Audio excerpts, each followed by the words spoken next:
Yes, we're back. It's the Red Leaf Retrocast. It is the WrestleCast edition. I'm your host, JD, as usual, not running solo today for a lot of this podcast. I'm very happy to say this. It is episode 62, Depression in Nagoya. You'll find out why the episode is titled that way. I'm very happy to introduce K here from the Big Egg Joshi Podcast. But before I introduce him, you be quiet. Before I introduce you, Kay, I'm just going to go over the agenda for this podcast, what role you will play in this podcast, and what we'll be covering on this episode today. As my cat, Kay, you're a listener of this podcast. My cat currently is on the mic table, as he does, because anytime it's time to record, he must cause mischief and trouble. And it's almost like clockwork, if you can hear the vibration of the microphone. So anyways, we got our intro/housekeeping. This podcast is also found on the SOS Wrestling Network. I'm very proud to be a part of that with my buddy LK over there. He does a lot of Puro wrestling reviews. You know this podcast. You know me. A lot of Puro. We love the Japanese wrestling scene, whether it's men, whether it's women, whether it's in between. We love it. So go check out him, SOS Wrestling Network. Go check out myself. And if you don't like listening to us on the Spotify, on the iTunes, you can go over to his YouTube channel and check us out there. Now, we are covering Impact Wrestling Slammiversary, but only one match. You'll find out in a second. We're covering Extreme Rules. Only one match. You'll find out in a second. We got Tokyo Joshi Pro. They put on a great show. Kay, you're going to be part of all of this here. SeaDlinnng put on one of the best women's matches of the year. I think that's indisputable. Kay, I believe you also agree. We'll transition into the Ocean War, as we do, AEW versus DDT, the new war of 2020, the one everyone isn't talking about. It's AEW versus DDT. We got Fight for the Fallen, we got 2 episodes of Dynamite with my mom talking about there, and then DDT had some great shows, very entertaining shows that we'll be going into. And then from there, Kay, you will be joining us back because indie wrestling is still outlawed in the United States currently, basically. It is. We got the Joshi War, Ice Ribbon versus Stardom. One of the greatest Joshi Wars going on right now. Ice Ribbon's continuing to put on great shows into 2020. We got 2 big Ice Ribbon shows.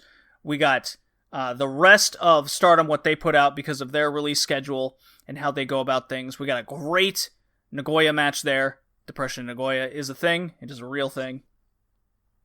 And then Kay also joined me for a New Japan show, which we'll be talking about, which took place at Sengoku Lord in Nagoya. Again, the title's very fitting. He won't be joining me for the Dragon Gate stuff as we continue to build towards the August 2nd memorial show, which features the big title matches. Hopefully, Kay, I can bring you back for that one. Hopefully.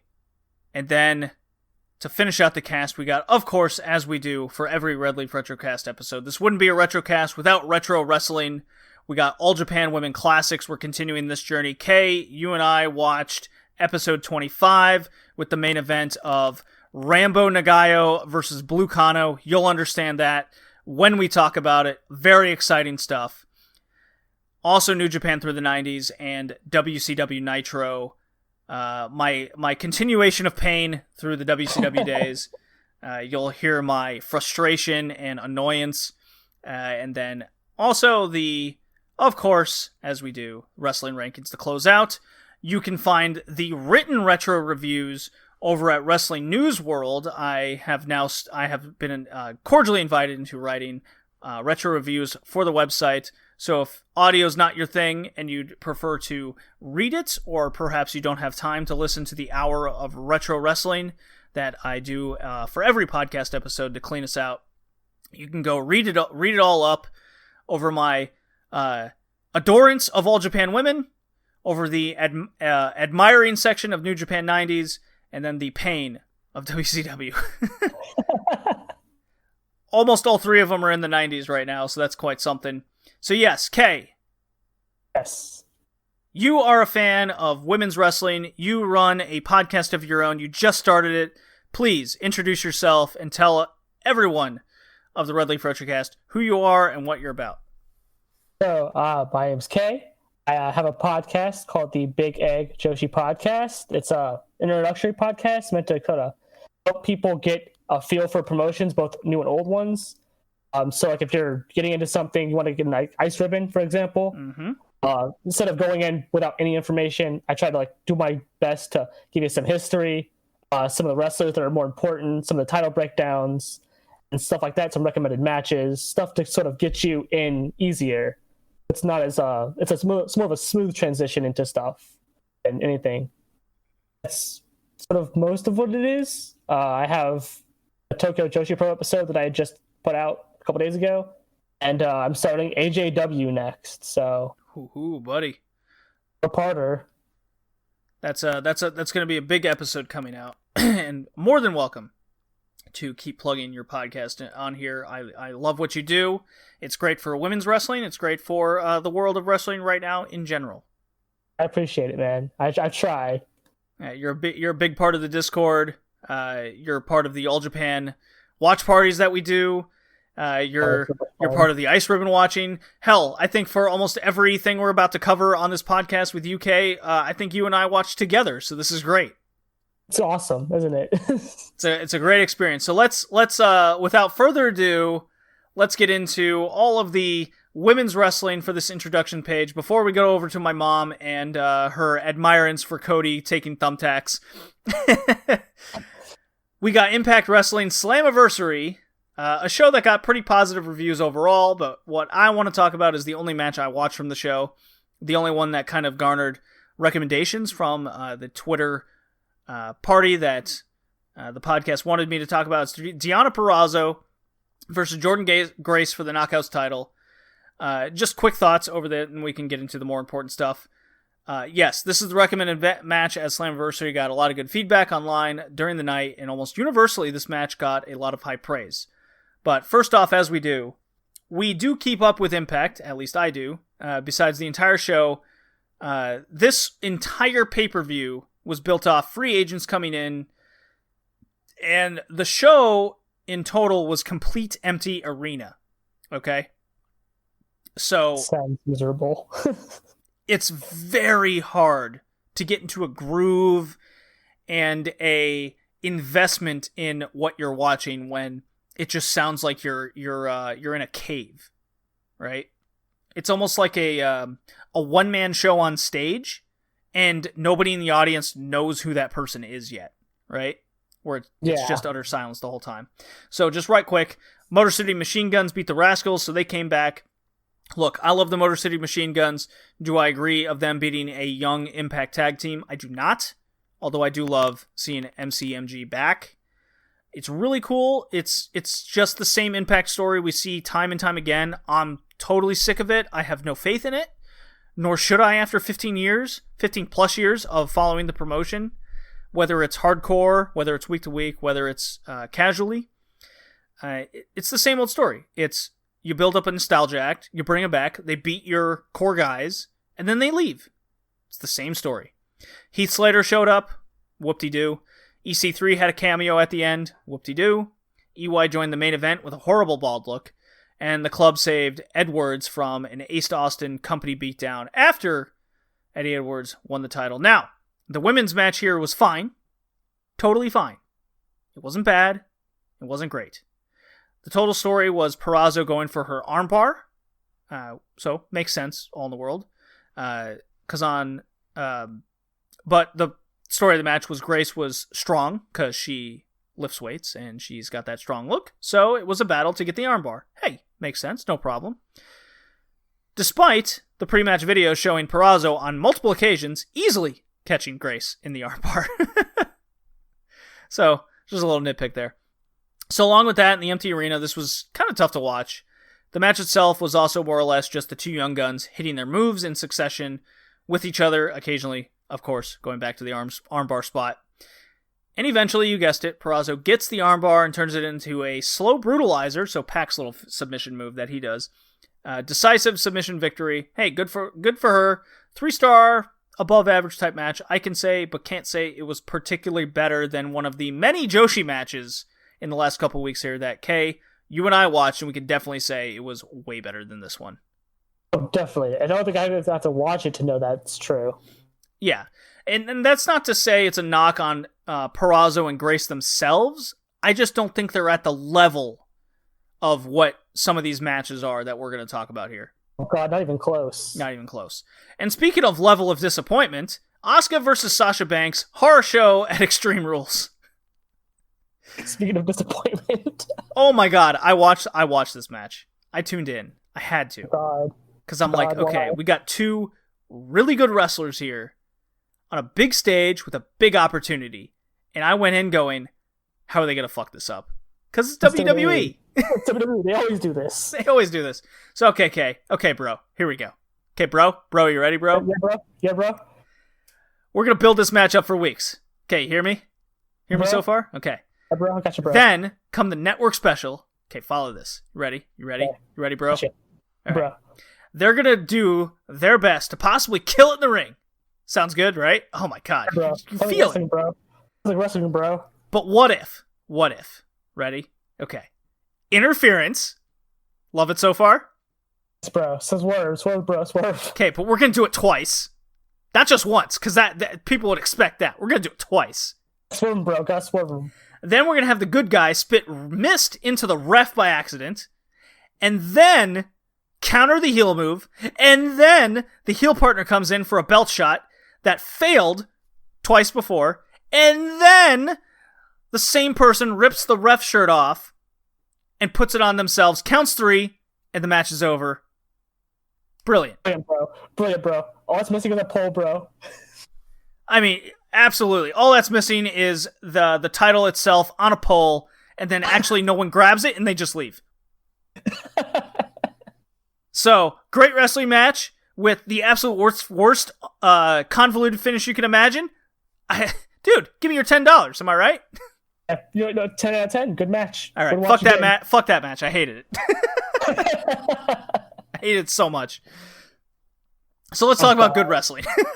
Please. Tokyo Joshi Pro Brand New Wrestling 4, July 23rd, Korakuen Hall. Funny enough, it outdrew DDT show that took place the same day, 490 to 435. They were 10 away from max capacity. Just imagine if they opened it up, like if the COVID situation wasn't there. Just imagine how quickly they would have sold that out. Yeah, I'm wondering if TJPW actually outdraws DDT these days. I heard something about that. I heard that TJPW is more popular currently than DDT proper. That's crazy, because I'm really liking what the product DDT's putting out right now. The wrestling's been really good.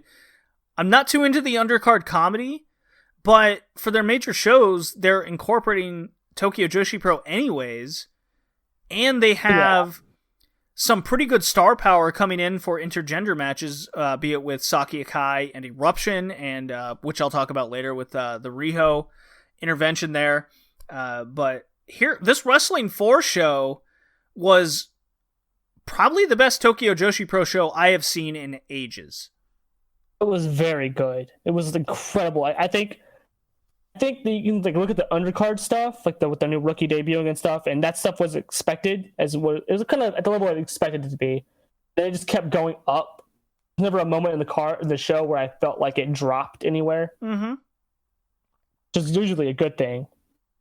It had a good variety. I feel that Tokyo Joshi Pro is kind of taking their wrestling themselves a little bit more serious. And I think that attributes to the overall roster just getting better in the ring, so they don't have to rely on comedy as much. They can just prove it to themselves in the ring, and I think the fans are really being receptive of this. Oh, definitely. It's like you can. So the first show out of lockdown, immediately Yuki Kamifuku and Maki Ito immediately looked like they had been training the entire time. I don't know if they had been. Immediately they looked better. Mm-hmm. They had pre-lockdown. Ito especially looked like she was more crisp in the ring, which is something I didn't expect from her. She's looking silky smooth these days. She's got her craft down to a T, and she can only get better from here. And that's kind of wrestling at its basics is get really good at what you can do, right? Make that into a perfect sequence. And in a way, that's kind of the WWE mentality is... Look, I'm going to say something positive here. WWE is really good at getting their wrestlers to be good at 4 things, okay? Yeah. Get that down super well where you can pump it out in succession and it makes you look amazing. The problem with WWE is they do nothing more than that to extend it. Everywhere else in the world, you have your 4 moves. Maki Ito, for example, she has her sequence and she's so silky smooth at it and then she expands upon it. That should be the goal. She added stuff to it. Like she's got like a DDT in the corner thing where she kicks off the corner and spins. Yes. That was that whole new move she has. It's crazy how she adds that in. I think she added in like another variation on her Ito special, like the cloverleaf that she does. She added like another variation on it. It's impressive to see somebody that most people write off as just a comedy gimmick actually get better in ring to the point where you can legitimately see her winning the top belt at some point. I could see her winning the Princess Cup at this point. I could too, even if I think Natsumi Maki is probably my lock for it. She's in a... Yeah, they did... Tokyo Joshi Pro did announce the brackets for the Princess Cup, and Maki Ito's on the kind of one of the few solo favorites on the left-hand side, while the right-hand side is completely stacked with Natsumi Maki, Doko, Mayu. Yeah, exactly. The list goes on there. It's a tough bracket on the right-hand side, so the advantage is for the people looking to break through on the left-hand side, like a Maki Ito, into the main event. The opportunity is there. So let's get started with Wrestling 4 here. We got Kamiyu, Yuki Kamifuku versus Mina Shirakawa. This match was a good little mid-card affair. You informed me of the story going on in this match, Kay, where the story was Kamiyu here has been improving, getting praised by the free agent to be Yuna Manase, the veteran. Mina is, of course, jealous as Kamiyu lost a title shot to Aino, whom is in the main event of this very show. So this match was to settle their affairs, and also they fought at DDT's Money in the Bag event, which I'll talk about later, which was tons of fun to watch. This is a good example of the improvement, not just between them in the ring, but TJPW over the last year as a whole. Mina wins and the 2 make up post-match. Nice, simple mid-card story. I was all for this. The wrestling wasn't the best, but I really enjoyed the story being told. It's exactly what a mid-card kind of feud needs to be, where someone wins, whether they continue feuding or not. They did what they needed to do, and it actually elevates Mina going into the Princess Cup, while Kamiyu is still... You can't take away her praise from Yuna Manase. What do you think, Kay? So I think, had you told me, 3 or 4 months ago, that Kamiyu was going to be a good wrestler, that she was going to get to the point where I would watch a match of hers and be impressed. If you go watch the Yuki Aino match she had, that was a match I didn't expect to be good, and it was somehow better than I think it would ever had any right to be, right? I think the story is good. I like So it started back a couple weeks ago in a tag match where Yuna was facing her. Then they went to social media, and when Kamiyu lost to Yuki, she sort of was frustrated in her press conference, and she walked away, and then she attacked Mina because Mina had said something. I don't know what Mina had said, but she had sort of attacked Mina, who was trying to hug her at some point, and then Mina got jealous of her. Was talking about how she was tired of her getting praise. Why isn't she getting praise? She's improving too. And then we got the match. I think Mina winning was good. I don't think Kamiyu needs to win right now. She's just starting to improve. And I think you have her lose, but then you have her win maybe a few more matches, like be a bracket buster on the left side. Sure. Or left side of that bracket. I could definitely see her doing that. This is her being this year's Misao, like Hyper Misao, where she just upsets people and does like really good matches. Again, Mina's really good. Has gotten a lot better. Her new gear looks great. I think it's better than her last gear. Oh, it's fantastic. Really shows off her assets too. Definitely. I think that was the whole point of the gear. Absolutely. She even posted out pictures of herself on Twitter, like showing her cleavage, and she's like, "I'm so proud of this." She knows her market value. She knows exactly what everyone's there for. Mm-hmm. Wish Kami would get better gear because her jeans thing is starting to get a little raggedy. I think she needs a little bit better gear. Shows off her long legs. All right. Trios match: Yamashita, Mizuki, and Natsumi Maki, your girl, versus Maki Ito, Tenma, and Yuna Manase. We kind of spoke about just in general how everyone's doing right now, but this was Yuna Manase's kind of go-away match from TJPW as a full-time wrestler. Yeah. Yamashita defeats Nodoka with a running knee strike, but really the highlight for me was how great Maki Ito was in this match. I think you agree. Oh, yeah, definitely. Yeah, she was absolute fire, and the tandem against Natsumi Maki was the best. Give me more of that. Thumbs up. Yes, please. Yes. I want more Natsumi and Ito. Those are my two favorites, and every time those two are anywhere near each other, it's like perfect chemistry. It's always great. I just want more of that. Yeah. And thus ends Yuna Manase as a full-time TJPW wrestler, as she says her piece. So, hey. Left the door open, though. She didn't say that she was never coming back. No, she said just the exact words were, "I will see you again at some point." Yep. Princess Tag Team title match: Miyu Watanabe and Rika Tatsumi versus Hyper Misao and Shoka Nakajima. So it's an odd tag team. It's a very odd tag team, don't you think? Everything about this was weird. So I really wasn't feeling this match. That was until the ref got splashed by the tiny idol. Clearly, his lungs temporarily exploded. Obviously, right? Obviously. Shoko and Misao quickly tape up Miyu to the post. Then Misao grabs a bicycle from underneath the ring because that's where you store bicycles. That's her Misao mobile that she's used in a few other matches. Yeah, I mean, that's just where the bike goes. No problem.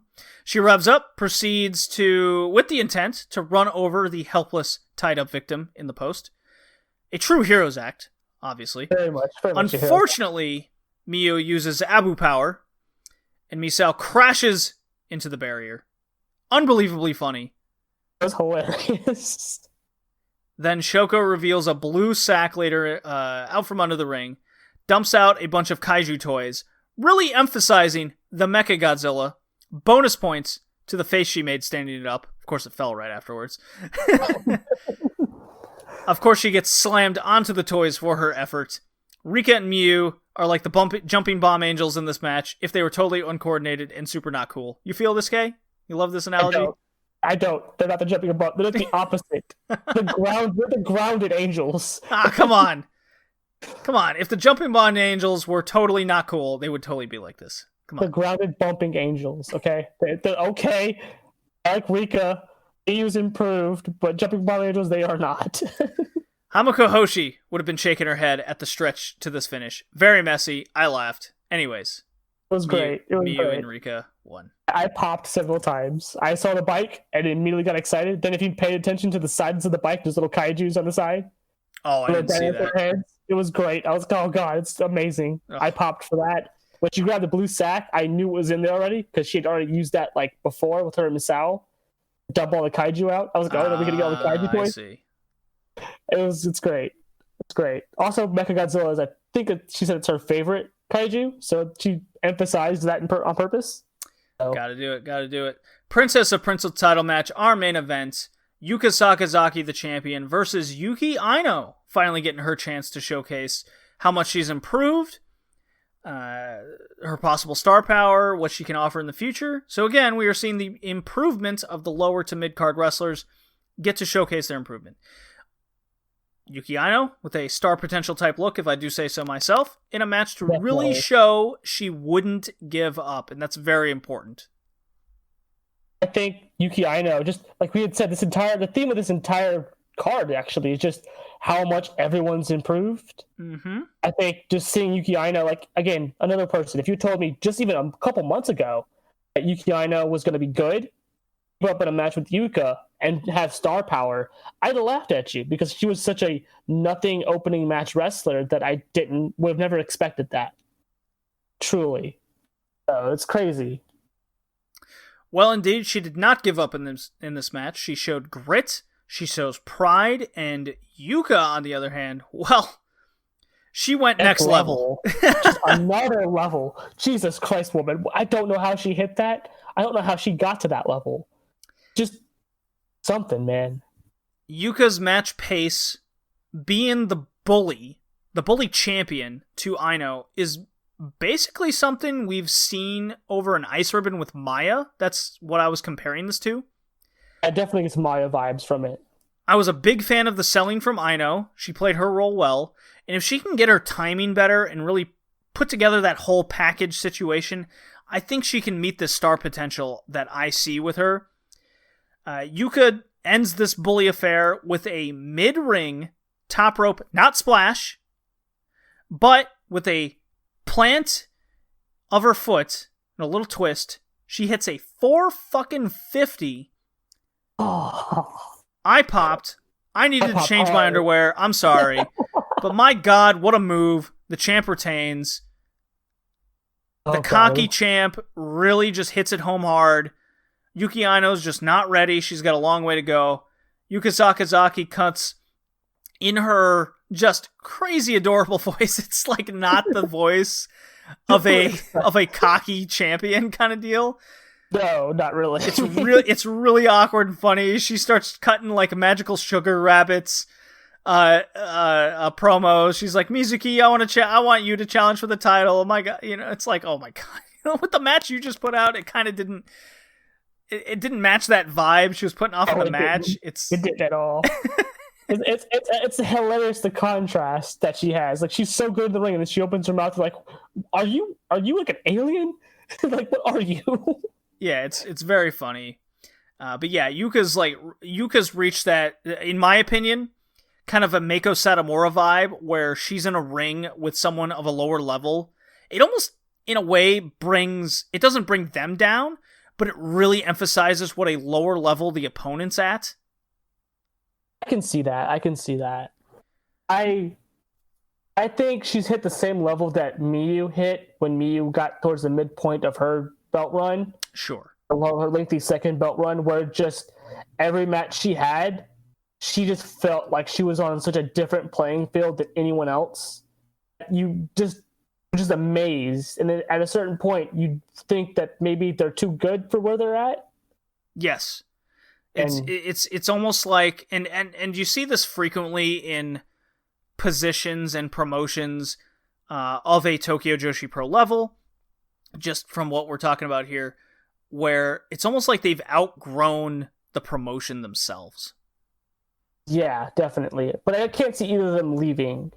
No, but could you see Yuka more frequently in a promotion like AEW? Maybe that's why she's more or less signed with them.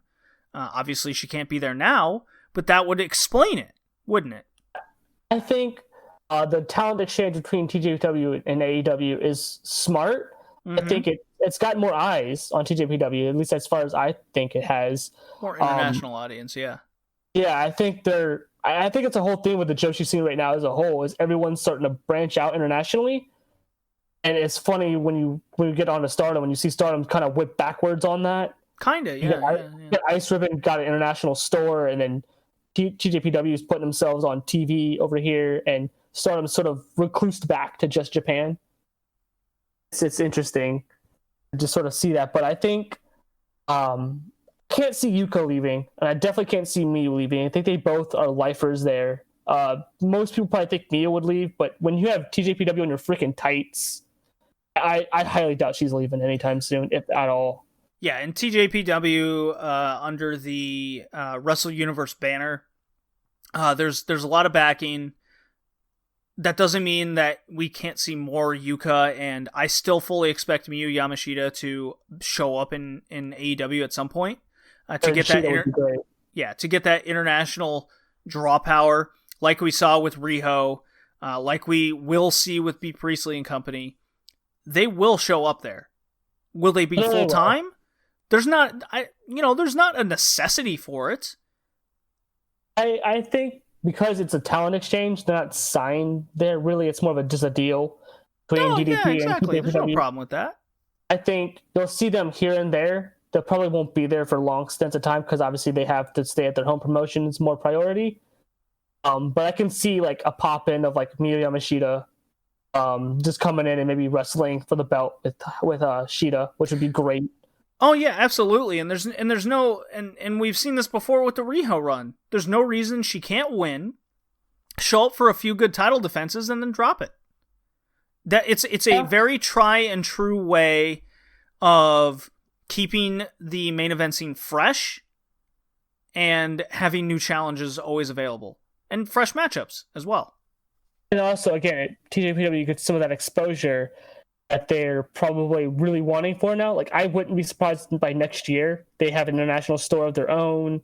They just start doing all these things to sort of get that audience that Stardom seems to have left hanging. Really, with that, it's crazy. And to sort of get back onto the Yuka part, I like the part where she hits the finish, hits that crazy 450. Hits the pin, sits up, and just looks stunned for like a half second and slaps herself back to reality. She's like, I fucking did it. I hit that. Okay. It's like, I just did that. She was shocked. Like almost like the entire match, she was possessed and she had to like slap the possession out of her. Yeah.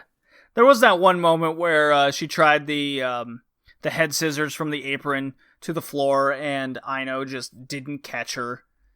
Didn't hold on to her very well, and Yuka just slammed into the ground. And Yuka, being the consummate professional, I'm sure she was hurt, and she just kind of tilted her neck, and she's like, I'm okay. Well, also like Yuki, she slipped. If you looked at her foot, she slipped on sort of the wood floor portion of that. Wow, that would make sense. Why that happened? She was in position to catch her, and she absolutely was. Yeah, I was wondering how she didn't catch her. Yeah, she just slipped and probably couldn't get a hold of her properly. Yeah, that would make sense. Shit happens, so. It does. It's wrestling. All right, I gotta play a drop here because we're about to talk about one of the best women's matches of the year, and because we just talked about TJPW, I think I'm gonna play the Maki Ito drop as soon as I fucking find it. Jesus, where is it? Maki Ito, there it is. 世界一可愛いのは伊藤ちゃん。本当の愛を探すんだ。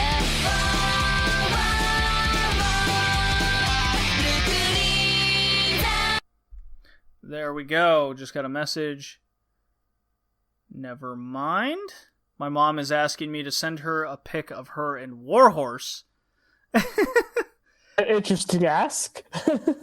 Well, she's when she went to the Beyond Wrestling indie show with me, she got to talk to Warhorse for a little bit, take a picture with him, that kind of deal. Oh, so she's a fan, is she? She is a Warhorse fan, so she's very excited to see Cody take on Warhorse for the TNT title. So yes, SeaDlinnng, Close to You, July 13th. We finally got to fucking see it. Yes, it finally aired and got a hold of it because iSakura had so many issues. So many. So let's just, let me just do a 6-man tag, Max Voltage, with Miyuki Takase, part of that group. Defeat Hiroyu, Matsumoto, Rina, Yamashita, and Yu, 17 minutes, 52 seconds. I just gotta say, Takase is a fucking star. She is going to outgrow Actress Girls. At least she should. She just has that star presence with me. I want her to break out into the scene big time so bad. I can see that. I don't think she will leave Actress because I don't think you have to leave Actress to sort of get big elsewhere. Unless she signs somewhere like TJPW or Stardom, she can still stay an Actress and just go in Ice Ribbon and other promotions and just be a star. I don't see anything stopping her. I just think she's too good to stay there full time, but I can still see her being there part time. Well, that's the thing. I mean, there are feeder promotions that exist. I mean, Beyond Wrestling kind of functions as one, and call them a favorite promotion. You call them a favorite promotion, a feeder promotion here? Look, Actress Girls is a feeder promotion, whether they want to admit it or not. It's a low-end Joshi promotion for the higher ones. But Miyuki Takase, she can be an ace for now. she's just so damn good at everything she does. I mean, she's just dancing in the ring in the usual max voltage way, and it's like Ryo Mizunami is an international star, at least she should be. That's why she showed up in AEW. There's just this charisma level and the presence that pops off onto the screen, right? You notice them, and she has that. She also has the facial mannerisms where she can be this incredible lovable babyface and then show the fire and seriousness while in the ring. I mean, it's just your blueprint for someone you want to build around. Definitely. I think that's why she's the champ right now, right? Exactly. They had the decision between her, Himeka, and Tay, and as much as I love Tay, they keep holding off on that Tay Hanma run. They gave it to Miyuki, and I feel like after Sayori, I think that was probably the perfect person to give it to. So she's like the opposite of Sayori, right? Sayori had that cool sort of charisma to her where she just felt she owned everything. And Takase has that sort of like fiery passion sort of charisma to her. Oh, it's the top babyface vibe. Like without a doubt. And when you get a hold of one of those, that's who you want on top. That's why like Kazuchika Okada, Hiroshi Tanahashi, that's why you keep seeing them main event stars. They just have that presence. And to me, that's what Takase has. So I really want her to bust through. It's the same thing with Maya Yuki in Ice Ribbon. But she can also play the other roles, which is even more rare. Her heel work is like, I don't advocate sitting through Oz Academy because Oz Academy is not very good. But just seeing clips of her, it's almost like a weird contrast. Like you see her, and especially when she was a full-on baby face in Ice Ribbon, and then you see her in like as just whipping people and maniacally laughing at everybody and having blood on her face, and it's a completely different switch. And not many people could do that. No, definitely not. Yeah. So let's talk about this Beyond the Sea title match here. 7 months in the making. Yoshiko, the challenger, the redemption story, if you will, versus Arisa Nakajima, one of the best in the world, at least top 3 skill-wise, 26 minutes, 2 seconds. Holy shit! Did this live up to expectations? Oh, did it, man. I think it lived up to expectations, and it also sort of exceeded what I expected it to be. It was everything I wanted it to be and more, really. Yeah, so let's set the stage here just for anyone who's coming in now and hasn't listened to previous episodes, which they should. Red Leaf Retrocast, iTunes, Spotify, etc. Yoshiko and Arisa went to a time limit non-title match draw in January at the anniversary show. A bold booking choice, but telling the long-term story nonetheless. Cut to Yoshiko winning a battle royal, kind of a joke, but she won the opportunity nonetheless. So it does make sense.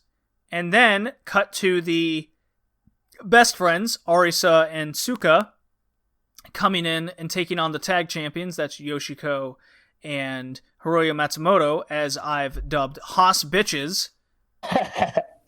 They go to a draw, and the ongoing story is Arisa Nakajima, no matter how much punishment she puts on Yoshiko, whether it's solo or even with her best tag partner, cannot put her away. It is impossible. She could not do it, and she could not do it within any sort of time limit stipulation. So here we are, Beyond the Sea title match. Yoshiko cannot be put away, no matter how much punishment Arisa puts on, cocky or not, getting forearmed, wanting more. All we were waiting on was, well, if Arisa can't put her away, when's Yoshiko gonna get her shot in? What a great story. I fucking love this. 26 minutes. It is so tough, Kay. Now, I've said this on the podcast in the past. Women's wrestling is made for shorter matches, at least compared to the men. I put men matches at a kind of a pedestal of 20 minutes to meet the magic hour. With women, it's generally 15, because it is so rare for a women's wrestling style to be elongated, to be longer than that. This match, however, eclipsed what the men can do. That's why it lasted 26 minutes and why we're holding it in such regard. I think I agree with that. I think there's obviously exceptions to the rule, right? Sure. Like Momo, Kiona, and there's just other matches I can see, but most of those matches involve storytelling, which this match involved, right? In-ring storytelling. Yes. I feel like that can extend sort of a match more if it's done well. And I mean, obviously, this was simple, very, very simple. Sort of, I can't put you away. You can't put me away. I'm going to approach this with a strategy to keep everything you do on lockdown and just keep putting damage on you. And eventually, obviously, like Arisa couldn't keep going that way, and she eventually caved and tried to go Yoshiko style. And obviously, Yoshiko's built like a freaking tank, so she just could take all of it and eventually wore her down and won. So oh my god! So the turnaround in this match, the turning point, if you will, was Yoshiko hits. If you've watched New Japan, you've seen Ibushi hit that second rope inside out German suplex. Yoshiko did this on Arisa Nakajima. It was terrifying. It was effective. It totally turned the tides of the match all around because it was such a big move, which really emphasized how important it was. And Arisa trying to go to forearms because that's kind of all she had left after she took just... And it wasn't that Yoshiko was dealing out a lot of damage. It was the story of all it took was one shot from Yoshiko because of how much damage she does to these moves, these big moves. That's all it takes. A simple forearm, and Arisa sold this so fucking well. Oh my god, she would take one forearm. It looked like she was knocked for a loop. Her stumbling to the ropes on like was it the first or the second one? Oh, it was both? Where I was like, well, there's one in particular where she just fell into like the second rope. Yeah, it got subsequently worse with each big forearm Yoshiko was able to lay in. Because in the beginning of the match, when she first tried to go to forearms, Arisa went to one, got hit once, and she's like, enough of that. She went to kicks immediately. Immediately went to the distance game. Immediately went to try to lock her down. Exactly. Keep her like dead grounded, right? She didn't want her to get too much offense, and Yoshiko got a few things in, right? But it was never like enough. And I think, like you had said, like, the thing was that Yoshiko wasn't getting a lot of hits in, but the ones she was getting in were hitting her like a fridge, right? She was just getting smacked every time she hit her with a big move. And I feel like it just took enough of those, and Arisa just exhausting all of her options. And obviously, like, that big German suplex spot was like the huge, like, fuck, I just knocked the wind out of her. Now I gotta, like, fight back on this. And I think that was, I mean, Yoshiko hitting the senton from top up and popping back up and just whacking her fingers saying, no, that's not enough, and hitting a second one is a perfect indication of, like, I know, like, she clearly is capable, like, she's been beat down this entire match, but she's not as worn down as Arisa, and I feel like that little moment right there showed. I like that sort of small thing there where she's just like, no, I'm not beat up as much to not be able to know that I need another one of these, so I'm going to hit another one and finish her. And that's how it ends. So good. New champion, new Beyond the Sea champion. 2 belts, Yoshiko. 2 belts. Each knee belts, Yoshiko. Yeah, 1, 2. 2 belts. Yeah, you heard me. She has finally won, I would call it her first major title since she lost her position in Stardom. It's been a long journey. She's finally gained it back. Yoshiko is a major Joshi champion. Long road back. I think she's definitely done her time. She's earned it back. Definitely with the fans. You can see a lot of praise and support behind Yoshiko now. Good for her. It's always good to see a little character change. It's always good to see a little redemption. Speaking of redemption, we got Tsukushi. We're really pulling for an Ice Ribbon. This was awesome to see. Arisa got more than a great run out of this, even including the pandemic kind of cutting into it. I loved all of this. SeaDlinnng has a new star and a new draw. Hey, this gets double thumbs up easily. Also, TikTok star Yoshiko. TikTok, yeah, that's right. Making headline news for her TikToks. Jesus Christ. Yeah. So with that, K, I'm going to play the little AEW drop, and we got the Ocean War coming up. So when we return with UK, we'll be talking that Joshi War with Ice Ribbon, Stardom, and then transitioning into everything else from there. Sweet.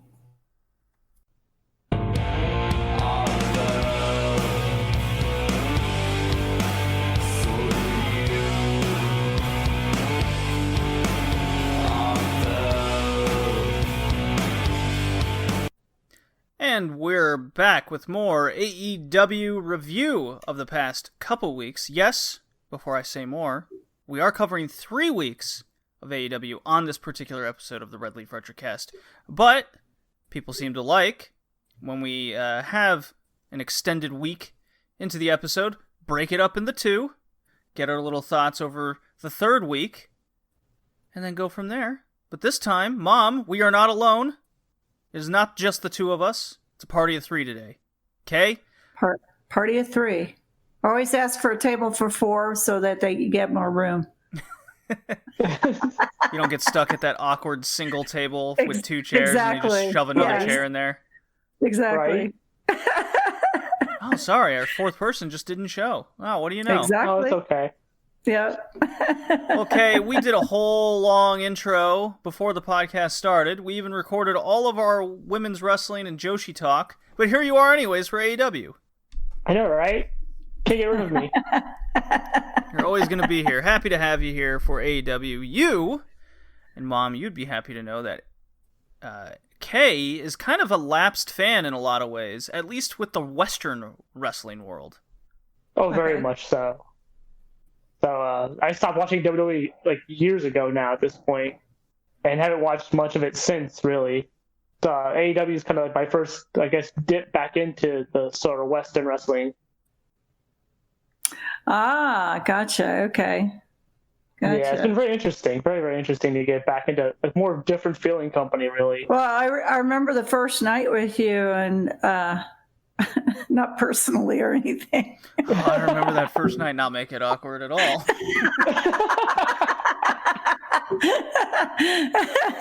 No, I remember when you didn't know how to take AEW because it was different, from WWE, very much so, and there was actual entertainment, It was wrestling. Yeah, and it was wrestling, actual wrestling happening, and not a lot of BS talking. And get through 4 segments of people talking for no reason. Right. So yeah, you were kind of quiet, and I think just like visually in shock because you were actually watching wrestling. Had a lot of questions. A lot of like, who's this person? What's this person's thing? Right. A lot of that. I knew one person on the entire roster, really. That was Hikaru Shida. Mm-hmm. But that's because of my Joshi, my women's wrestling watching. Right. So then I have to ask you the question now, Kay. You've been probably watching for AEW for about 6 weeks now, I would say, at this point. Whom are your kind of top 3 wrestlers from AEW, and who do you dislike the most? So I like Moxley. I think he's way better than he was the brief bit that I saw of him in WWE. He just comes off a lot more like a more badass. Like he's actually going to use a staple gun instead of just he's going to taunt you with it sort of deal and hit you with a hot dog like he was in WWE. I haven't seen too much of him, but what little I saw of Darby Allin, he's really cool. Skateboard's cool. Tony Hawk is cool. His music is cool. I like that. And Brian Cage.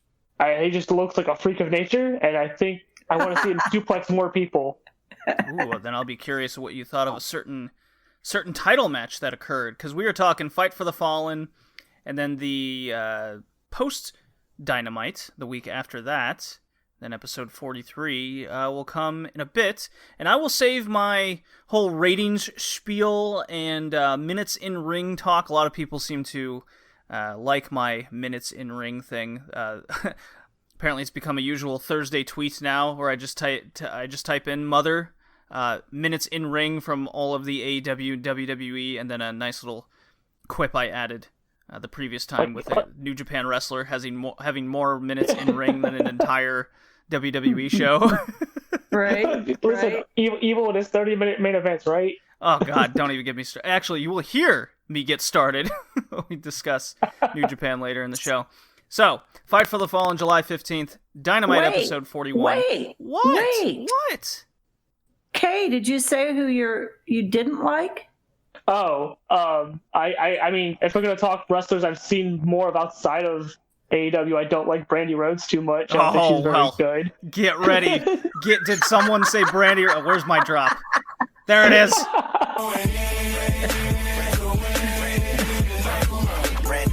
With it all playing, she's just not very good. Look, man, get ready. We are going to have so much Brandy Rhodes in the coming weeks. I am excited. She is the biggest heel in AEW, and that is not from her...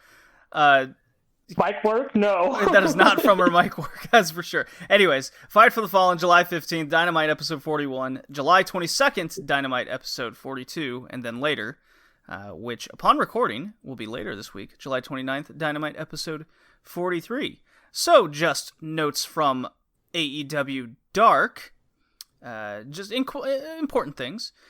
Darby Allin had a match on Dark, and he got jumped by Brian Cage post-match. And then, in the meanwhile, the previous couple weeks, Ricky Starks had been paying attention to Taz on commentary and kind of doing some of his mannerisms he used to do, more or less recognizing him. And then, this is important because Starks came out to join in on the Darby Allin beatdown. This was all on Dark previous to Dynamite episode 42. Then on the other side, Allie and Brandy Rhodes continue their story in the little Nightmare family with Dustin Rhodes, and Allie's still with the QT kick. Still have no clue if they just totally dropped the bunny gimmick for Butcher and Blade. But who knows, with AEW, it could very well be a long-term story of, it was all a ploy, mwahaha, right?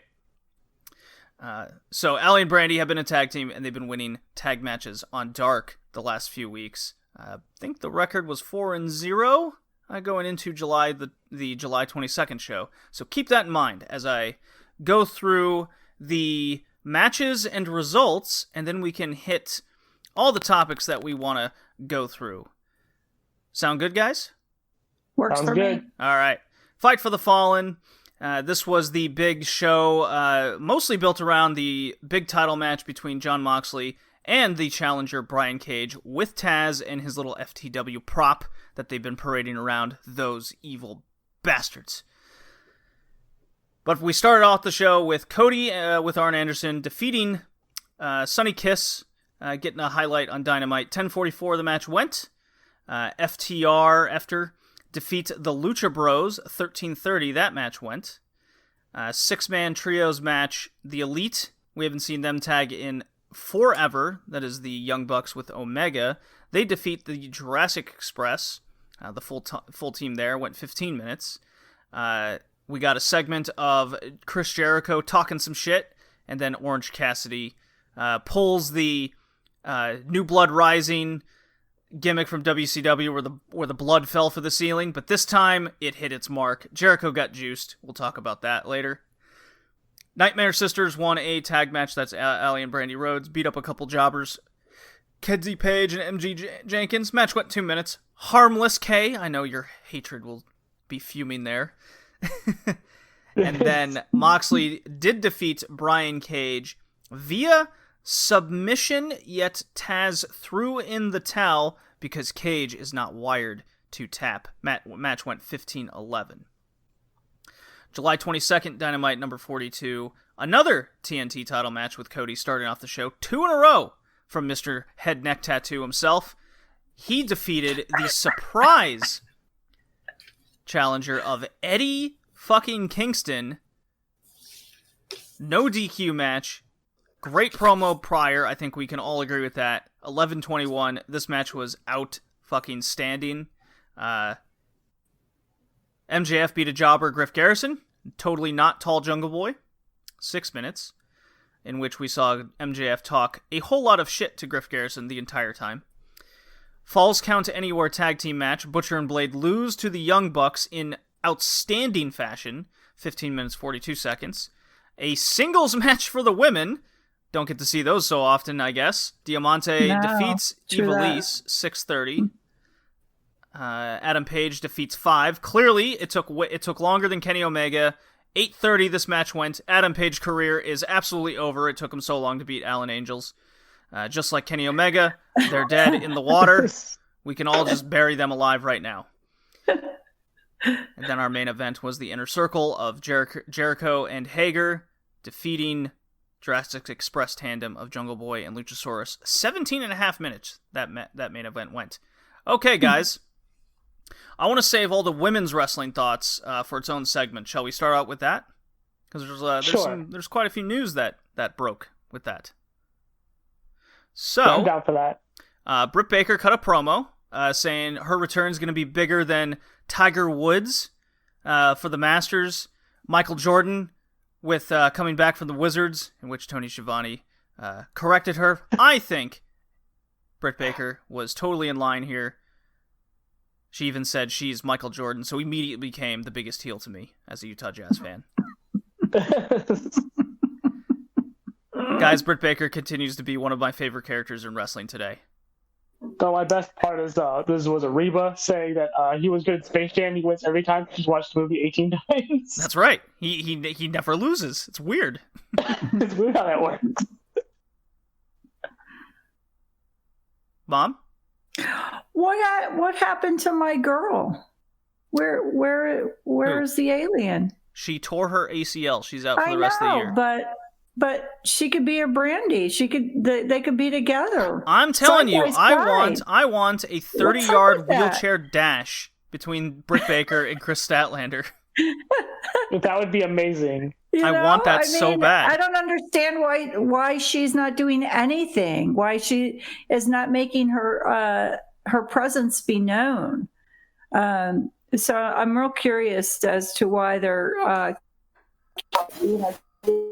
Whoa, mother! You okay? She wasn't supposed to. Did she do something that she wasn't supposed to? Did they suspend her? No. I think it's just injury, trying to keep her off because she's hurt, right?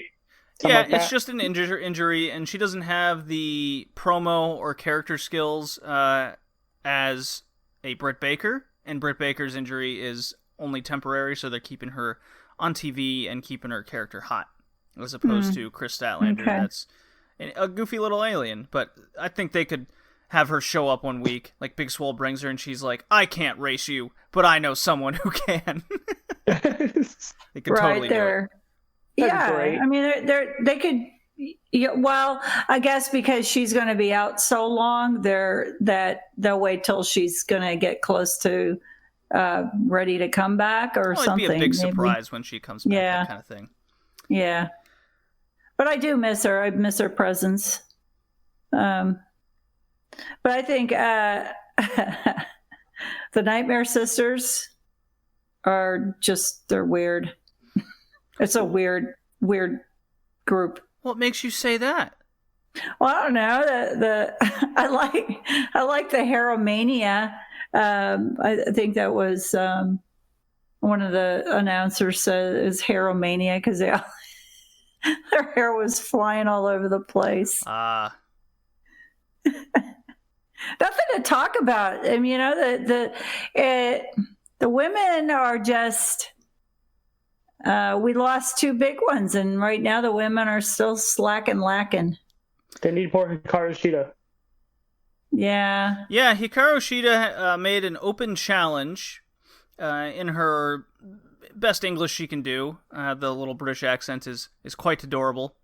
They did have Diamante and Ivelisse have a singles match where it's not your typical Western women's match. It was very hard hitting, and you could definitely tell. At least Ivelisse hasn't been like in a ring in 3 months minimum. Yeah, it was very obvious she was rusty. Very rusty. You could definitely tell. But this is important that they highlighted the Nightmare Sisters, Diamante and Ivelisse, having their little background together. They announced a tag team tournament titled. What was it called? It was called Deadly Draw. Now, for our WCW fans, they would probably know something along the line as a lethal lottery kind of situation, where random people are paired off together into a tag team tournament. And I'm all for tooting my own horn, guys, but back in January, I did tweet to Kenny Omega to have a women's tag team tournament in which the winners would face off in a singles match for the for a women's title opportunity. So if this pans out, I'm taking full credit for this. He saw your tweet and was like, good idea. I'm going to book that now. Yeah, he's like, we could do that this summer. Great idea. He should credit you on mic about how it's your idea. Just give you a shout out, your Twitter and everything. Absolutely. I mean, I was just, when I heard that tournament, I'm like, that's my idea. Now, they haven't confirmed the whole winner stipulation here, but since there's no women's tag titles being announced, very well could be the case. Could be. And that would be a really cool annual thing, I think, for the women if this does well. And it's a good way, since the women of AEW just they haven't seemed to find time for them, and the skill level probably isn't what they quite want them to be. Like Hikaru Shida's the best of the best, and then there's everybody else, right? Yeah, something like that. Yeah, it's yet they still tend to put on some very outstanding matches every now and again, which is what we saw with the Penelope Ford situation. Like, they can have the ability to blow us away when the time comes. But this is great because we can now feature 16 women all at once in this tournament, maybe have some stories along the way, some interaction. It wasn't confirmed that it's going to be a random draw, but with a name like Deadly Draw, they can kind of go any direction with it.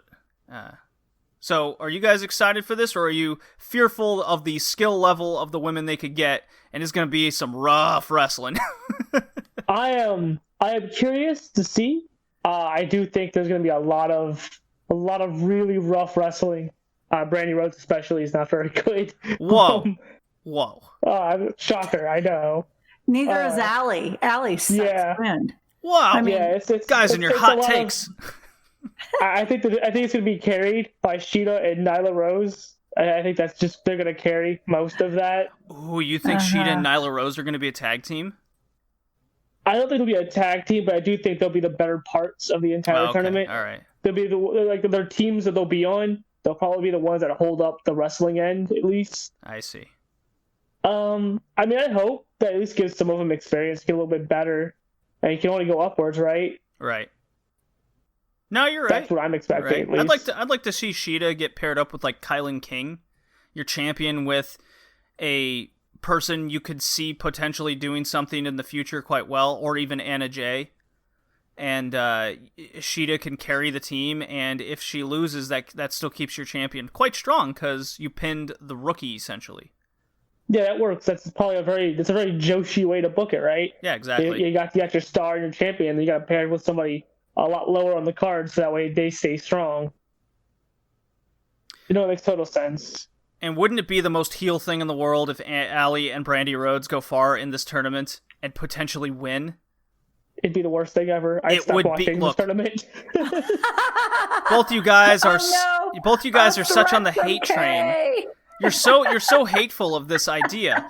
I'm all for it, and I'm going to tell you why. They get hate. I don't hate it. I just don't see it as a big deal. If in that 16 women, 8 teams of 16 women, that there was Britt Baker and Alien Woman and Shida and Nyla Rose, like there was, that's what put those two out. And if we saw that along with others, maybe, but I'm not feeling this 8 teams at this time. Well, if you break down the roster, women. and I was talking with this few people on the Twitter, which is always a great place to have in-depth conversations without any recourse. Definitely. If you look at the AEW roster and you take away the international talent and you really just focus on like non-rookies, they have like 4 people. 4. If you include the rookies, that's 9 tops. It's not looking too hot right now for that roster. I'll give them that much. So at the very least, we're either in for a lot of rough rookie wrestling, or this is opportunity for a lot of the more experienced free agents out there, like an Allison Kay, like a Thunder Rosa of NWA fame, to come in, make a little mark, perhaps do something fun into the tournament. I would be all for the Twisted Sisters making an appearance, for example. Oh, I'd be down for that. That's a really cool tag team, and then of course they face each other at the end and a chance to face Hikaru Shida. But anyways, I would also be for Allie and Brandy Rhodes going far, being total dick heels the entire time, cheating their asses off. Of course, they could win, and just them existing is like heel moves in itself, along with continuing the storyline of Allie just playing the so if we remember last year at Fight for the Fallen, I think it was Fight for the Fallen, Brandy brought out Awesome Kong and cheated Allie out of an important win, and she's kind of been in the manager role ever since. This could be the time when she betrays her, and it was the plan all along kind of situation. Sweet revenge of 1 year later. They could do that. They could. They could also make Brandy drop at the beginning of the tournament and not have her go anywhere. True. They could do that. That's what you would like, Kay. I would love that. It'd be great. The other thing I kind of want to see, and I was just kind of spitballing here, is Nyla Rose just announced her manager as Vicky Guerrero, non-scripted, which will make a hell of a difference. I would like to see Nyla Rose go, like, basically solo. Like, she has a jobber, but she just beats the shit out of her and say, Vicky's my partner now, and she just kind of cackles and claps on the outside while Nyla goes beast mode, 1-on-2 all the time. That would be really cool. Oh, that'd be amazing. That'd build her up as a monster. And Vicky's just her, Vicky's just cackling it up on the outside. That would be cool. You like these ideas, Mom, of what you're hearing? I think they're excellent, but I still want to see Sonny Kiss and Nyla Rose in a wrestling match. That'd be great. I'd be down for that. Yeah, I think that would be a perfect wrestling match. That would be so cool. Oh, you want to see them in a one-on-one match? Yes. Okay. One-on-one match. Absolutely. Yeah, that's right. You brought that up in the previous episode, and it got me thinking. I was like, I wonder how the gender identification would then come into play there. That's brings up a lot of questions. It could. It's not like they couldn't do it.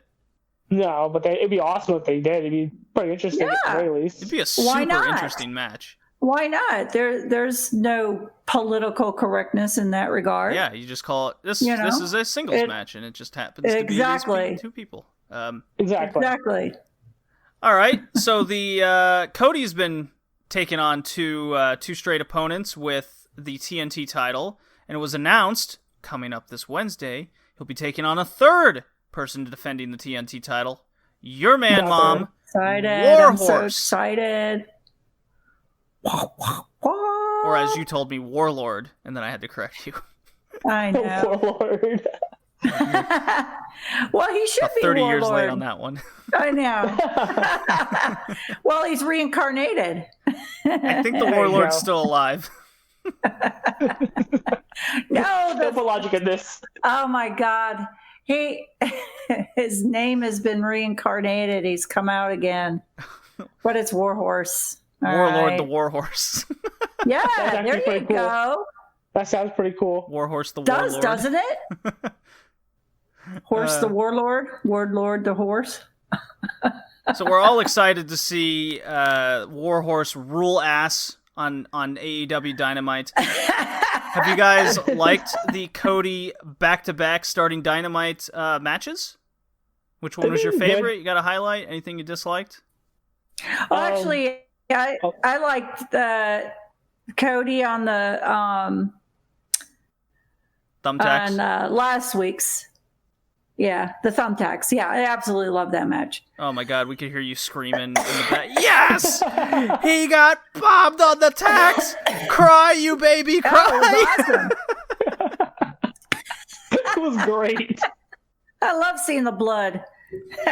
Blood from that boy. Are you saying you like blood and guts? Yeah. Too bad that there weren't any tacks landing on that tat. Tacks on the tat. You should have slapped him in the neck with a handful of tacks. That's all that was missing in that match. Oh, that'd been great. Oh. I will second that. I liked that match. The Sunny Kiss one was good. It was rough in spots, but that Kick one was just fun. Like, start to finish was just fun. To just beat the crap out of each other, threw tacks out. I was waiting for light tubes. Never did get the light tubes, but we did get a bit of a hardcore match. We got Eddie Kingston selling the shit out of his knee, really getting us to sympathize. Yeah, what ended up happening? Did Eddie Kingston ultimately, was that a fake or was it for real? Do you know? No, he just sold it really well. I love it was legit. Okay. The way he was That's selling how good he was at doing it. That's a testament to him. Yeah. Not unlike a certain Joshi match I just watched yesterday that won't be covered on this podcast, but the next one. Oh, yeah, I know exactly what you're talking about. If I see someone work the knee and admit that they were being worked and their limbs were worked and they don't sell the work, but they say they did, I'm sorry. It's big minus points in my book. Eddie Kingston. Eddie Kingston was perfect in this match. I loved it. He did really well. It was a fun match. It got 3 stars from me. Just 3? Mom, your star ratings are always baffling. I love this match. Hey. Oh, it's because Cody. If Cody lost, I guarantee that probably would have been like 5 stars out of you. It's Cody. It's because it's Cody. He doesn't get more than 3 stars. He's an asshole. He doesn't get more than 3 stars. I love the bias at minutes. He will always have just 3-star matches, nothing above. Oh, God. Nothing. Absolutely nothing. He could never be more than 3 stars. Never. Nothing more than average. Unless there were tacks on the tat or something happened to the tat, then maybe 3.5. All right. Maybe. Amazing. Let's talk about the Jurassic Express. This trio went over 30 minutes in wrestling time the past couple weeks. They lost both matches, one to the Elite, one to the Inner Circle. The Elite involved Kenny Omega kneeing Marco Stunt in the face really hard. It made my heart flutter when all this happened. He killed this poor man, and this is all stemming from. Well, let me save the Kenny Omega thoughts. But the Jurassic Express, I think they've been kind of pulling it all together. They're little crowd favorites. I liked what I see out of them every week. They're a low-key popular tag team with me. Jurassic Express? Cool. Yes. Yeah. When it was Jericho Hager versus Jurassic Express, I think we're seeing a lot more from, I call him Lucho because it's just such a long name, from Lucho, and I think Lucho was robbed. Lucho. Lucho was robbed of the win on the cover over Jericho because his slow ass count from Aubrey pissed me off. It should have been over and done with. Not a fan of her cadence, are you? No, I'm not. She's starting to piss me off, and I like her, but she you think pissed me off. Jericho's slipping her like a $5 before the match or something? Like here's $5, count a little slow. Hey. Yeah, count a little slow. Yeah, count slow. I mean, we've seen crooked refs before. I mean, yeah, it's not out of the question. And have you noticed that somebody's always bleeding in the match somewhere along the line? It's always the ear. Yeah. It's the ear. Before for 3 weeks in a row, it was the forehead, and now we've got the ear. Has been 2 of the 3 weeks because we had an the interesting ear pattern. Yeah, because we had the ear from Orange Juice. Now we had the ear from Lucho, and your hands are killing me today. That's great. So, I mean, there's going to be a bloody ear, I'll guarantee you, this week. All right. Who's gonna get it? The Butcher? The Blade. Well, The Blade gets it. we shall see. Somebody's gonna get a bloody ear. Yeah, and okay, so let me turn this back around to the Elite and Kenny Omega in particular. So the story with Efter and Omega and Paige, guys, they're on a crash course for a match. Whether the Dark Order take those tag titles remains to be seen. I'm getting upset vibes for next week, guys. I really am. With the Dark Order, they've been the number one ranked team for quite some time, or at least top 3 forever, and they've been kind of hiding them. I'm feeling an upset, and then we could possibly go after Omega Page, just kind of on their own, heading into All Out, and that can free up the tag division a little bit more for some extra matches there. You guys possibly feeling an upset? I am. I can buy it. Especially given what happened at the end of the Omega stuff. I can definitely see them doing it. But I'm still not liking Brody. I still have a problem with him. He's not a persona of orderliness. You know, I don't think he's dark enough. Now, Matt Hardy, I could see Matt Hardy in charge of Dark Order. Well, I mean, that was the rumor forever. Yeah, well, and justifiably so. And if you look at the way things are going with Matt Hardy, there's going to be a change in him and his persona again, because we haven't seen him in a while. They're kind of, he's been out in the audience. He's not really been showing himself. He's looking to change. I could see him taking over Dark Order and just totally changing that whole thing up. See, I don't like that. I like V1. I want more V1 Matt Hardy. That's what I want. I want the Matt Bats V1. I was cracking up when he did that. It was great. Well, I think Matt Hardy has to be. I think Matt Hardy would be a great leader, and he still can wrestle a lot. He's kind of doing that with Private Party now, right? Yeah, he's doing that. Not. Yeah, but I mean, look at the mix though. I'm not. That's kind of like just a side thing right now. I think he's got to find his fit, and I don't think it's with that group. I think his fit would be with Dark Order. I could see it, but I still want V1. Just want more V1 Matt Hardy. Sure. Well, he could do one. I mean, Brody Lee does one once in a while, but he's basically in charge. Join the Dark Order. So, Well, I want Doom Cabana. That's what I want. I want more Doom Cabana.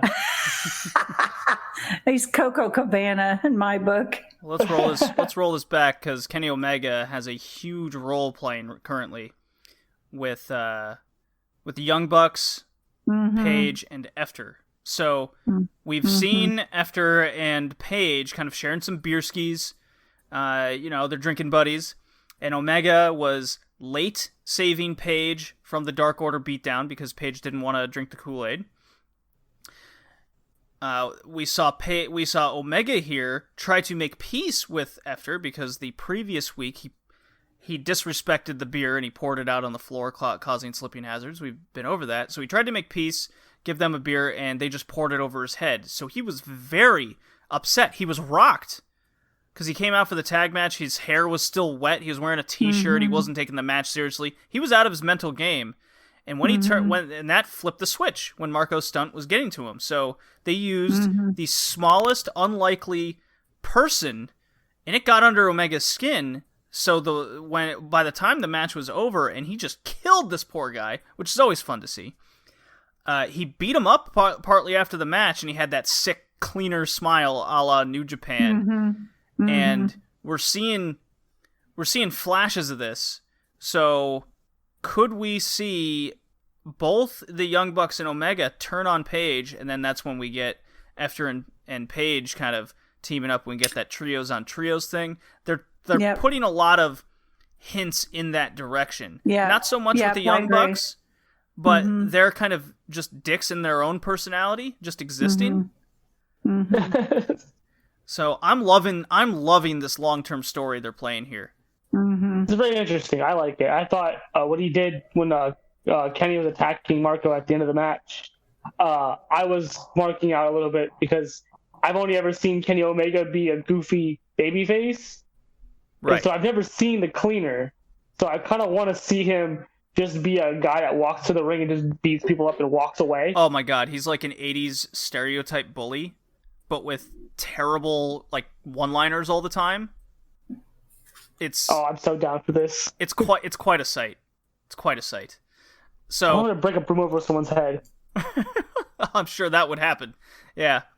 So after Face the Lucha Brothers, that match kind of underwhelmed my expectations, but I really still liked it. They started out kind of rough, and then they mixed well together from that point forward. Not much else to say there. Let's see here. Young Bucks, since we're on the topic of the Elite, Butcher and Blade in that Falls Count Anywhere match was absolutely so much fun. It was the definition of this is why I like wrestling. This is like the 90s reincarnated. You had stupid things like they're fighting in front of a semi-truck and you see the sign Mud Show. For all the people that hate AEW. Little self-awareness there, taking the piss out of it. They start in a fucking kitchen with the Butcher and Blade cutting meat, which is awesome. It's very campy, but it makes you laugh with them, not at them. He kept his apron on the end, though. Was it Butcher kept the apron on the entire time? The entire time, basically the entire match. It was basically until the table spots at the end. You know, Yeah. a lot of Young Bucks matches always kind of seem to end with them diving off something through tables, which is fine. That's their kind of shtick and MO. Both matches got 3.5 stars from me. This match did not get 4 stars out of you. No Wow. Canadian destroyers, right? Oh, there was not a Canadian Destroyer in the Butcher and Blade match. I stand corrected. I'm sorry. See, I got 3.5 stars. Yeah. There was a Canadian Destroyer in the Elite Jurassic Express match. There was. Yeah. I like Canadian destroyers. It's the best move, the flipping pile driver. Yeah, that was a lot of fun, though. It was a Great transition move. crazy ass ending to the match. Just a lot. The whole match was a lot of fun. The super kick on Blade, and he goes up the escalator. At first I was hoping, I went, oh, the escalator's going the wrong way, because I thought they'd like fight up the stairs and they'd super kick him, but because the escalator was going up, that they would kick him down and he would just perpetually keep falling. Oh, yeah, that would be good. But it was still funny because they kicked him and then he went up the escalator and then they went to commercial. I thought that was done so well because then when they came back, they're like, okay, well, the Blade will come back eventually, I guess. He'll make his way back to the ring. It was great. And little did I know that what was in store for the Blade, this poor guy, he does a suicide leap over the top rope to the floor, totally misses, I think it was Nick Jackson, and the table he was probably supposed to land through, and he just crashes and burns. I'm like, oh, he's dead. This poor guy. Yeah. Like he completely whiffed it. It wasn't even close. Oh, man. No, not even close. Yeah. It was quite something. Sammy Guevara came back. That's how the Inner Circle and beat the Jurassic Express. He dressed up like Serpentico, the masked luchador fella in the crowd. He's back, 30 Days Dawn. You were just talking about him before we watched this particular show, Mom. Yep, exactly. You happy he's back? I am happy. I just think he's their right arm regarding flamboyance and persona for the Inner Circle. That absolutely. Alrighty. Him not being there was very obvious. They seemed like Jericho was missing that like extra thing that was with the rest of the group. Oh yeah, sure. But the dynamic was really missing, and I feel like I could feel it every time. Yep. So him coming back was probably a good thing. 30 days seems like enough, I guess, for him to have done his time to come back, I think. Sure. So I want to see him sing Jericho's theme now in a very tone-deaf manner. I want that to happen every week now. Well, and yeah, even when Jericho's song would, his entrance would come out, you would miss that fifth wheel coming out and singing the off tune. Oh, I was missing it every week. I was like, I need this, man. It just makes the entrance. Exactly. He's definitely he was definitely missed. To make up for it, he needs to come out with a megaphone and just do it with a megaphone. Right. Well, speaking of Jericho, he got juiced by Orange Cassidy. I love this segment. It's a good kind of homage to all the things that have fallen from the ceiling in Western wrestling history, and they just made it their own. Orange juice. Orange Cassidy and Jericho is not over. This is also the debut of Jericho's new shtick, the Demo God. The Demo God. Right. The Demo God never loses. 18-49 is the prime demo, as he tells us. Never doubt the Demo God. Never doubt. All that doubt the Demo God will and shall fail in their respective demos. Their viewership will be depleted. All that doubt the Demo God shall perish. It was, and he lose a shirt like the next day, didn't he? Yeah, Jericho 18:49. Demo God. Well, he can't keep saying he's Le Champion. Of course, because he's not. You know, so you can have both. Why not both? No, ain't gonna happen. He's Le Champion, the Demo God. There you go. No, he has to be a champion to be Le Champion. And This he's is no longer Le Champion. So Orange Demo. Yeah. So Orange Cassidy's going to have a rematch against Jericho. This is coming, whether Mike Tyson gets involved or not. They keep rolling that back on commentary, and Jericho on commentary also complaining about a $7,000 jacket where he's wearing a white one, and he continues to wear it, and now it's stained in orange juice. It's quite glorious. It's great. He's very mad about it. Everything about Jericho's fantastic. I loved it. I loved when he got doused with the orange, and then there was a piece of orange hanging in his hair. Oh, it's perfect. The happy accidents that add to everything. Absolutely. Yeah. And then he sat the whole time doing his announcing in just nasty orange sticky, and Brandy sending her wet wipes down to him. Britt Baker. Oh, what did I say? Brandy. Oh shit! I'm sorry. So, whoa, do I need to play the music again? Whoop, whoop, whoop. Yeah, sure. All right. I just want to point out Ortiz flailing like a fish was the best part. I could not stop laughing. Oh God, yeah, the flapping fish dude. What I want to see. Great. What I want to see. Jericho's 49 years old. He turns 50 in, I think, November or later this year. Okay. I want to see him before then face some 18-year-old and say it's the prime demo match. That needs to happen. That needs to happen. It needs to happen, and then when he turns 50, everyone mocks him for being outside the prime demo. That'd be great, wouldn't it? Quickly find an 18-year-old, and he's in total denial. somewhere. Oh yeah, and he's in total denial of it all. I mean, it's all the writing's on the wall. It's perfect.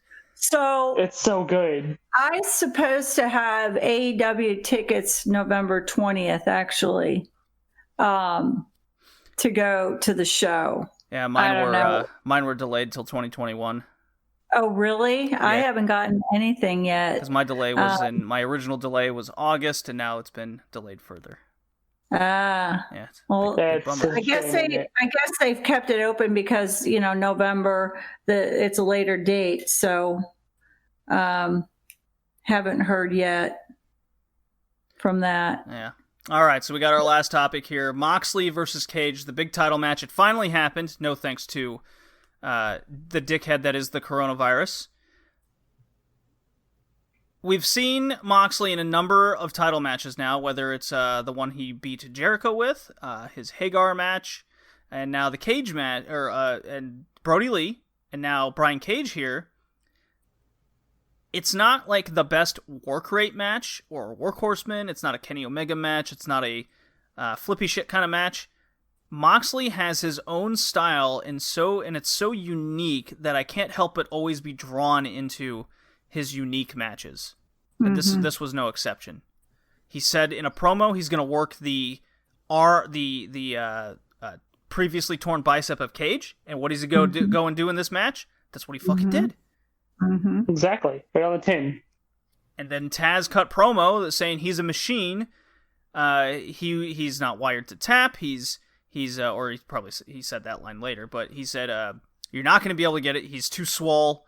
You won't get your finisher, your dirty deeds or whatever it's called. Paradigm shift is you won't be able to get it fully locked in for its full effectiveness because Cage is too big, and that's the one time we've seen someone kick out of Moxley's finishing move, and then that led to the finish where he did get a big armbar in on Cage, gives Taz the middle finger as he's in the hold. Cage won't tap out, throws in the orange towel. It not only gives Moxley a clean win and decisive win, Cage didn't tap out and Taz was protecting his money investment. This is old school wrestling right here at its finest. Yeah. No, it was great. It was brilliant. I think just because if you think about it, he threw the towel in. It was out of Cage's control, so Cage still looks strong because he didn't make the decision. Taz did. It also builds for later when he turns on Taz eventually, right? You can also build that from there. And that's not even, really necessary. I mean, he was upset with Taz. I mean, he said as much on social media and everything. It does leave things open. But it also, I love the way AEW has used, this has happened 2 times now where they've thrown in the towel. The first time was MJF on Cody. Right? Big deal. Right. Because Cody can never, quote-unquote, challenge for the AEW world title anymore. And then Right. Taz here with Cage, proving that Cage is a badass, but he's got to say, Cage is like, I tear my arm off, I won't tap, and Taz is like, no! You need your arm. I need your arm. That's what he was saying. You know, it's great. And Moxley came out looking like an utter badass again, just like in the Brody Lee match, where you have these monster contenders that are now established as possible people you can throw into a main event situation and look awesome. Same thing with Lance Archer. Are they the guys that are going to be at the tippy top of the company? Probably not. But it doesn't mean you can't keep them as serious threats. And this was excellent. I absolutely adore this. Again, is it the best match in the world? No. Is it better than Evil going 35 minutes in New Japan? Absolutely. That's at a high bar, though. It's a very low bar. You can adore all you want with Cage, but my opinion of Cage is that, no doubt Cage is strong.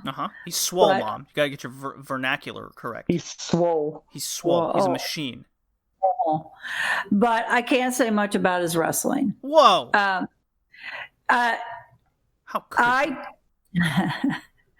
I need more. I need to see more from him than his pansy persona. All right. Well, then I'll throw this at you, mother. Cage to me is just a throw around wrestler and a bad loser. Well, you know what he's going to do, Mom? He's going to throw around one of your favorite wrestlers, Darby Allin, Mr. Skateboard Boy, hanging out with Tony Hawk and Travis Pastrana and all those guys. That's all he does, though. That's my point. I don't see him as a... He better not mess with my Darby. Oh, he is, because the lights turned out when Cage jumped Moxley because he's a sore loser. Yeah. And Darby skateboarded his throat in retaliation because in AEW, things roll around and make sense. Remember when Taz was trying to help Darby Allin out, and then it was ignored, and then at Double or Nothing, Cage took out Darby Allin? It all makes sense, guys. Hey, what do you know? And now we get this tornado tag match of Cage with newly formed friend Ricky Starks taking on Moxley and Darby Allin. And low-key, Darby Allin and Moxley are quite a team together. They've done this a couple times now. Yes, they look great. I think Cage is just. Don't like him. I don't like him. I don't think he's a great wrestler. I don't think he's anything. He's just a big muscle guy. Whoop-de-doo. I liked the match. I thought Brian Cage was good in it. I think Moxley was the better wrestler between the two, but that's what I'm talking about.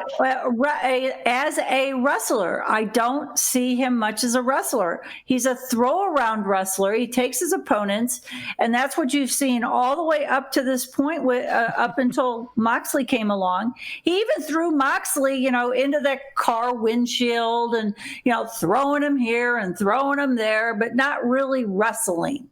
And so that's what I'd like to see out of Cage. When I see some real true wrestling from Cage, then I can have a better opinion of him. But right now, wow. I don't find him. Maybe I will have a better opinion of him. Mom, let me correct myself. And Kay, you can answer this question too. Did you enjoy this match versus Moxley? Yeah, I did. Mom? I thought it was a good match. I did enjoy it because I like Moxley. Okay, so and I like Moxley kicking someone's ass, which he always does for me. Well, then Cage did his job in getting his ass kicked by Moxley to you. He's wrestling just for me, you know. Yeah, right. Of course, you're number one. Follow-up question: are you excited for the Cage versus Darby Allin feud? Yes, I want more of that. Mom? Yeah, okay. I want to see Darby Allin wrestling again. I don't give a shit about the feuds or whatever. I want to see Darby Allin get back in the ring and do what he does best. And well, he's going to do this against Cage. Is this acceptable to you? If Brian Cage could wrestle. You don't think Darby Allin's going to get Cage to wrestle against him? I hope he does, but you know, most of Brian Cage's wrestling is throwing somebody around, and you know, Darby Allin, he's a skinny shit, and I'm sure Brian Cage. I love how you love this guy, and then you're just like, he's a skinny shit. He's a skinny shit. That's great. He is a skinny shit. But he's good at what he does, and Brian Cage is Brian Cage. You know, it's really funny. This comes from someone like you, Mom, because there's a lot of these older wrestling fans. Let's call them the 50+. You're in that demo, Mom.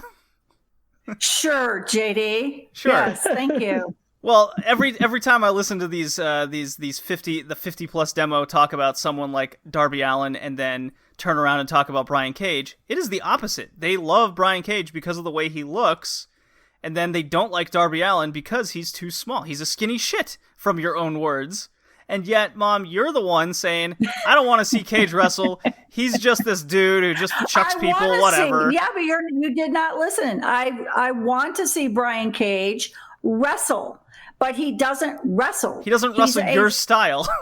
No, he doesn't wrestle. He just throws people around. And that's not wrestling to you. I get it. No, it is not.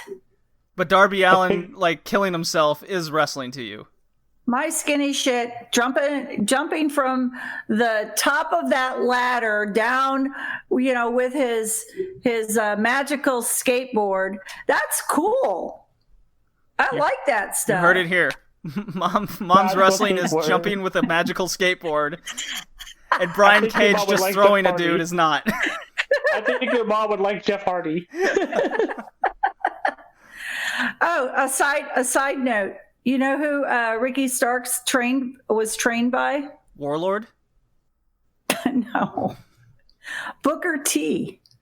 Yeah, I didn't know that. So was Sammy Guevara for a small stint.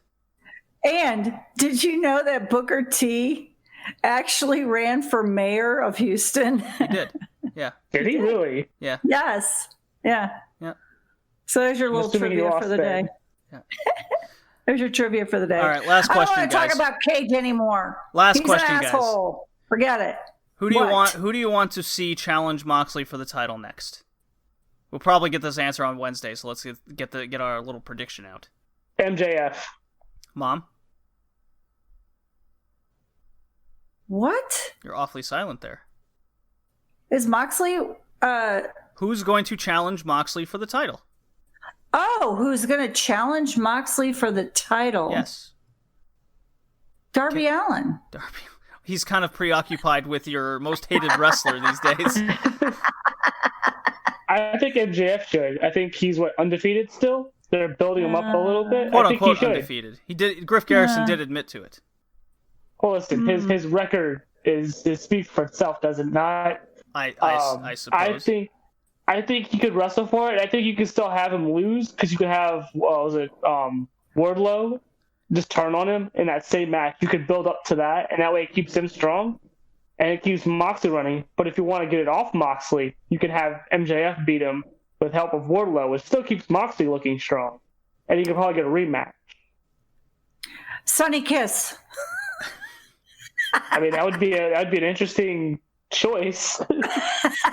Nyla Rose. An even more interesting choice. Champion versus champion. I'd be down for it. Kay, I'm on your side. The MJF. I could also see them going. I could also see them holding that off until Fans, for later in the year. So just to say a different name, I'm kind of leaning towards Lance Archer. He's sticking atop. Yeah. He's sticking atop. We haven't really seen him. Well, we saw him for about a minute with Jake Roberts killing dudes in the locker room, throwing them into ceilings and in a trash can while Roberts is sweating through his white t-shirt and cutting a promo. They're keeping him strong in the rankings. They're doing these vignettes. I could totally see Moxley Archer at All Out, and Moxley continues his reign as the Giant Killer, and then they'll wrap around to MJF later in the year, and I could totally see MJF winning at that point. I could too. I think that'd be great to have a heel on top. No, I would hate for him to be a winner. Because in August it just seems like it'd be too soon for MJF to win. I don't know why. Like 4 months would make a difference with me, but I guess it does. Yeah, no. I think the reason why you're not wanting to see him is the whole reason why you should win it. He's really good. He's really good. He's really good at being a heel. He's really good at wrestling. You don't like him, but you can at least acknowledge that he can put on a good match. But he chooses not to, right? He has people interfere and help him. I think it's a great heel. I like heels that do that. They're really good, but choose not to be good. I'd like to see Archer Moxley. That would be good. But either one of them, I can't see them taking it away from Moxley yet. No way. Nope. Well, nope. Let me pull up the little. I want Moxley to have that for 2 years. Oof. That'd be pretty long. A Hulk Hogan reign of the 80s. Yeah. Why not? You know what, Mom? You're right. Why not? Why not? Why not? Okada only held it for 11 months. He still had 10 to go. Let's see here. Yeah, math. AEW this Wednesday, Tornado Tag, Moxley Allen take on Mom's favorite wrestler Brian Cage and Ricky Starks. Tag titles, Dark Order versus Omega Page. TNT title, Cody Warhorse, not Warlord, as Mom would say. Jericho Inner Circle versus Best Friends and the Young Bucks in a 10-man tag. That should be really cool. Wait, is it? What? Is it Best Friends and? No, it's Best Friends and Jurassic Express, I think. And then Shida versus Diamante, based on her win against Ivelisse. So Wednesday's looking good. We'll see. There's some promo segments that they've announced. I think Moxley's addressing somebody. MJF State of the Industry segment. So we're gonna see something happen on Wednesday. Should be good. It's gonna be interesting. Cool. Fun. Yeah, I'm pulling up. Yeah, it is Best Friends against Best Friends and Jurassic Express for that 10-month tag. So. I made a friendship timeout drop, and Mom, because you hate not John Moxley, because you hate Brian Cage so much, I have to put you in temporary friendship timeout for the time being. You can't. I'm not your friend. You are my friend. You're friendship timeout. I'm your mother. How could you do that? The facts are, I'm not your friend. a lot of shit. That's a good counter argument. I cannot help you. This is done. Reba, get me out of here. All right, I played it. You guys talked over the whole drop. Both of you are in friendship timeout. You didn't. I didn't know there was a drop for friendship timeout. I made it, and it's Britt Baker being Michael Jordan in her promo skills. I see. Well, Michael Jordan wasn't much of a promo, anyways. Just mic him up on the court. You definitely hear some promos out of him. All right, we've been here an hour. Hopefully we can do next week's Dynamite in like 10 minutes. Absolutely. So the whole podcast isn't going to be like 4 hours long, but I'm sure it will be. When we come back, it'll be the July 29th review.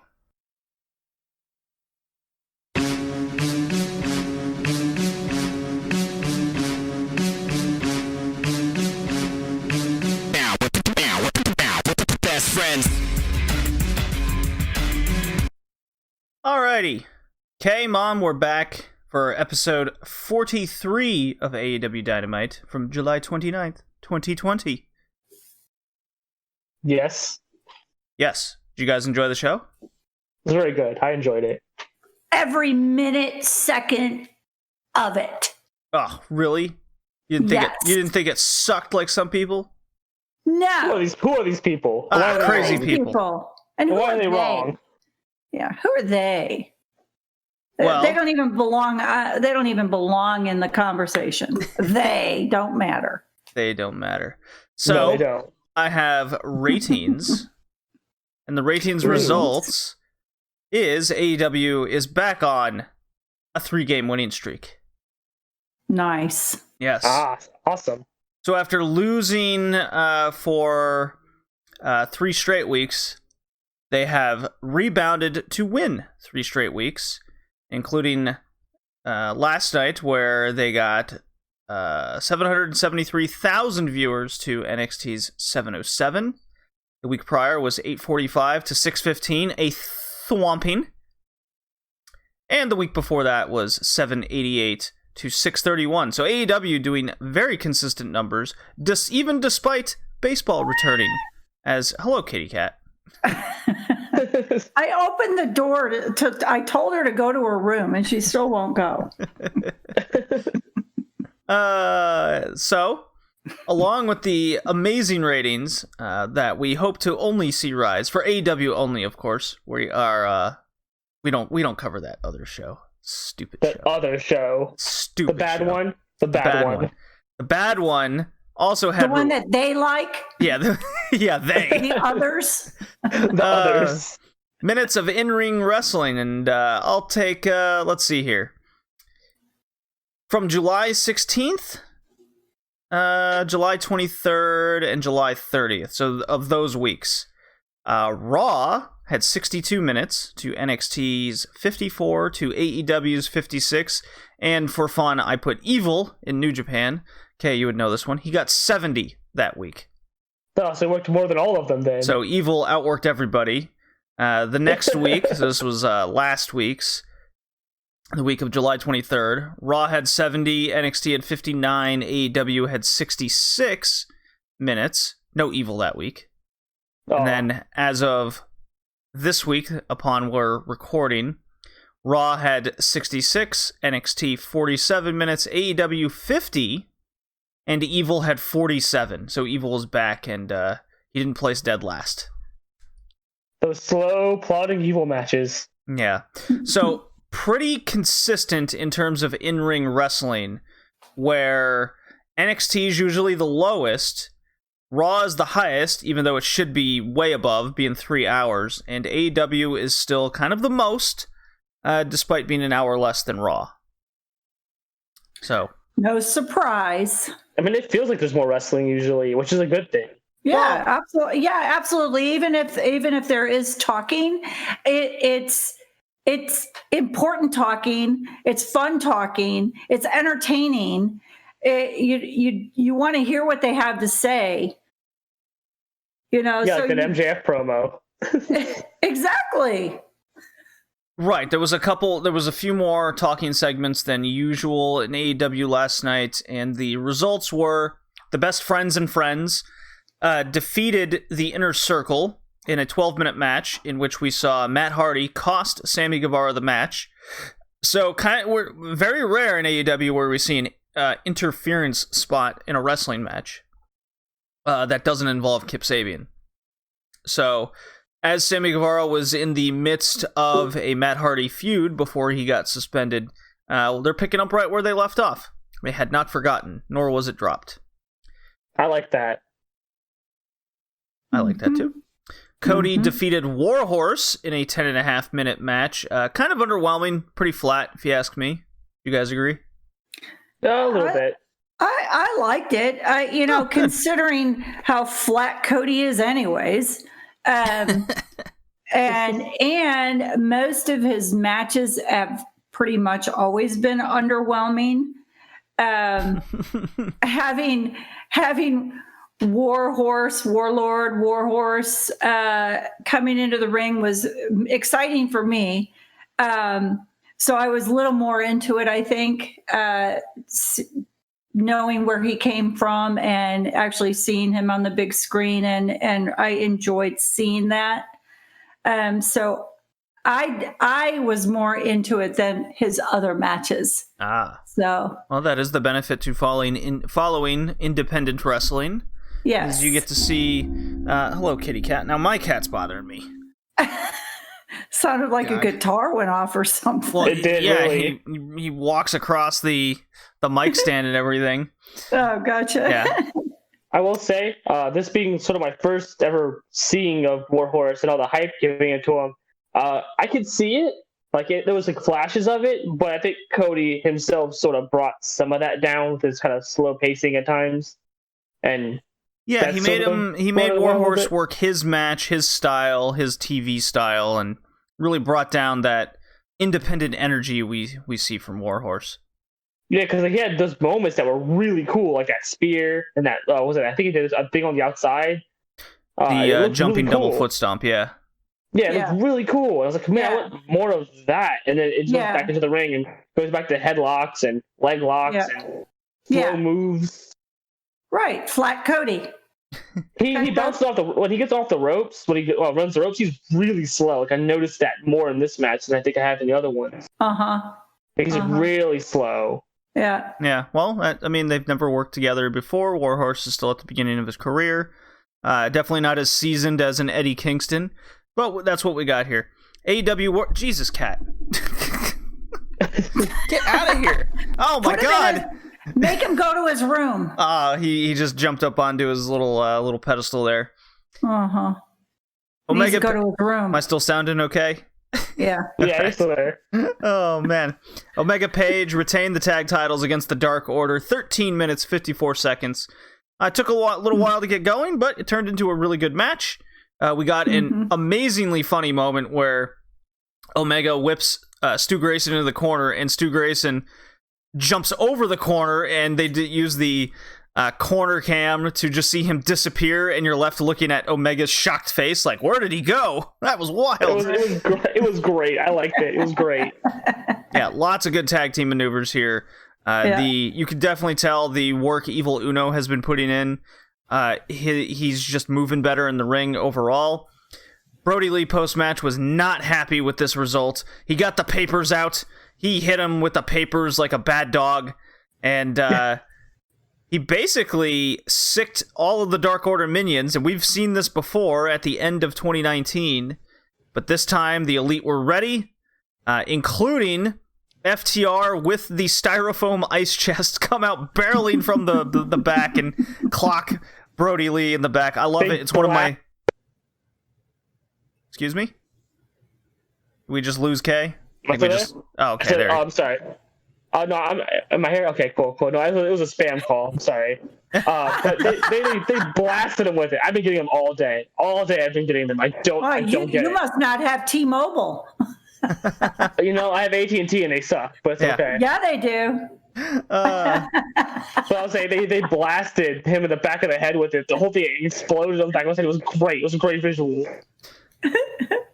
I'm really starting to really come around on after they have a lot of character with them in such a short amount of time with their southern. It's really kind of like an Adam Page gimmick, but they're a tag team. And we also saw the little segment in the back where they were officially signing their quote unquote AEW contracts. And we saw because they certainly didn't do it before, right? No, they were free agents, of course. I see. And they brought in Arn Anderson to look over their contracts, in which they kind of did something we all wanted to see, where in their tag matches, in their contracts, says there will be a tag rope that is mandatory in their matches, 10 count for double team maneuvers. Your NWA tag team rules, so it's really separating Efter from the other tag teams. It'd be interesting to see how this plays out. Is it writing on the wall at All Out that Efter is going to defeat Omega Page for the tag titles?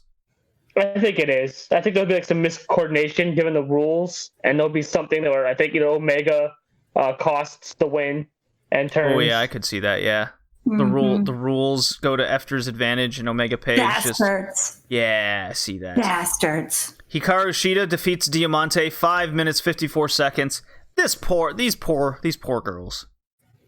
They really tried, and then it just fell apart. Yeah, there was some missing there. There was, but I don't know how much of it. Maybe they just didn't have experience wrestling together. And I think some of that had to do with it, maybe. Yeah, new opponents, different style.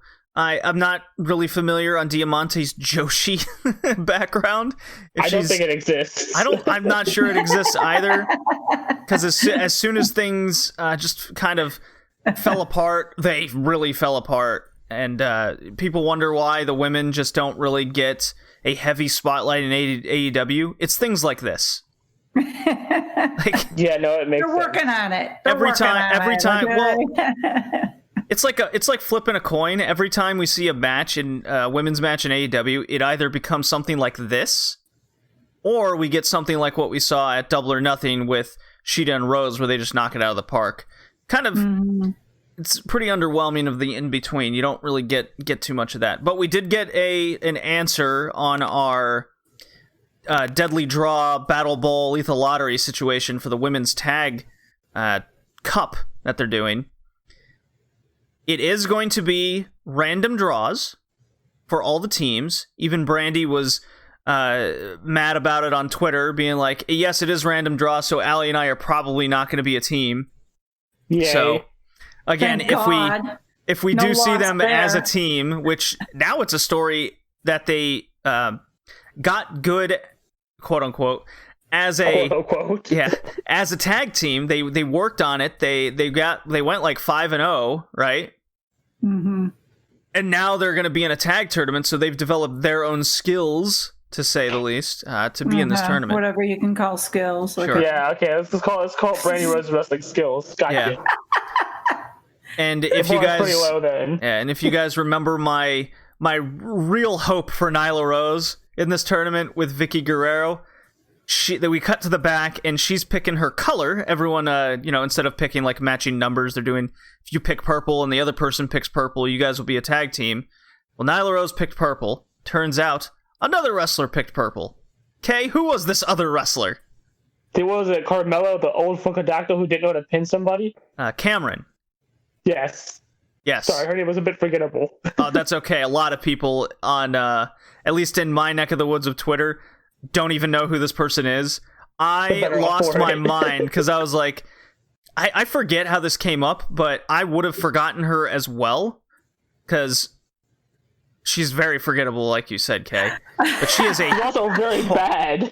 Mom, you wouldn't know this, but this woman used to be in WWE as like a dancing girl, and they put her in the ring, and she's probably regarded as one of the worst women's wrestlers in the last like 10 years, along with Reba. She tried to pin somebody on their stomach. She had their stomach down and tried to pin them. It was yelling at the ref for not counting. Pretty great. It was bad. It was awful. And so this is Nyla Rose's teammate? Oh yeah, and Okay. someone did a freeze frame of Nyla and Vicky seeing Cameron come into the screen, and their faces are just, oh god.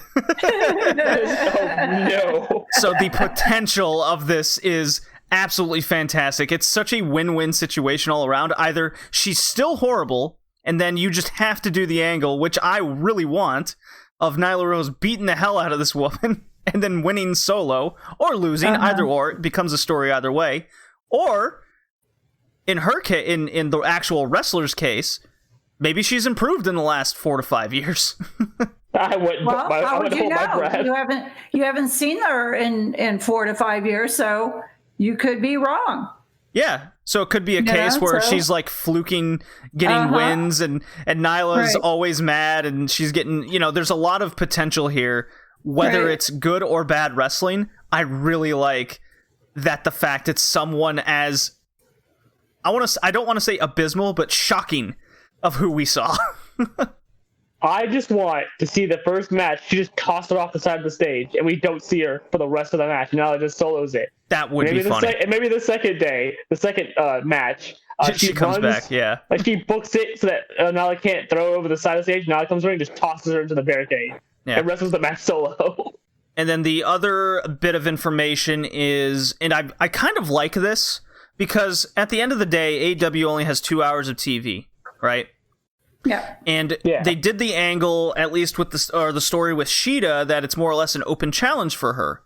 So I see these women that are going to be in this tag tournament getting a singles match against Shida, like Diamante here, and that's shown on Dynamite, and that will encourage people to seek out the Tag Tournament Cup on YouTube, which debuts on Monday. So do we have all the teams already? No, I expect over the course of the next few days we'll get some more team announcements, or we'll tune in on Monday's YouTube and we'll see the teams kind of revealed and more brackets revealed. And my assumption is, as the tournament, goes on, which is kind of matching up with what the real sports are doing with baseball with its depleted season, NBA doing a makeshift playoff season, MLS doing the same thing, it'll bleed into Dynamite in the later rounds, which would be pretty cool. It would be. Yeah. And then if it's any good.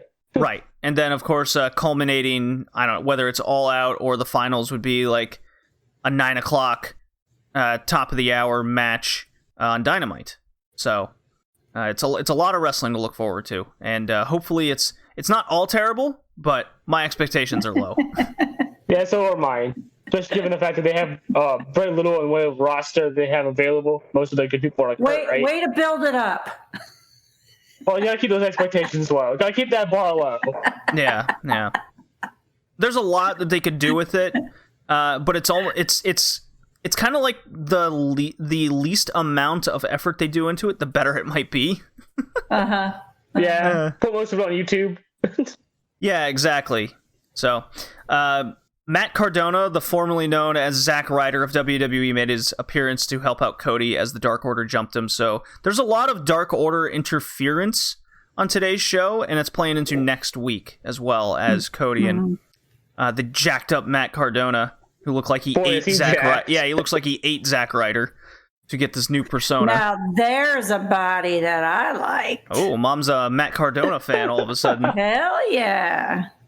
See, now, you talk about Brian Cage and just being swole or whatever. That's a body that I like. I don't like the Cage body. I'll take Jack, you like a Jacked and Harry? No. I like Cortona. Yes. He's sizzling. All right. Your my kind mom of guy. is a Strong Island fan. Strong Island. That's what he's going by. My personal opinion on the Cardona situation is, I don't hold, like, the same thing happened in TNA when I was watching that on the week to week, where you see a lot of these ex-WWE guys come in. The difference what TNA did was they were always kind of shoved into the main event right away and given title shots, and they kind of stayed in the main event, and they became factions, and they continued basically old retro stories or stories carried over from WWE. I get a little worried when a lot of this stuff happens because of what's happened in the past. So when you got a guy like Cardona coming in, who's been essentially a jobber in WWE for a decade, this gets me a little worried. But he has a lot to prove to me going forward here. Well, he already proved one thing to me. Well, then that's point for you. I think to cover a little bit on that. Oh, yeah, go ahead. I think to cover a little bit on that. I think bringing people in that are ex-WWE, I think that could raise some concerns, but I don't think it matters who they're bringing in. I think the name value kind of also sort of adds more to them, but I think it's how you use them. Yes. So if he's just going to be in a smaller, like, mid-card role until he maybe gets his way up the card, if they decide to do that, I'm okay with this. It's a big difference than, like, bringing Kevin Nash in and having him go for your top title or something. Right. No, I agree with this. Didn't Jericho come from there? Jericho was already out of WWE before AEW started. Okay, and then where did Matt Hardy come from? He came from WWE. Where did Cody Rhodes come from? And Dustin Rhodes? Dustin came from WWE, but he was also WCW before that. And Cody had left on his own in 2016. So he had already kind of proven himself on the independents and in New Japan prior to AEW starting. So there's a number of ways you could look at the roster of AEW, and you could definitely spin it to your own narrative how you see fit with the guys they have and where they've come from. But at the end of the day, really, WWE has been the only game in town for 20 years. So at some point, like, every single person in today's Western wrestling world has basically been there. Yeah, you're not wrong. That's a good point. That's actually a very good point. Exactly. So that's especially nowadays. Yes. And how I'm looking at it, being that I'm new back in, and Kay is also he's been out of the wrestling for a while, and he's back in. So I'm coming into it where I really don't know these guys. And so whatever their past was, I really don't give a shit at this point, because I like what's happening now. I don't care what their past is. I care what they're doing today. Yeah, and the fact that you don't have that knowledge does you a lot of wonders and credit, because you're just coming in with a clean slate with all these guys. They don't have that stink with you for a while. And I'm really trying to look at it that way as well. And I didn't even know about Moxley and where he came from. I liked him right off the bat when I first started watching this. I really liked him, not knowing what his past was, where he came from, what the whole shit was about in the background. So the people that I'm seeing, I'm drawing from what I'm seeing today and where it's going. And I like it. I really am enjoying it immensely. I feel that, I'm back into it again, where I've been gone for 20 years more, right? Yeah, 20 years. Yeah. So, yeah. You stopped watching in 2001. I'm enjoying a clean slate and just seeing people coming in. I really just don't care what their background is. And to know this or that, I'm curious. When I like somebody, I'll look up and see what they're about. Like Ricky Starks, didn't really know him, where he came from or anything. Right. So when I like somebody or I'm curious about somebody, I go, oh, that's why I found out that Ricky Starks was actually trained from Booker T. Things like that. That intrigues me. That interests me. Those are little things that I like to find out about people that will catch my eye for doing something or whatever. So I like where it's going. I like what AEW is doing, regardless of where these people come from. As far as I'm concerned, they're a clean slate too, because they're coming into a new company. Yeah, and if you really want to get specific about this, I'm just looking at the card from tonight, and most of these guys come from Ring of Honor and Lucha Underground. That makes sense. It's a lot of sense, actually, especially the ROH one. Yeah, like basically everybody. I'm pretty sure I should actually look this up. I'm pretty sure like every person of note from Lucha Underground, with the exception of like maybe 3, are in AEW right now. That's funny. Yeah. Main event. Oh, no, before I get to the main event, MJF did a 1998 Hogan State of the Union address. Oh, God, it was so good. I just watched it on Nitro not too long ago, and I thought it was really? I thought it was the most annoying, terrible thing in the world of Hulk Hogan running for president. It's a big publicity stunt and everything. He went on Jay Leno, and he announced his retirement because he couldn't run for president, and also the NWO at the. It's a horrible storyline. Oh, he cut a horrible promo. Like CW. Yeah, he cut a horrible promo that's about nothing. And when I saw MJF coming out, I'm like, this is exactly what it came to me. Just like the orange juice spot when it fell from the ceiling, I was thinking WCW, New Blood Rising. I was like, when's Kevin Nash gonna step aside from the blood coming from the ceiling? But here we go again, going with the old Nitro vibes, but with a coherent show.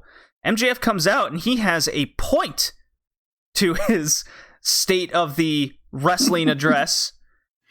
And he's out, he cuts this promo talking about ratings, the flip-flop and flies of AEW, You guys are brainwashed by Moxley kind of deal. Dictator John, he called him. You know, it was like this Donald Trump political parody speech he was putting on in a wrestling spin and terminologies. It's a stone cold fact. You come from the land of Titans. Shot at WWE. Like, there was a lot to break down from his speech, but the point of it was he's putting his hat for the world title to take over AEW. A great promo.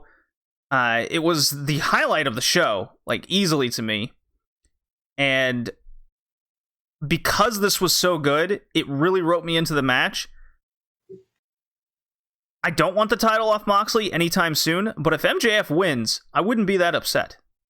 Oh, I want MJF to win. I think to go on the Hogan thing you mentioned, he even did the Hogan gesture, so I think maybe he was aware. Maybe. Oh yeah, he probably saw that, and he's like, "Brother." He even said it in his speech. It's great. Exactly. That promo. So I liked MJF from what little I saw of him before. I thought his heel work. He's probably the best heel work I think I've seen in Western wrestling since God, like the 90s when I was a kid. It's been a long time, right? yeah. I have not seen somebody like do such a good job of making me not like it, but also realize he's really good, and I can't deny that he's good. Right. It's great, and that promo alone sold me on the fact that put the belt on him. You can't cut a promo like that and not put the belt on him. Put the belt on him. All right. Main event, in which we see Moxley with a guy from Evolve, a guy from Lucha Underground, and a guy from NWA. So all four guys from a different promotion, basically. Darby Allin and Moxley defeat Brian Cage and Ricky Starks. Tornado tag match, which also apparently means it's a hardcore match too. And holy shit, we got a hardcore match. Just a bit. That was awesome. I think my favorite part was the finish was out of this world crazy, but it was actually the start of it, which, so we know Darby Allin got rocked last week, and he was on concussion protocol, and since it was taped, he's had 2 weeks. So Cage, Starks, and Taz come out. Taz cuts a promo, and really talks up the two, hands over the mic to Ricky Starks. He cuts a good promo, and Cage is there just looking swole, as you like, Mom. You know, the good wrestler he is. Mm-hmm. And they really kind of sold me on the fact that Darby Allin wasn't going to show. And yeah, right? Yeah, so I was like, okay, Moxley's going to have a mystery partner. Let's see who it is, who's going to come out. Well, it turns out I fell for it, hook, line, and sinker, and Darby Allin from the top of the entrance tube jumps onto Cage and Starks, and the match just starts. So right. I didn't fall for the he wasn't there thing. I think I've seen it enough times to know that he was probably going to jump him on the side somewhere, or he was going to show up late and jump him. So I didn't fall for it, but I still think the backdrop thing he did off the top was really cool looking. It was a really nice looking visual. Oh yeah, his coffin drop's really cool, yeah. But the thing is, they've done this before, the opposite, where Moxley got jumped backstage by the Inner Circle, and Darby Allin had to fight a match by himself. So that's also why I fell for it. That makes sense then. Okay, see, I didn't have that context. Yeah, so that was before you started watching AEW. Yeah, so that's right. I forgot about that one. Yeah, so AEW's booking, the way they tell their stories, they really reward you for paying attention. I really like. I mean, it seems like it from what little I've experienced so far. Yeah, it definitely seems like they reward you for noticing things and watching and paying attention. Yeah, and you may not get a payoff to something for weeks or months on end, and it's all tied together in the end. So you're like, hey, what happened? You know, what happened to this thing that happened 2 weeks ago? Well, you might not see anything for 2 more weeks, and then it all makes sense when it happens. You know, I saw someone complaining that FTR pulled the masks off of Phoenix in their Lucha Bros match. That's something to look for the next time those two teams face. Mm-hmm. Right? That was also pretty good, like a little bit of heel heat there too as well. So it works. Right, and it adds to the character of FTR. So again, great storytelling here. And the ending is Moxley went after Cage's arm, put him in an arm bar, and Darby Allin got a skateboard of tacks. And poor Ricky Starks. This poor guy. He bled like crazy. Darby Allin does a kick flip off the top rope and just lands on Stark's back, and he slides across it, and you just see the tacks in him and the scrape that it left. This poor guy's back was bleeding. He looked like he was in so much pain. It looked like the worst moment in the world. But to be honest, guys, the heels had it coming. Right? Got that right. Bad guys got the shit kicked out of them. Good guys win, go off the show. Yeah. Now, I am curious. How do we feel about Moxley and Darby Allin in kind of a title match out of nowhere for next week? I don't get it. I'm not. I like it. I like it if you're going to take the belt off of him with MJF, because you get the one match that I think that I at least was looking forward to with Moxley out of the way, and I think you could set that up to where maybe it doesn't have a clean finish, or maybe it doesn't. It's like the first one that doesn't have a clean finish for Moxley, right? He doesn't win clean. It's like maybe someone interferes and messes it up, or MJF interferes and messes it up, right? Like Darby's about to win, and MJF just costs the match because he wants to face Moxley. His whole promo wasn't on Darby Allin; it was on Moxley. Oh, you see MJF costing Darby Allin the match, maybe? I can see that, yeah, because you could be right about something about that. Because his whole promo was very fixated on Moxley, right? So maybe he's in the back and he's seeing that Darby Allin's about to win. Well, if Darby Allin wins, it goes against what he was saying, right? His whole point, his whole challenge is moot, right? Right. He can't bring the same points up anymore, and people will just miss his challenge, right? He's at an ego, right? So why would he not do that? There's a lot of possibility. We could look at a Darby Allin draw against Moxley. That's very possible. That could throw him into MJF's wrench, in which then leads to Darby against MJF. We could still see continuing fallout between Cage and Starks against Darby Allin and Moxley. That's always a possibility. So I think there's a lot more story element here that is still being told. Yeah. But I don't think you needed to put the title on the line. I think because Darby Allin's the number 5 contender. Agreed. This is a case where you could go, because they even said, like, Tony Khan's in the back, he books the match for next week. Why couldn't it just be a singles match? And then if Darby wins, then he just shoots up the rankings to number 1. And then that makes but again, you don't need the title on the line for that. Right. I think I get that now. Yeah. So I don't love it right now, but there is still a lot of story that's being told that we just haven't seen yet. So I guess we'll return in a couple weeks and see where a lot of this goes. Also announced is Super Wednesday. Orange Cassidy and Chris Jericho will be in a debate. Well, it is politician year, you know. Yeah, it's very timely, very pop culture-y. And then in 2 weeks, it's Tag Team Appreciation Night. We'll get something going on there. So AEW's building up the next couple weeks of shows, and we're on the road to All Out. Success, guys? Excellent. Success. Yeah, it was a good show. It was a very good show. I enjoyed it. Yep. All right, Mom. Yep. Do you have any 4-star matches for us? Oh, my 4-star match? Yes. Well, my main event. That's my 4-star match. Main event. What main event? You have 3 of them. Alan Moxley. Okay. That's a 4-star match for you? No, it's a 3.5. Oh, okay. Well, don't lie to me. Well, I have to make you think. Okay. Do you have your favorite wrestler of the 3 weeks? Warhorse. Warhorse. Warhorse added to the list. Sign Warhorse. Out of the 3 weeks. Okay. After 3 weeks, right? Warhorse shows up on the list. Kay, do you have your favorite match of the past 3 weeks and your favorite wrestler? I think my favorite match would be... Oh, I had to do 3 weeks? I'm sorry, Kay. No, you're fine. For the 3 weeks? Yeah. Oh, well, I'd have to go get my notes for that. Fight for the Fall in last week and this week. So when was the Shida match, the Shida Penelope Ford match? That happened in the last 3 weeks or no? No, that was 5 weeks ago now at this point. Oh, see, it shows how much time is flying by. Time flies.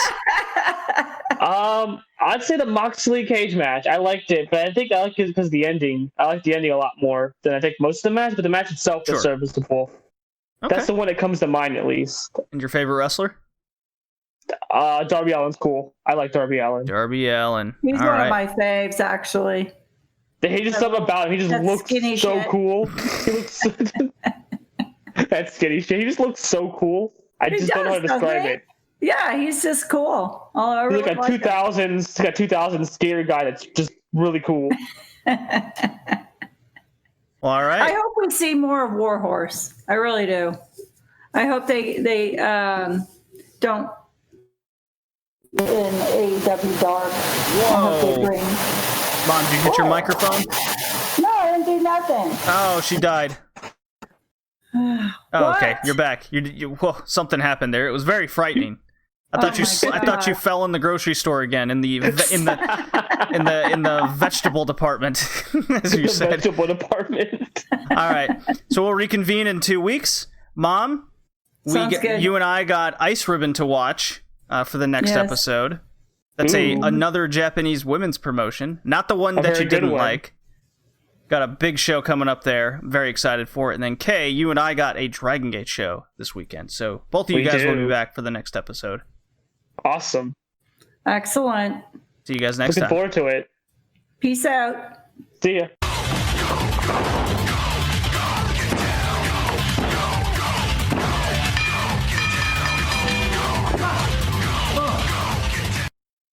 Yes. Just me solo. JD here. We're talking DDT. And some news that broke in between my recording sessions here is DDT, Noah, Tokyo Joshi Pro, etc. Everyone under the Wrestle Universe and Cyber Agent banner here will, starting in, I believe, September, be under one unified management banner called Cyber Fight. The way I think you can interpret this is, yes, Cyber Agent had bought Noah previously. A lot of these promotions were already under the Cyber Agent banner. However, with a unified managerial role, I think this opens up a lot more crossover with wrestlers themselves into the various promotions in Wrestle Universe. This could lead to Noah getting into more of the Ultimate Party shows. This could lead to people like Riho and Saki Akai going into Tokyo Joshi Pro more often.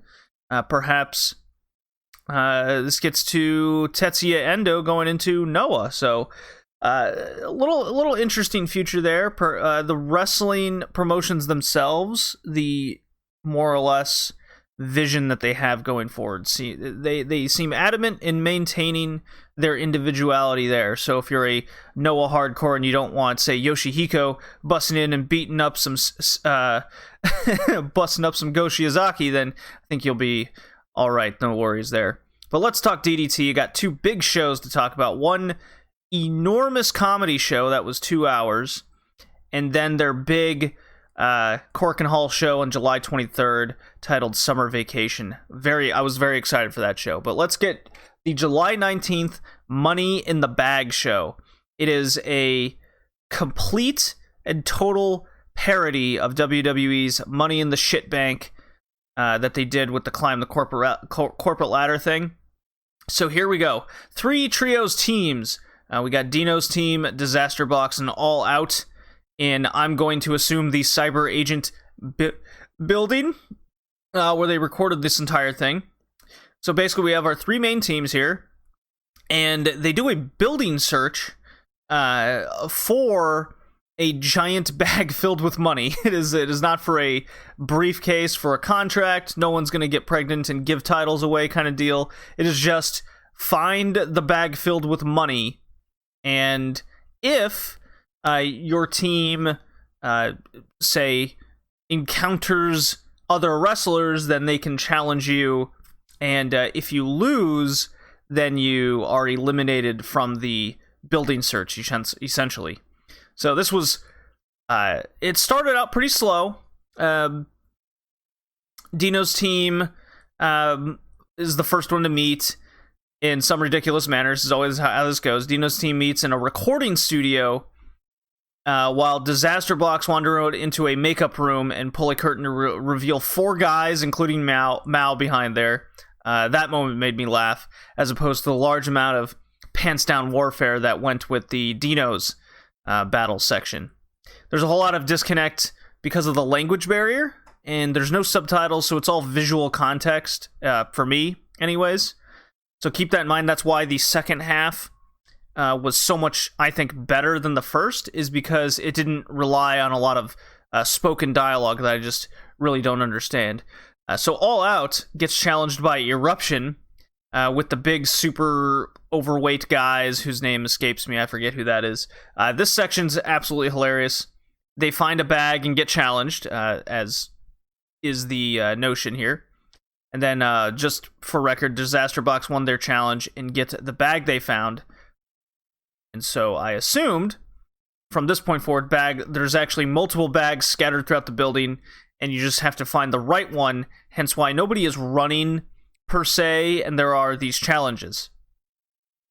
The bag Disaster Box got had clothes in it, and the goofy host that kind of introduced us at the beginning, he's got this weird Dracula-type cape on. Yeah, he just shows up maniacally laughing. He's like, there's nothing in that bag. You're just gonna have to keep going. So this building has become essentially this host's personal playground of fun. And from this point forward, I was just all in on this show. Eruption and All Out do battle, including rock, paper, scissors, with the loser getting hit with a traffic cone over their head. That was funny. Takeshita sidesteps the giant fat man as he opens the door, so the fat man falls down the spiral staircase. Hilarious comedy. Takeshita and Sakaguchi rumble in Studio 7 and into a random Cyber Agent TV broadcast. I'm just dying in laughter at this point. Took a while, but I did get there. Nothing in that bag either at the culmination of that. We're 50 minutes into the quote-unquote match when Dino and company wander into a Tokyo Joshi Pro photo shoot where we find Yuka, Mina Shirakawa, Yuki Aino, and Kamiyu all hanging together. We got chair spinning, submissions with bras, including a great visual of Mina getting cross-faced with one. There's a fire extinguisher involved. Yuka wins this match via splash off the ladder, so even Yuka here is finding ways to, well, steal the camera, so to say. We cut to Dino finding Yoshiko, yes, the SeaDlinnng champion Yoshiko, not at this point in time, with two, but we haven't seen it on air. She's with 2 Yakuza-looking punks, one I'm pretty sure being Asaki Akai. It's a great visual. Dino sees the kendo stick Yakuza girl holding a bag. It's match on, because he thinks that's the money in the bag. Get it? Uh-huh. Dino's team loses after Yoshiko beats the shit out of them all. And apparently this means Dino's team is eliminated. The first one. This is where I discovered this little rule. Cut to Damnation drinking jungle juice out of a trash can and starts fighting Disaster Box for another bag. Damnation wins this more hardcore element match, eliminating Disaster Box now. There was indeed money in this bag, so your Damnation boys get all the money. Then we finish up Money in the Bag with All Out. When they got their bag, they actually found a piece of paper inside. And Takeshita started reading this, and it kind of led them to some place called Harlem in Shibuya.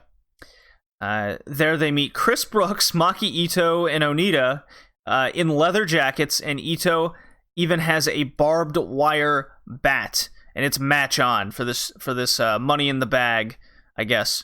Onita-Ito combination works very well. There's a funny ladder spot where Ito... there's a funny ladder spot with Ito where she's on a tall one. She's like, I'm not jumping on this. So they get a one much smaller, and she jumps off that. Excuse me.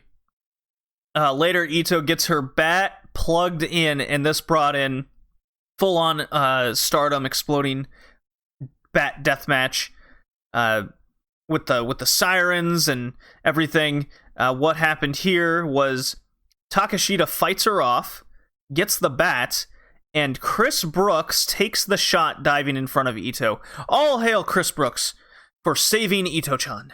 Hail Brooks, I say! Chris will be remembered for his brave sacrifice.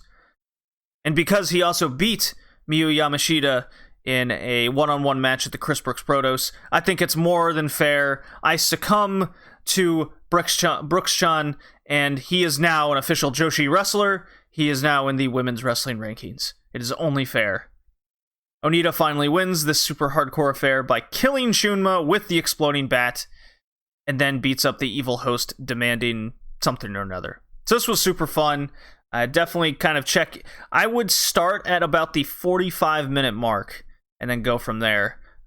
It's more or less right before the Tokyo Joshi Pro women show up.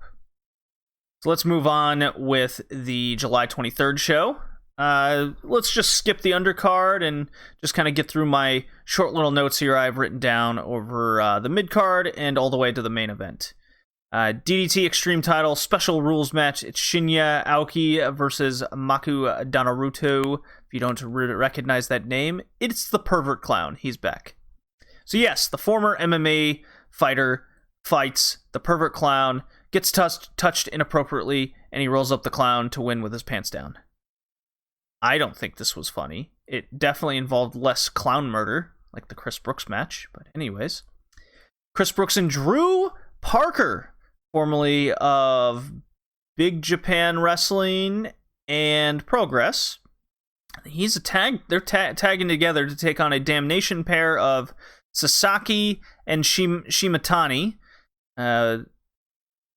Sasaki and Brooks are in a perpetual, never-ending warfare of 2020. Well, Drew Parker got way better in the last year since I last saw him in, say, Progress and in that horrid loser stable that he was in. Post-match, they did win, and post-match, Parker and Brooks cut short promos on each other in Japanese. The British lads doing something quite great there, and Parker challenged Brooks for the Universal title. The promos got a shocked and really funny reaction from the crowd, too. So there you go. When the two gaijins start speaking the native language of the country, they get reactions. How about that? 6-man title match. This is the trios title. It's Eruption versus Honda, Harashima, and Riho, the big time star. So first off, Eruption still has the coolest intro videos and theme in wrestling today. This is undisputed. Second off, this match was awesome on many levels. Third, this would have been way better without Honda and his bullshit. Higuchi Canadian backbreaking Riho was absolutely terrifying, but there was just great chemistry all around. Of course there was, as it should be. Sakaguchi chokes out Honda to retain the trios titles. Post-match Dino and his big purple suit guy challenge. Of all people, Yoshiko pops in the screen, I assume to be the third person. This whole sequence was pretty fun and amazing. Didn't like Honda's shtick, but anytime he started to tell his dumb story thing that obviously we don't understand if you don't speak Japanese, it just comes across as the same shtick all the time. But Ryo, Harashima are just a killer duo. Honda understands Riho. They go way back, so it was no surprise that this match went very well. And Saki Akai Riho was a good 1v1 between the two. Riho just knows how to work. Can I say Riho can work down to other people's levels easier than Satomura? That would be an advantage to say. But anyways, 8-man tag match followed, and this was one I was really looking forward to. This is the big match. Why are my notes going freaking out here? This was the big match where it's Jun Akiyama's young lad team, you might say, and taking on All Out. Because the story here going, more or less, is Takeshita wants to prove he's better than the old man of legend, right? And so he's got his whole heel faction. They're beating up all these young lads. Akiyama doesn't want to take their shit. And here we are. Akiyama got permission to name his group and use the music of Junretsu from Japan. And this pre-match video of Jun Akiyama training all these young DDT students, taking them under his wing for guidance. This whole sequence of events and how they put it all together was really quite amazing. That's usually the only thing I could ever compliment about WWE is their complete video package they do before big matches. DDT did an amazing stuff here. And let's just be honest here, DDT has low-key made the trade/signing of the year with Akiyama. All Out were great bullies here and constantly taunting Akiyama throughout this match. It was awesome. Really keeping him out and trying to make him lose his cool the entire time. It built all the way up to that hot tag to Akiyama. And then the match basically turned into a 1v1 singles match between Takeshita and Akiyama. And what a hell of a story these two told. Basically, Takeshita's the young cocky leader, gunned up and was beating Akiyama, but got caught in this guillotine choke, okay? He was dead to rights, and he even basically passed out. Like, the ref was going to call for the bell with Akiyama's win. This is when, and lucky for Takeshita, All Out just rushed in at the last moment, mugged Akiyama off him, like, really put the boots to him bad. And then Takeshita, they do a cool thing where they kind of pull him towards the corner, and that's when the young lads kind of come in, they take away the other dudes so they can't tag in, and there's Takeshita and Akiyama just motionless on the mat. Quite a good little visual there. So, Takeshita's coming back, because he gets to his feet first, including hitting the running knee on Akiyama. This is Akiyama's, one of his big signature moves. Okatani, I believe, if I'm correct, was the one to even the odds back for Akiyama, as All Out kind of kept interfering, and a really cool sequence where Akiyama's trying to reverse a German suplex, and he kind of signals to Okatani, like, yeah, okay, help me out here. And that's what happened. Akiyama used this to rush into his finishing knee himself, like he just pops up, pulls the knee pad down, bang! And this is when we get a great finishing sequence of Takeshita kicks out. There's multiple T-bone suplexes from Akiyama, another kick out, another knee strike, kicks out one more time, one last T-bone to finish off Takeshita and the cocky heel team. I fucking love this match and what it represented. Gets a big thumbs up from me, and you know I don't just say that unless I mean go out of your way to check the match out. It's quite something. And then the KOD Openweight title match, the champion Tetsuya Endo versus the pest in his side, the up-and-coming brilliant wrestler, one of my favorite young guys in the wrestling world today now, Yuki Ueno. Match goes 21 minutes, 45 seconds. And where do I even start with this one? I'm on record saying once you get to 20 minutes, that's the magic hour. I love matches that go that between 20 to 25 minute range. And just like kind of women's matches where they go the 15 to 20 minute range. That's just the sweet spot. It just feels like the pacing matches that. And generally, the best received matches make those times. Not to say that it's a set rule, of course. I've seen 45-minute matches that have been received well. I've seen 26-minute women's matches that have been received well. Just kind of a generality here. Okay, so coming off their two excellent matches from Ueno and Endo, and the built-up tags, especially the one that got Ueno the match here, this amplified off of those. So, you know, ring storytelling at its finest. Ueno was breaking through Endo with lots of high flying, essentially beating Endo at his own game. Endo had so much trouble hitting his trademark moves because they were always getting countered by Ueno. I love the corkscrew plancha to the outside from Ueno. The triangle moonsault in particular was great. Shades of Ibushi and Ultimo Dragon there. The story then became a battle for Endo to regain control of the match. And you forget sometimes that he's part of the shit heel group Damnation because of the way he kind of carries himself like a star and his, well, ring style. It's kind of like Will Ospreay in a lot of ways, right? So, how does he do this? He uses the referee as a human shield in order to do it. The first time, they played some high-flying gymnastics around the ref, which is really neat. And Endo didn't gain complete control here, but it was... It slowed down Ueno's onslaught for that short time. We get a lot of excellent near falls, excellent athleticism. Endo busts out a new move, according to his post-match interview, and he got the idea from Animal Crossing New Horizons, which I found absolutely hilarious. He hits a fucking muscular bomb, guys. So first MJF on Jungle Boy at Double or Nothing, and now Endo here. Naruki Doi is influencing all for our Dragon Gate fans. After that, he hits the big 5 shooting, big 5-star shooting star to retain. That's what I'll call it. He did use the ref as a shield a couple times. Endo cockily says the defense was easy. You know, no problem. And he tells Ueno he's got a long way to go.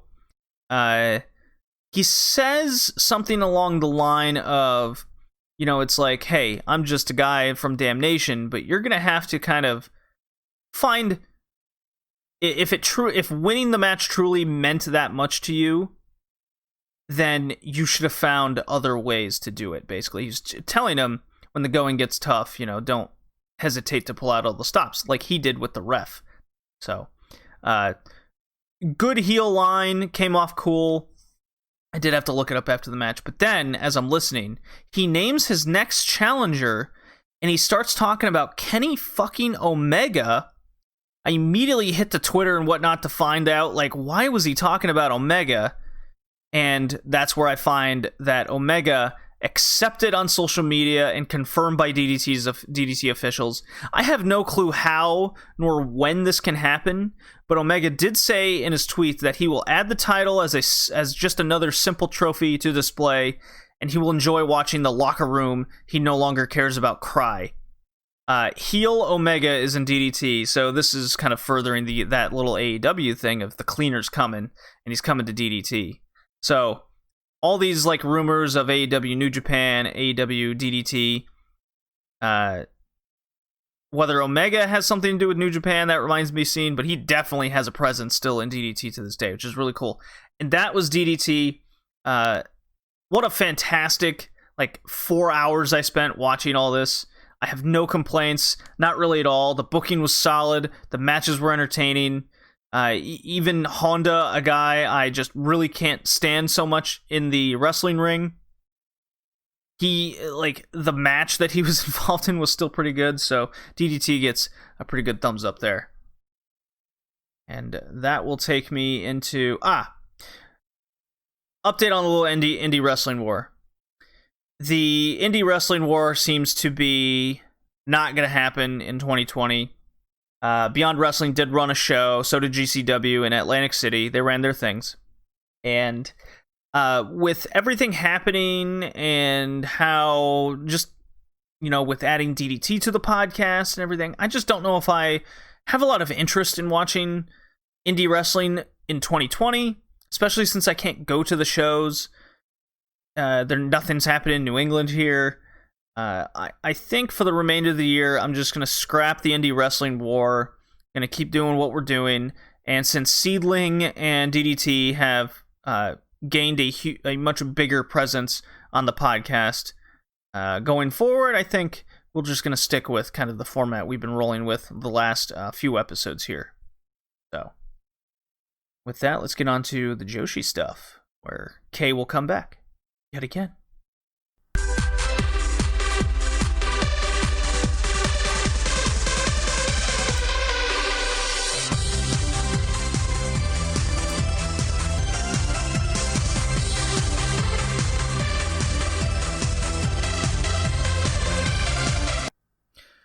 I fucking love that Mayuki entrance song. Oh, it's so good. So good. It's so simple. It's the sounds of a person at the top of their game, the big champion. We're here to discuss the Joshi War, starting with Ice Ribbon. Ice Ribbon 1051, 176 box. Let's get this started. Let's get this going. Rapid fire, because we got some main events to talk about. Unfortunately, all of them involve main event ham. Shuri Honma taking on, talk about a tandem there, versus the 3,000-year-old Ramkaicho with Satsuki Totoro. More joint army, please. Big star power here. Easy submission win for the duo. World Underground Wrestling Women's title match. Tekla defending versus Matsu Uno. Tekla used a chain like a proper heel in this match. Okay, I know, shocking, so shocking. Who would have guessed? This could have gotten good heat, but unfortunately, and this upset me. The crowd was utterly silent, and I'm pretty sure they just don't think the two out of the undercard here garner enough of a reaction, because it's such a shame. I really like this. This was a great undercard match. It was very good, especially with the spots where Tekla's clasping the chain on her throat and just throwing her around the ring, using a chain like you should use a chain and smacking her in the back with it and balling it up and, not putting it around her fist and using her forearm. Yes. Some people are frog splashing on it. Yeah, no scoop slams on a chain. It was just, I'm going to fucking put this around my fist. I'm going to beat your ass with it. And that's what we got here. So I do recommend this if you want to see a chain used in the proper way. The proper way. Hiragi Kurumi and Risa Sera team up and take on Ozaki and Rina Yamashita. Kurumi hits the flying sausage on Maika to win. Solid enough tag match. Kurumi continues to look real strong in this position going forward. The shoulder blocks, man. Jesus Christ. It's like she's determined to have every match with Maika to have one of those spots where she just drops you with that shoulder block. Really making the simple moves look powerful. Suzu Suzuki and Tsukasa Fujimoto and Tsukushi, so we got the drop kickers with the future ace of Ice Ribbon against the Frank sisters and Yappy. Yappy. So excellent, great. It's not a trios match. It's actually Akane and Mochi. Okay, I was thinking. Anyways, I was thinking Kurumi was in there for trios match. So excellent. Lots of star power than Yappy. So it's kind of Dragon Gate style here, as one would expect. Yappy eats the pin, but actually, Suzu wheel rolls up Akane for the pin. So Suzu's really getting over the Grand Maestro de Tequila here. The one wheel leg up roll, wheelbarrow pin. Pinning pretty much anybody with this move. It was passed down to her by Tequila Saya, so it's sort of like the Ice Ribbon where they pass down moves. Yes. I fully expect her to get the double knees from Risa Sera when she retires. I fully expect that. I kind of hope someone else, because Suzu has such an arsenal at her disposal. I think someone else could use the double knees. You're not wrong, but I look at Tsukasa Fujimoto and like half of her finishing moves aren't hers. You're not wrong. No, I'm not. It's the same with Tsukushi. Like I think her main finisher isn't even hers. One of her main finishers isn't hers. It's crazy how that works, isn't it? Yeah, it's not bad. So post-match, we get Kurumi with Mochi challenging the drop kickers for the tag titles. I think further extending the redemption story arc for Tsukushi in a weird way. Definitely, because her and Kurumi have so much history together. They were a tag team called This Is Ice Ribbon, which is the most dominant tag team so far in Ice Ribbon history. They had like 4 runs, most of anybody. I believe they hold the defense record and the days held record. They were like a dominant team. Both were very young. And then when Tsukushi came back after the Kagetsu incident, her first like real redemption match, like the one where everyone sort of felt like Tsukushi was kind of back to form, was against Kurumi. And it was a very emotional match. I don't think she won. I don't remember. But her and Kurumi have a lot of history, which is still play into the Mio Shirai stuff that happened like 2 shows prior. Right. Her team with Mio, her and Mio were a team. It's furthering that redemption story, I thought. A lot of good stories going on here at Ice Ribbon, including Mayu Kihi defending against Hamako, the Ham, main event Ham, Hoshi, 15 minutes, 41 seconds for the Infinity title, building off the fact that Hoshi beat Yuki in the Juku tournament finals for the Juku title. So we get main event Ham here, trying to go for the Ice Infinity title, being the Ichi champion. God, imagine Ham with both belts. I don't want to. And as much as I hate to admit this, main event Ham, she's at the top of her Ham game. She is pulling through good matches using her goofy arsenal, and I described this as we were watching this together. It's like watching a comedy Yokozuna in action. Where it's all these like sumo weird comedy moves, but everything looks smooth. It still looks good, along with a very credible champion, along with Maya, who's fucking awesome and can essentially pull a great match out of anybody, and Ham is no exception here. The fact it only went 15 minutes was great. It didn't overstay its welcome. It hit that nice little time frame. Personally, I never thought Ham was going to win, but I can't say that a near fall didn't scare the shit out of me or two. Yeah, definitely, right? Just on the fact that Ham has been the top champion before, but Maya does retain. Thank God. Thank God. I think the match was a lot better than like the first one they had. Yes, it was way better than that Juku tournament finals. Yes, I do agree. I think the fact that she wasn't trying to hit everyone else's finishers that wasn't hers also probably helped. I mean, seeing her trying to hit some of the finishers that weren't hers was a bit hard to watch. But even so, that did play into the finish where she was pulling up finishers that have beaten Maya before.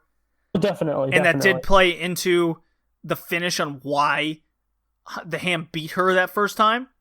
So I think this time she did a lot better of a job.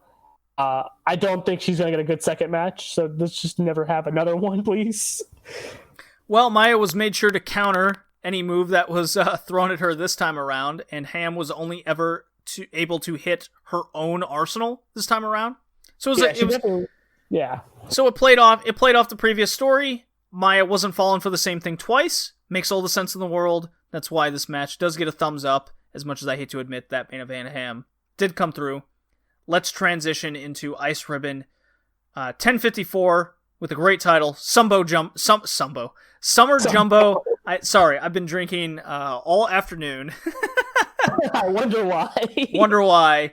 I'm drinking currently Reflected Cemetery from a Virginia brewery. Ancient Grain India Pale Ale is what this beer is currently.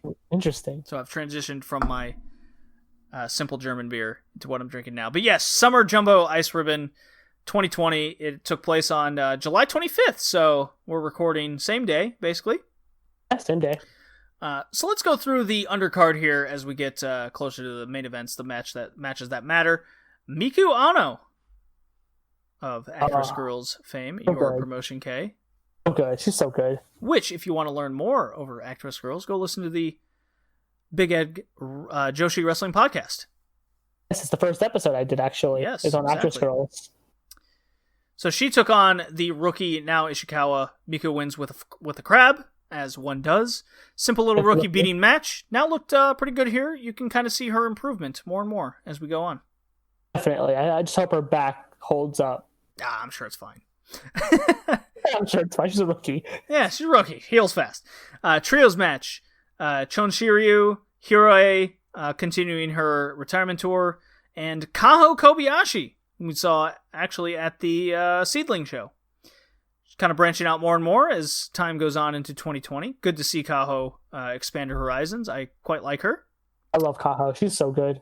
This time, they're against the full Frank Sisters team. Hiragi Kurumi is involved in this one. Mochi Miyagi and Akane Fujita.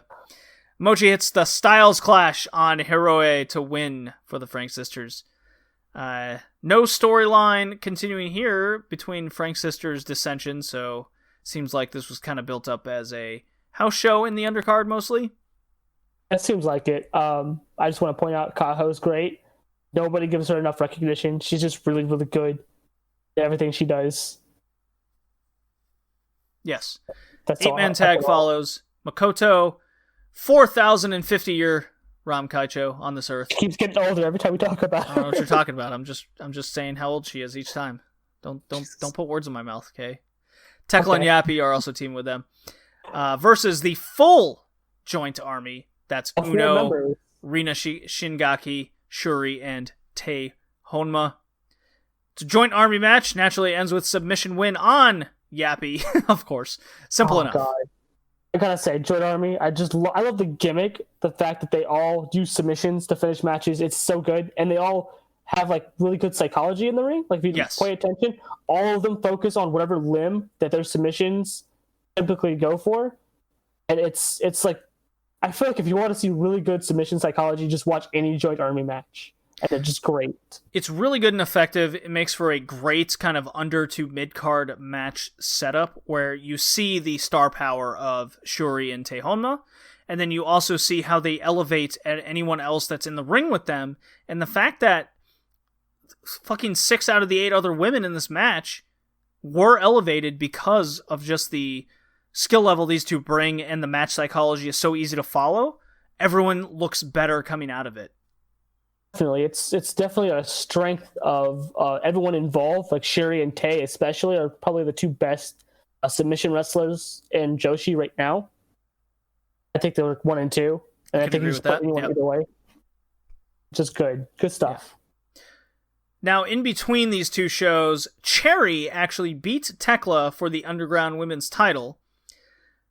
So now she's defending against Benny Okawa. Banny and her bag of weapons all were like household items, I think, except for the chain she busted out. Very funny. Cherry retains via armbar. Not bad, but we're moving on nonetheless. Singles match. We have more important things to talk about. Risa Sera versus Rina Yamashita. There is a new belt Ice Ribbon has parading around. However, Risa Sera and Rina Yamashita keep going to draws, and they can't beat each other. So here, we have a match where the winner gets to pick the stipulation for the vacated title that they're going for. And this is built off the ladder match from a few months ago that Rina Yamashita actually won. Yeah, and Risa won. There was 2 tickets up above, and whoever grabbed both of them, if one grabbed, they left. No one grabbed. Those are 2 people that would face for the belt. Right, and that was not clear when I reviewed the match myself. No, I'd imagine not. It was not the clear, but that's where we're at in this storyline. And yet we got another 15 time limit draw. Even in a match where the winner chooses the stipulation for their title match, still went to a time limit. So this is a great power matchup. It's super even. This is really enjoyable to watch unfold, where 2 wrestlers are just trying to out-wrestle each other for this prize. It elevates the title they're going for, it elevates the importance, and it elevates whomever finally wins this battle. It's a win-win situation, I think, all around here. I think the great thing about this match was the overall story is they can't put each other away. The match itself had no storytelling. It was just them trying to beat each other with moves. That in itself is the story. Didn't slow down. The match never slowed down. Like, they were throwing each other into the guardrails, or hitting their signature moves, or trying to hit their signature moves. Sure. It was nonstop. And as somebody who has been watching them build this up and being blue-balled by Ice Ribbon for this match and wanting every second, like, come on, guys, I just want these 2 to go to an actual like singles match, to finally get even just a 15-minute version of the match they're probably going to have the belt later. God, it's so good. Everything I want it to be. And I want more, which is even better. That it makes me want more of it. This is how you do time limit draws. There's only 2 promotions on this planet currently that use the time limit draw to such an advantage in their booking, in the stories they're telling, and the whole purpose of a time limit draw is to get the audience to want more out of the matchup. Oh my god, I gotta see them go at it one more time. Oh my god, I can't wait till the next matchup when it's a no time limit stipulation, or they're finally gonna settle their differences. Maybe they'll extend it to a 30-minute time limit draw. Oh, will they be able to put each other away before that? This is the greatest example of that. Ice Ribbon knows when to use the time limit draw. It's done so well, and it's always done for a story purpose. Stardom does it well to an extent. Sometimes they kind of book themselves into a corner where it just has to end that way. It's not the worst thing in the world. It's not 100% success rate, but I feel that Ice Ribbon has a much higher success rate in using these draws to their advantage. Used to see it a lot with New Japan. I've been seeing it a lot with New Japan through the 90s. I saw it with the Booker T. Chris Benoit feud for the TV title in WCW. One of the few positive things I could say out of that. So here, we keep going. I can't wait. It's great. I gotta drink my beer. The new belt's got a very interesting name. The Fanta Ice belt. They're supposed to spell it Fantasy Ice, but it's called Fanta Ice. Yeah, it's a play on words. Japanese, the Japanese language, and they just like their puns and wordplay. And that's what that is. In English, it sounds like I'm getting the orange soda title, but That's what I was like, am I getting a Fanta? Like, I mean, I like Fanta, but I don't really want a Fanta belt. But that's not what they're going for. It's Fanta Ice, like Fantasy, but they're it's playing off that. Anyways, good looking belt though, really good looking belt. Hey, they're making a white belt for the promotion. They are white and blue belt. I'm all for it. I am too. You know what else I'm for? Takushi. This fucking tag match. Oh my god. Arisa. Okay, I'm gonna have to shut you up for a bit because I gotta gush. I almost have to change my pants before I even talk about it. That's how great this match was. It's Arisa Nakajima and Sakushi teaming up, the Black and Pink Party over here, versus the Ice Ribbon Aces, Maya Yukihi, however you want to pronounce it. I don't know what we're going for this week, but I keep hearing it pronounced in 4 different ways. Maya Yuki this week, teaming up with Tsukasa Fujimoto. Suka, so the drop kickers on opposite sides. That played a story. The best friends on opposite sides. That played a story. Maya Yuki versus the Ace, facing against 2 possible opponents in the future. Holy shit. God, so good. Everything about this was good. You want to talk about wanting more matches, like singles matches?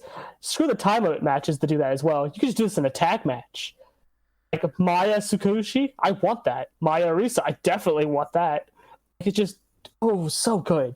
And they purposely kept out of the ring.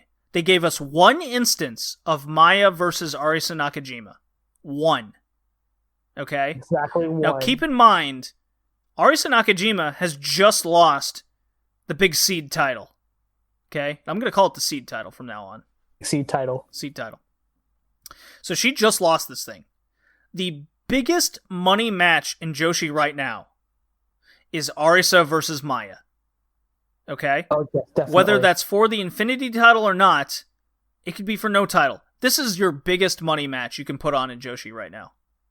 It could headline any show. And it could headline SeaDlinnng. It could headline Ice Ribbon. It doesn't matter where you are. This is your money match. More likely in Ice Ribbon, unless Maya drops the title soon, which we'll get into. Yeah. So they purposely kept this 1 tease in this match. And then it was Maya Sakushi, whom is part of that big redemption story we've been talking about with Sakushi going for the Infinity title. And Maya's that gatekeeper. She is the big ace of the promotion. And then there's the ongoing story of the dropkickers against each other, in which Tsukasa not falling for Sakushi's shit. Not at all. It's great. Great moments of that. It was the best part of the match. The forearm spot was my favorite, where Sakushi's like, hey, let's go to forearms. Puffs her chest out, and Tsukasa just drop kicks her. Well, she looks her up and down, looks at her foot, and she goes, no, she stomps on her foot and drop kicks her. There was that moment too that happened before the forearm fight. I was like, I'm not gonna forearm with you. Oh, that's right. She was trying to goad her in for a test of strength, and Tsukasa's like, I'm not falling for you. I've been tagging with you enough now. Come on. Stomped on her foot, knows that she was already going to do that. Then Sakushi's like, hey, puffs on her chest, let's go to a forearm battle. And Tsukasa just drop kicks her. And there's a little F with her hands, like, no, I know better. No, there wasn't one moment in this match where Tsukasa fell for Sakushi's stuff, and it just kept going to blows. And every time Sakushi tried, Tsukasa got a little bit more peeved with it. So eventually, it just led to cocky-ass scrape boots to the face, which I'm always a big fan of. I love those spots. It's that cocky kind of Manami Toyota way of going about things in the ring. Yeah. It's almost like she was trained by her. Yeah, weird, right? It's almost like Sakushi and Arisa Nakajima are kind of wearing the black and pink that Manami Toyota used to wear. Weird. Almost all three of those people were trained by Manami Toyota. Oh god, that's so strange. And yet Maya is the only one not trained, and she has her 80s 90s tie-dye gear going on. Doesn't she? Right? It's good. It looks good though. No, everything about you know what? This is absolute praise on this tag match. I've been watching those New Japan, All Japan 90s tag matches where they were huge showcase matches of this is what you want to see in singles matches for the future, and it built up those big money matches. That's what this was. This was an old school booking match with the modern wrestling on top of it.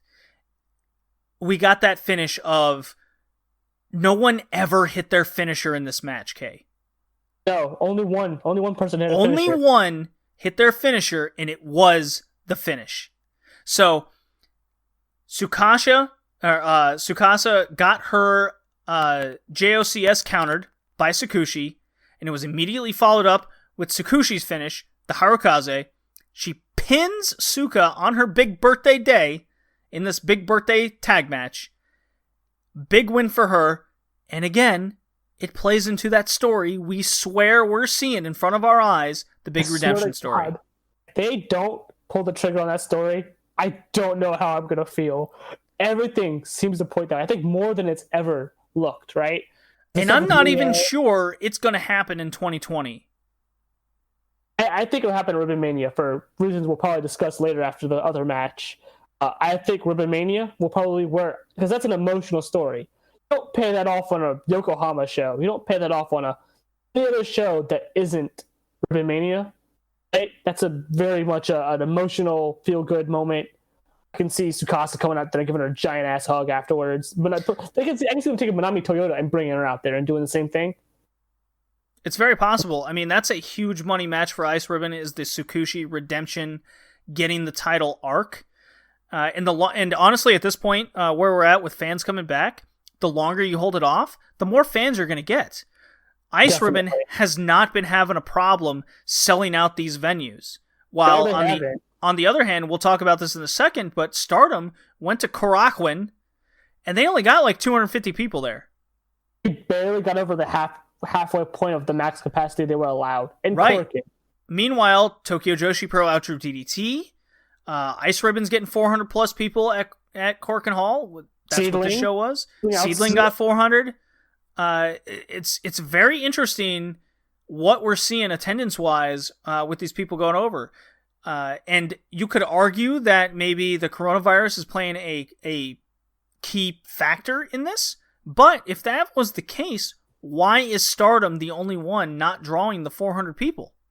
I think there's a lot more sort of outside things that are playing into why Stardom seems to be struggling. Both the loss of Arisa, the passing of Hana, also sort of the PR stuff going on sort of on social media. There's a lot of factors to it, yeah. So I think a lot of people are down on Stardom at the moment, and it's not looking too good at the moment, at least. Yeah, and it's really no fault on the booking or the wrestlers themselves. It's just when you watch a Stardom show, it's kind of down in the dumps. Despite the wrestling being really good, you like the wrestlers involved. You just have this nagging emotion behind it all, which is kind of a bummer.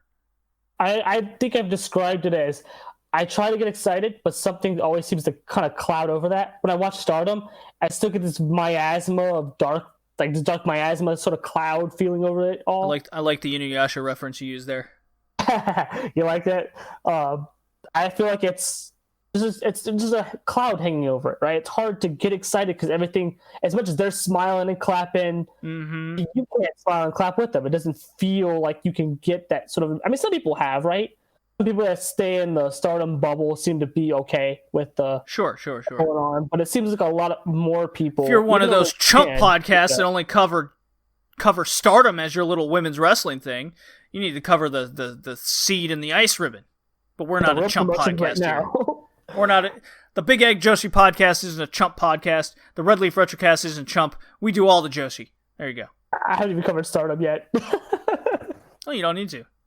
No, I don't think I need to, really. All right. Ice Infinity title, number 1 contendership. Elimination 5-way. Why it needed to be a 5-way, I don't know. It kind of worked out that way. But nonetheless, it involves main event Ham yet again. Main event Ham for the second show in a row. I can't, Kay. I can't. You can't escape it. You can't escape it. Can't escape. Maiko Ozaki, whom is in desperate need of at least a gear change. My God. A lot of work there. Satsuki Totoro, Ibuki Hoshi, and our future ace, I think it's undisputable at this point, Suzu Suzuki. Sorry, the beer's kicking in. Suzu single leg wheels Maika, and then German's main event Ham to win the 3-way post-match. Makoto, part of Asuka's little faction there in Seed, challenges the Ham for the Juku title. So even main event Ham possibly has another main event coming up. You can't escape main event Ham, man. I hope that's at a Peas party so I don't have to watch it. It's destined. That's all I'm going to say. It's destined for you to watch more main event Ham. I can't escape.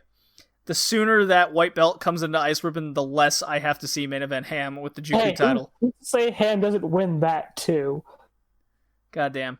So, yes, that's what happened. Suzu had to be the obvious choice for this, right? Definitely. I think the only one that had a real claim to it was Maika, but I don't think they're going to give Maika another shot for a while.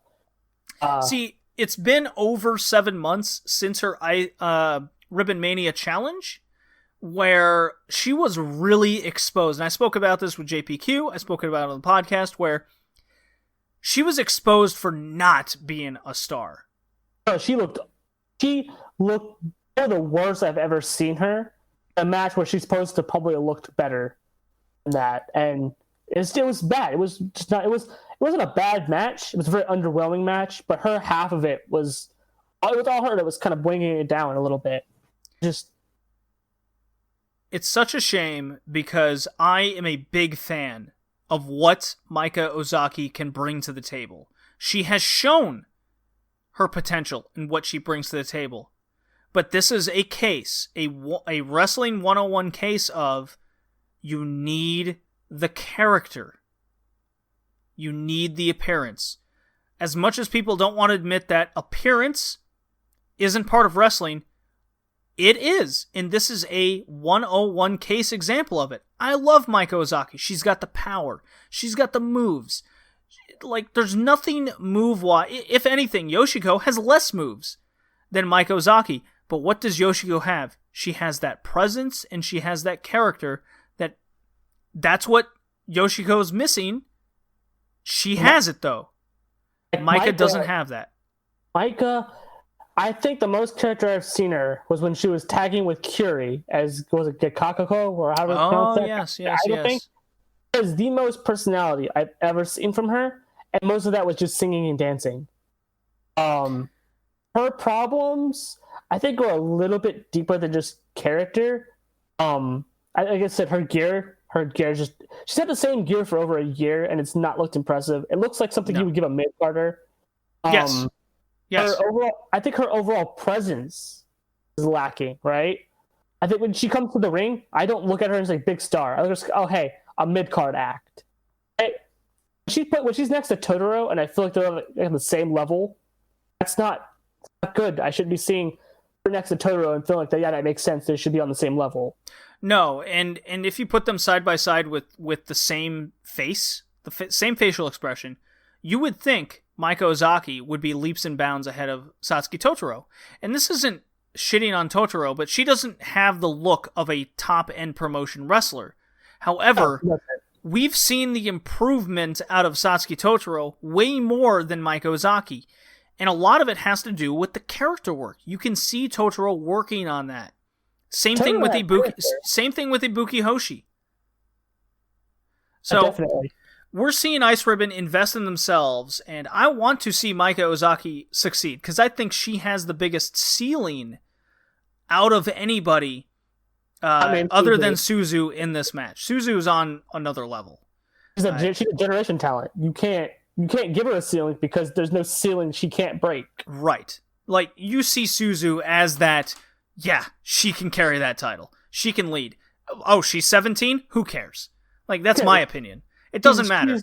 She's like Io Shirai. You look at Io early in her career, isn't Jesus Christ? She is like can do anything and everything. It all comes natural. It all comes normal to her. It's like breathing. Right. She pulls off everything flawlessly, and it's just like, yeah, no, that's Suzu. I think you don't book her to be a mid-carder. She's 17. She's been a little over your experience. Screw it. Put the belt on her. She's too good to keep her down there. Same thing with Utami and Stardom. They saw her. They strapped the rocket to her. They kind of held her back because she's so young. It's like, I understand. I do understand. You don't sometimes. More often than not. I mean, fuck. We see it in real sports. You put it in the young person's head that they are this important. It's almost like admitting that, yes, you're as good as you think you are. You don't want them to get that big head syndrome because it becomes a problem. Yeah, but also I think Utami and Suzu are on different levels. Like Suzu, Utami, when she debuted, she was not a rookie. Her moveset was not that of a rookie.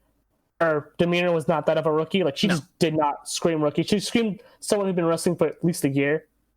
Right? I don't think she's a generation talent. I think she's a good, solid talent that picked up what she needed to in the right way. I see. I do think that she's hit sort of plateaus here and there, where I just can't see Suzu ever doing that. She's had her injuries every now and again. Yeah, Utami. That's the difference between her and Suzuki.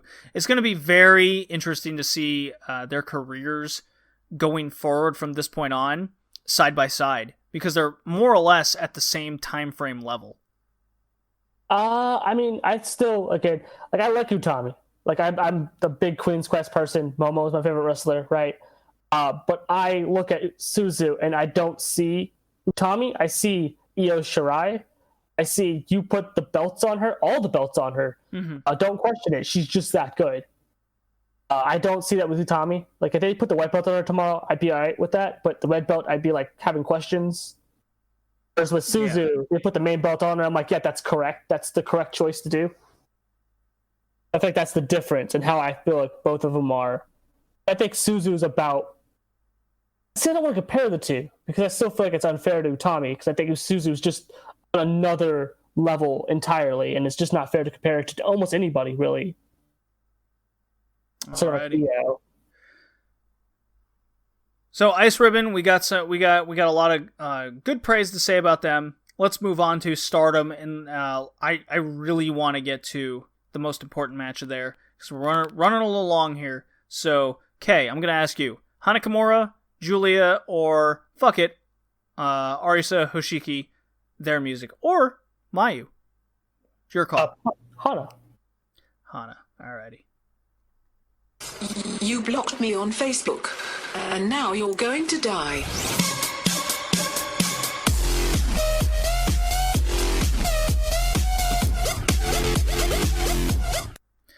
God, gotta love Hana's dubstep music that she got. It's so good. Miss her every day.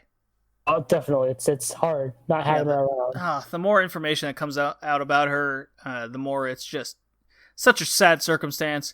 But we got to move on. It is we're finishing out the July 11th and 12th matches from those Shinkiba shows that finally released. Shuri versus Starlight Kid. So two things here I want to say. Shuri comes off as a total and complete star, be it her attire, entrance, and even an Ice Ribbon. And also, Starlight Kid is coming across as more womanly lately. Now, I did say this in the Discord. Like, am I the only one thinking about this? Because her gear, the way she carries herself, presents herself, it's all very more mature. And that's a good thing. She doesn't seem like that teenager that you're just like, maybe I'll root for her eventually. Maybe she'll stop becoming a kid kind of situation. To me, now she's coming across as an adult, right? She said on her Instagram, I think, it was on Instagram, I think, she wanted to be seen more as a woman since she turned 18 and graduated high school. Mm-hmm. But she's viewed more as an adult and doesn't want to be seen as a kid anymore. And then she proceeded to release a lot of racy TikToks. So she's trying to get that point across almost immediately. Well, there you go. So it's working. It is. I've seen it. Yes. But where I'm really going with this is, so Starlight Kid is now presenting herself as an adult. She wants to do that, okay? Yes. And to me, in my eyes, it's working. And what this can lead to is kind of what we see in the All Japan women sector of, we see people graduate from those, one onesie swimsuit gears into finally, or Young Lion in this circumstance, they finally get their own personality and gear to them, their own charisma level. I see Starlight Kid starting to get to this level. This is why she's been kind of drafted in the faction draft, like number 1 overall for Stars all the time. This is where people want her. Oh, and she sells merch. Lots and lots and lots of merch. Yes. Jesus Christ. Lots of merch. And this example, she looked good here. Her moves have more pop. Shuri, I don't want to take anything from her. She was confident, just a powerhouse. Kills SLK with a high kick. Just looks awesome. Falling Gutbuster. Key locks the arm into an armbar. Really joint army style. Submits SLK. Very good match. First real highlight, I feel, in Stardom for Shirley herself. She had her moments in the Cinderella Cup, but this was a non-stipulation match. This was just one-on-one against a Stardom favorite, SLK, whom also has her own goals behind her. Good match. Great match. Also, a note on Starlight, she's been doing a lot of upper body workout stuff. She's posting it constantly on her social media. And it's noticeable. If you look at her arms, they look a little bit bigger. If you look at her strikes, they look like she's laying them in a little bit more. Yes. Not laying them in as much. And now she's just laying them in. So that's why they come off more pop. She's putting more time into her training. So I think next year, by the time next year, she'll probably at least have a goddess belt run and be in the talk for the white belt. I could definitely see this. And this also makes sense to why Mayu and company with the Stars unit promos, they're just like, we're all working out. We're all looking stronger. Check it out. Check it out. That's their new phrase. Check it out. Gym guys, check it out. They all say it super fast too. It's great. It's funny how that caught on. Mayu did it once randomly because she was nervous, and now it's just a thing. Yeah, she's putting in her promo. So Mayu Riho versus Azumi and Momo, solid tag match. Highlights High Speed Riho versus Azumi. I like this matchup. And then, interestingly enough, Cocky Mayu versus Momo. Mayu beats Azumi via the two-step dragon. No, she beat her with the hanging dragon sleeper. I'm sorry. Yeah, finisher thing. Found that interesting as well. I thought that would play into her red belt title defense. That did not, but that does open it up for future instances. So we'll see where this goes. Let's just move on quickly. We got the three-way. We're moving on to Shinkiba July 12th, the match that was released. Three-way.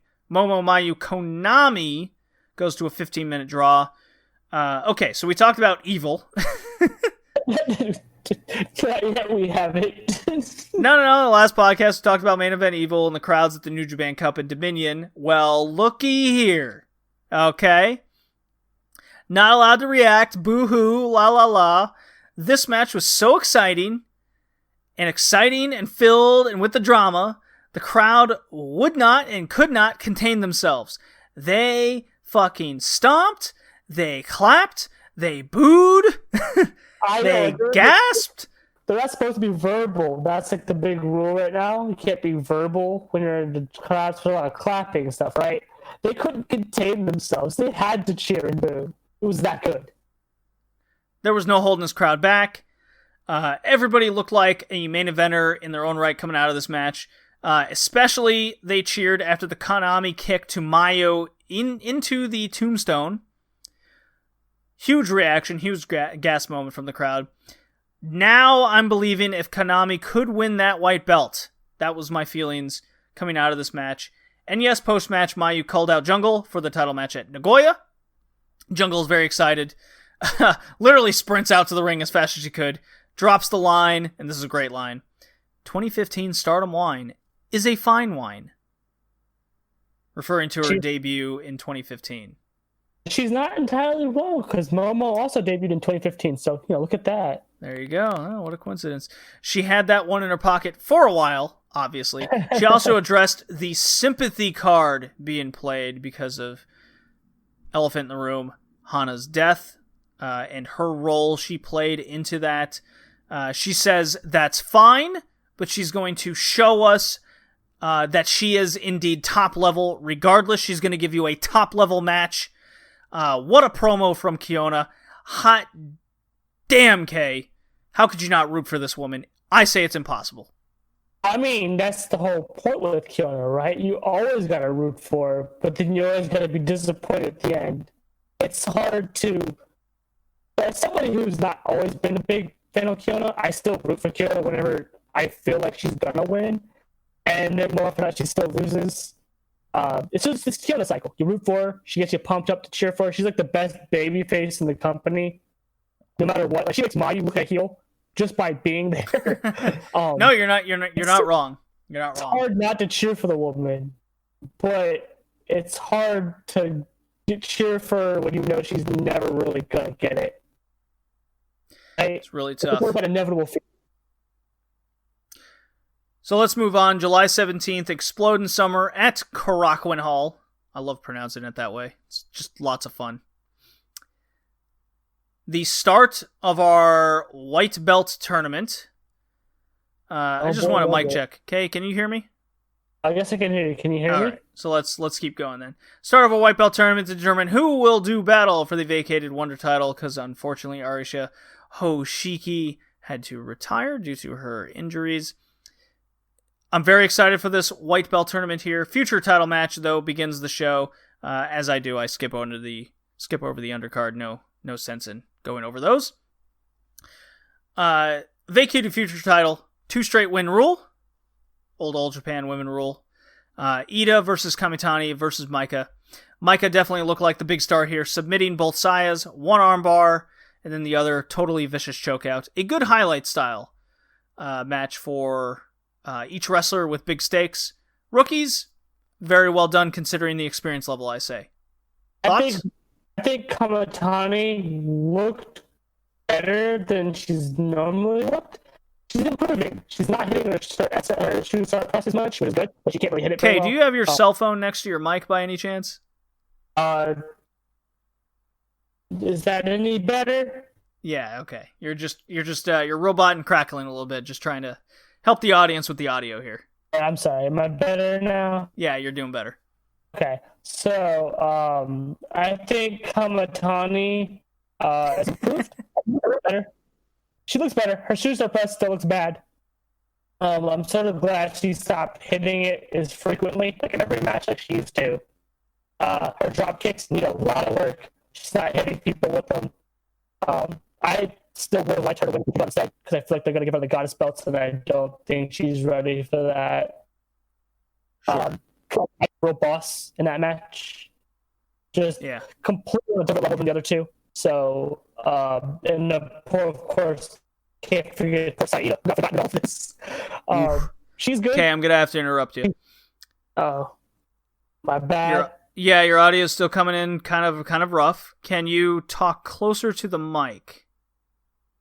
How's that? I hope it's better, but I guess we'll find out. Let's tell you what. I know this is all live. Let's get you to log out real quick and log back in. Okay, that works.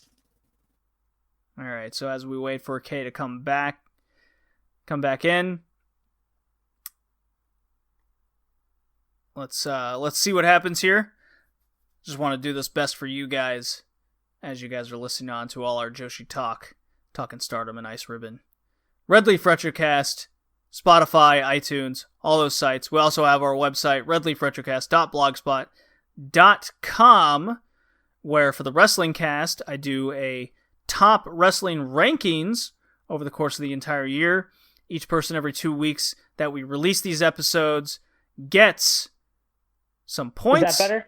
It's way better. Thank you, Kay. All right, cool.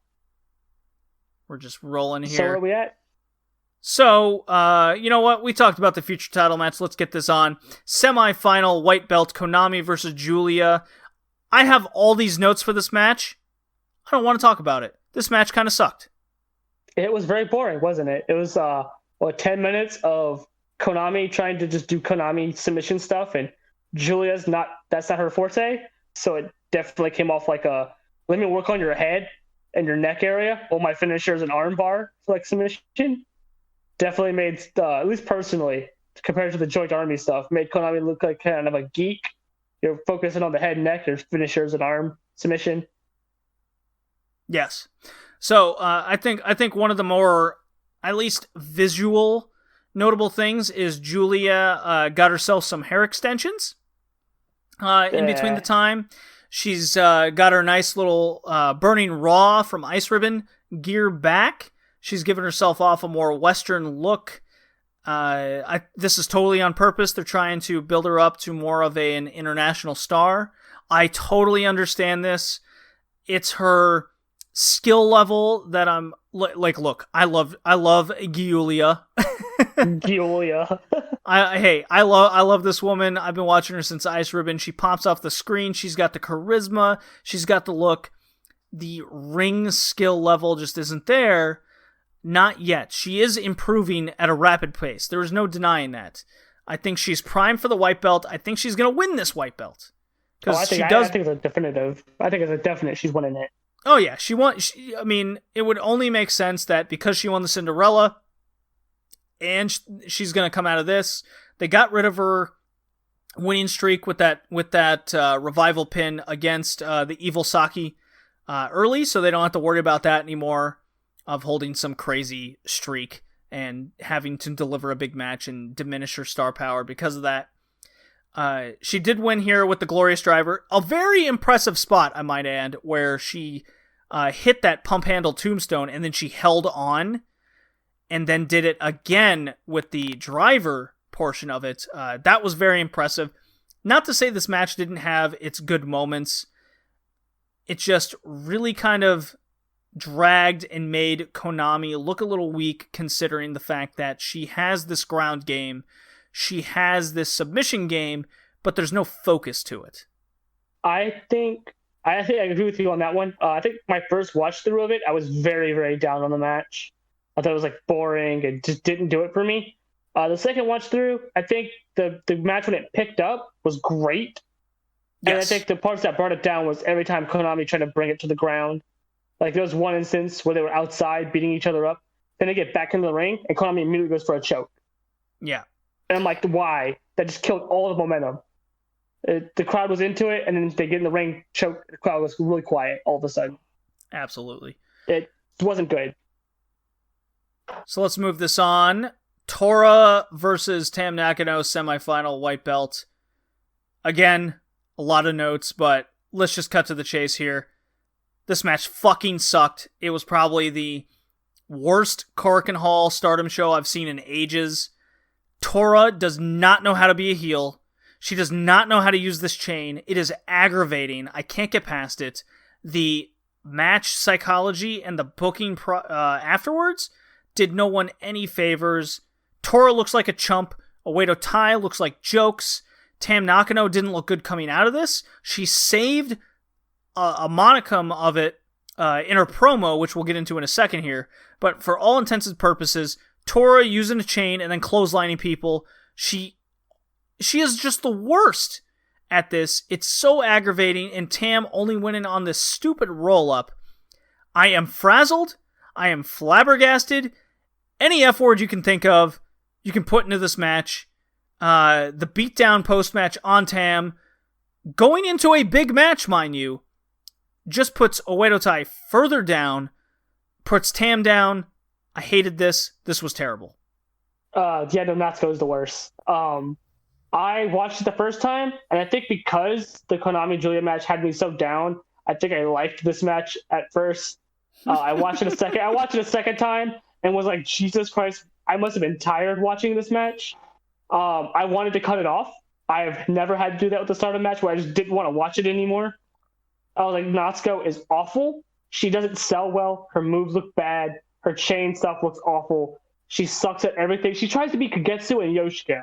That's what I pegged it as. She tries to have the Yoshiko sort of like wrestling demeanor and then like the Kagetsu laissez-faire, I don't care attitude. And she sucks at both of those. She's like a terrible parody. She's a terrible parody of both, and lacks any ability. She just Oeotai is up. I think they should just get rid of Oeotai. At this point, the group is not good. Nothing about them is salvageable. Saki's the best part of your group. That's not really a good thing. Unless they bring in someone like Sayoriano to sort of lead the group, or someone with charisma, someone that can lead the group. I'd be all for just disbanding it altogether. I think it's over. Amazing how much they're missing without B. Priestley and Jamie Hayter. I don't think they could even save this. I think Natsuko's still your leader. I think we'd be like, yeah, they have. Yeah, sucks. You know what? You're right. You know what? I agree. With Tora as the leader, they are destined to be this joke, and they can never get out of it because Tora just doesn't get it. B would make it worse actually, because B could come off more like a leader, and she's not. And so it'd be like, Jesus. She certainly could be. It's so bad. I don't think Natsuko's ever going to improve. She's had how many years to even get... She's regressed. If you look at her just 2 years ago with John, she was not half bad. And you fast forwarded now, and it seems like she just got worse. She just never got any better. It feels that way because you don't feel that upward momentum. I mean, it wasn't until just last year that she went 1-7 in the 5-star. Yeah, I know, and then she's the leader of a faction. Right. It's non-realistic. Her quote-unquote heel work, I wouldn't even consider it heel work, is weak. It's terrible. Let's talk about this promo. It's Tam versus Julia for the white belt. Kudos, big thumbs up to that. They actually came through with the booking on that end. So I will praise them for making the right decision there, as obvious as it is. Tam calls out Julia, and she proceeds to switch between calm, cute Tam and crazy, obsessed Tam towards Julia and the white belt. This is utterly fantastic. I put pictures on my Twitter timeline as I was watching this. It was incredible, where she's putting her fist under her chin, being cute. Julia playing completely into it. Tam is like, oh, you care about little old me. Julia slaps her. That's when she switches into calling her a bitch. That was a promo. That was the last promo. That was the one before this, the tag match. She did it here too, didn't she? No, that was the last one. The one where yes. Because this one, she called her in and she was on her elbows and just being like, never give you this title kind of situation. In like the most growliest, like death metal-y sounding voice. It was. Yeah. Tam is great. Crazy Tam is great. I want more Crazy Tam. You're right, because this is the one where Tam slaps her back as a receipt from the previous promo, and Julia just with this big shit heel smile on her face, and she just brushes her off and steps away. Oh, it's so good. Oh, the crowd is good. The crowd, you can just hear them, fell for this hook, line, and sinker. I fell at hook, line, and sinker as well. This is a brilliant build of promos. So this was the redeeming factor of that shit match we just saw. Oh, definitely. I think Tam Nakano has become the best promo in Stardom.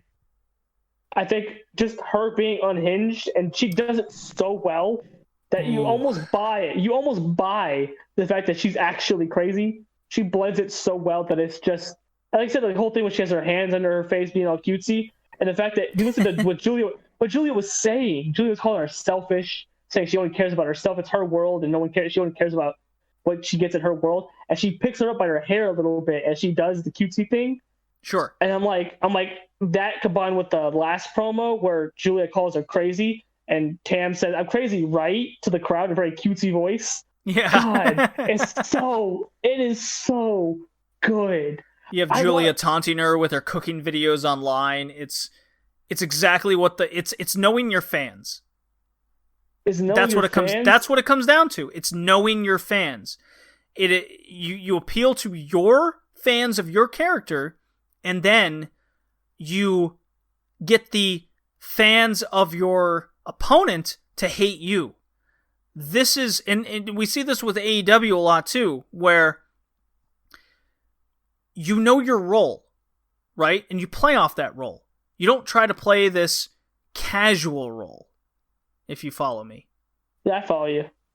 Yeah, that is, I think that is where this phrase of there's no such thing as heels and faces anymore.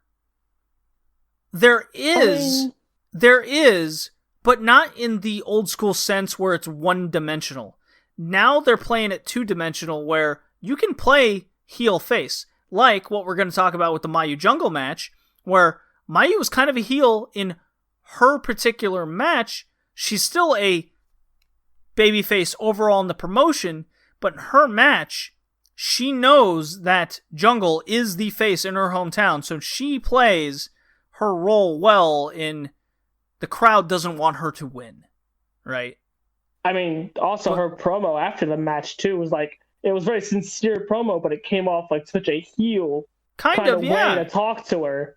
I beat you, or you lost, here, you can talk to them.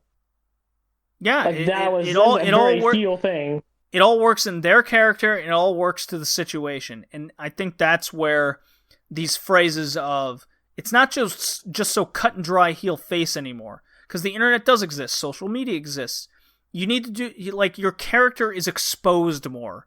So you have to be able to expand your character and make it appear in X way into the situation. So let's go on to Nagoya, the factory of sadness that is this city. For just Kiona. Oh, it's more than that. Jungle versus Mayu for the red belt. 21 minutes, 1 second. Pre-match promos include Jungle being ready and wanting to show us the flower. Oh, God, the feels. Will live on. While Mayu, she cuts her sympathetic promo. Regards Nagoya is filled with nerves and emotion, even remarking on her previous elbow injury she suffered in the same building. It came off like such a heel promo to me. Like, I listened to that, I was like, oh, really? You're making this thing that, it's like the whole emotional thing's about Nagoya, right? And Nagoya is about Kiona, right? So she's making this about her dislocating her shoulder that didn't even put her out of action. It didn't put her out of any action at all. She wrestled like the next show, right? So she dislocated her shoulder, and that's why this is full of nerves for her. It's almost like she's trying to put herself on the same level of nervous as Kiona. Sure. That's how I interpreted it. It came off like a very heel, like, I'm nervous too promo. And it worked. It made me not want Mayu to win. Oh, okay. Well, then it worked in that regard.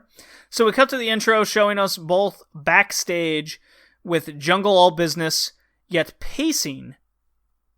She's in her awesome little cape. She's got the rainbow frills around her gear. She's got the 87 that spells Hana on her gear. We all know the references she's making. It's very emotional. And then we cut to Mayu visibly shaking and trying to slow her heartbeat down. Very powerful and humanizing stuff. The match is immediate big match Jungle feel with her simple yet effective power and grapple game. Mayu transitions into her athletic moves, and the big turning point here is when Mayu kicks the arm out of Kiona. From here, this was all Mayu submission game on that arm, trying to take the power away from Kiona. This deterred much of the match as Mayu had control and worked for a big Kiona comeback with power focused on her other arm. Very important factor there. Kiona switched to her other arm as dominant from that point forward, so her power game wasn't completely gone, but less effective. This is important, ladies and gentlemen. Great in-ring psychology. However, when she built to a big lariat and then another into the corner, she goes from the 0% success rate in Nagoya Keniku Buster out of the corner. It's countered, but of course, she does finally hit her big move, but it's on her hurt arm.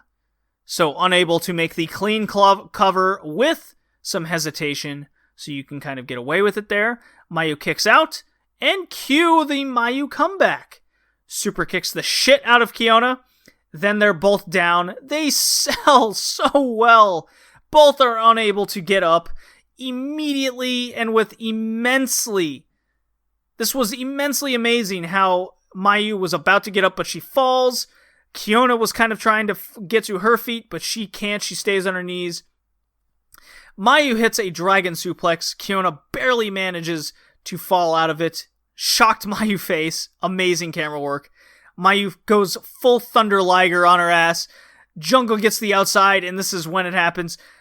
Big Mayu leap off. Huge crossbody from the post to the floor outside. Back into the ring. 2-stage dragon suplex to retain. There's the whole match. This was an incredible ride of emotion, edge of your seat action. I hope I went over this fast enough and you could keep up with it. Huge win for Stardom. Huge win for Mayu. Still, I can't leave Nagoya without being super upset because I continue to see Jungle lose in her hometown. But god damn it, does this deliver nonetheless. Okay. Good God. You did a great job of breaking that match down. Jesus Christ. It's what I do here. All I gotta say is the psychology of that match was great. It was a very, very simple, I'm taking your... It wasn't a story as much as it was a strategy. It was, I'm taking your arm away, she uses her other arm, then when she needs to rely on her other arm, everything's like, doesn't work as well. I agree. So when she rolled out of the suplex, I was like, oh, okay, that was great camera work, like you had said. Everything about the match was great. I don't know if I put it above Mayu Momo just yet. I gotta rewatch that match, but immediately was a great match. I think I've said before, those two cannot have bad matches. Momo, Mayu, and Kiona, I think are the three wrestlers on their roster that are just incapable of bad matches. And it's just great. I can't wait to see more, hopefully, down the road. It was just great. And I think the outcome was obvious. As much as I think everybody was hoping and praying and wanting, I think it was very much a Rossi doesn't care about your feelings, Mayu wins. I don't think it's wrong, though. I don't think it's entirely wrong, though. I think the Kiona win was more emotionally wanted, but booking-wise, Mayu makes more sense, obviously.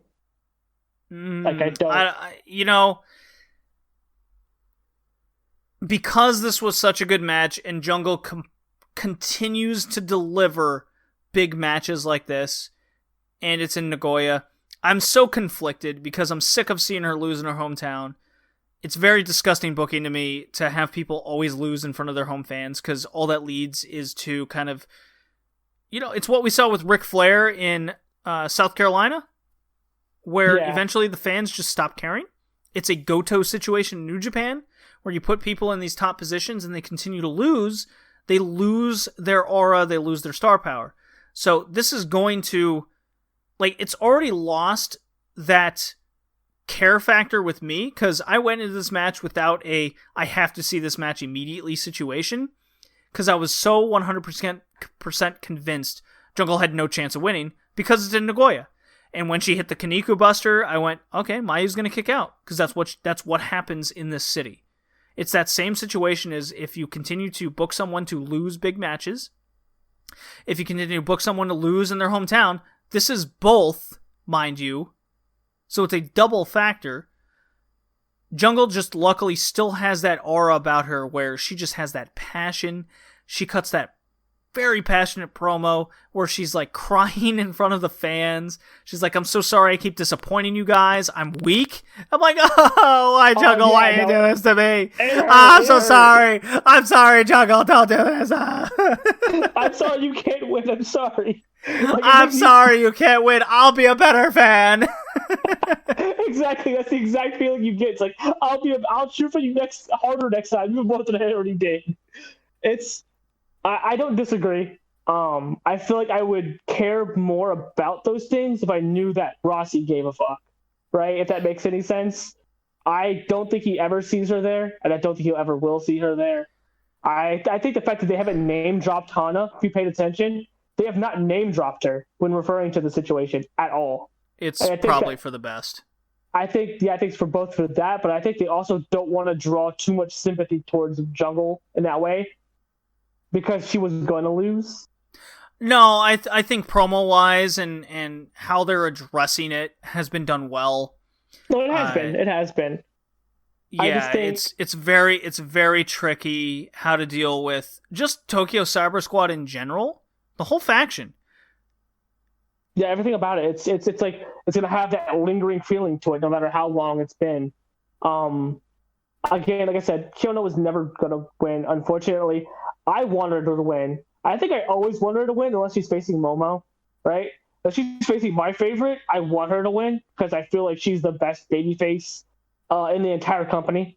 Like, no matter who you put her up against, she's just the best babyface. She makes you want to root for her, even if you don't want to root for her, right? Like, I'm a Momo fan, and when she faced Momo in Nagoya like a couple years ago, like last year, I still was like, I wouldn't be mad if Momo lost because Kiona is just such a sympathetic babyface that you can't root against her ever. I mean, we spoke about Miyuka Takase as being that character. This is what Jungle is to me, and I just don't understand why you just don't strap a rocket to someone like this. Like, if you would have said this 3 years ago, yeah, you wait, okay? But over the last 18 months, Jungle Kiona has been that person. 18 months, she's been that same person for over 2 years at this point. I think you could trace back to just before Io left, she was still able to put on those kinds of performances, and if you needed a good match, you put them in with Kiona, right? That was always that was a joke, right? The joke is if you want a good match, put them in with Kiona, and that's how it's always been, right? You want a good Kagetsu red belt match, put her in there with Kiona. Want a good white belt defense, put her in there with Kiona, right? Right. It's not that they're not aware. I guarantee you they're aware of just how good she is. I just don't think Rossi cares. I don't think he sees her as champion material. No, he doesn't see her as pretty enough. He doesn't see her as skinny enough. It's always those things. Because Jungle's even cutting goofy promos where it's like, you get an oversized dress because I'm winning Cinderella. Yeah, no, it's something like that, right? It's also, I think, because if you look at Momo, you can see sort of like a different thing, because Momo's still a bit on the bigger side. Like, she's not Kiona big, right? But she's got like that muscle and that sort of thick to her a little bit to kind of go with her power kicking and stuff. Sure. And they have no problem booking her like a star. Same with Utami, right? Utami has a similar thing going with her. I think it's just he does it visibly. Maybe not just even look-wise. He just doesn't think she's a star. He looks at I don't think so either. It's such a shame. I think he just looks at her overall package like, you could have good matches, but you're not my champion. You're not going to be a champion here. Right. And I think it's a shame, because I think she goes to any other company, I think she wins the belt at least once, right? That's why a lot of people in this community of the Red Leaf Retrocast believes that how much would Jungle benefit from just having like a tour or two outside of Stardom, whether that's in AEW, Ice Ribbon, like immediate top star. Like, look at Hikaru Shida.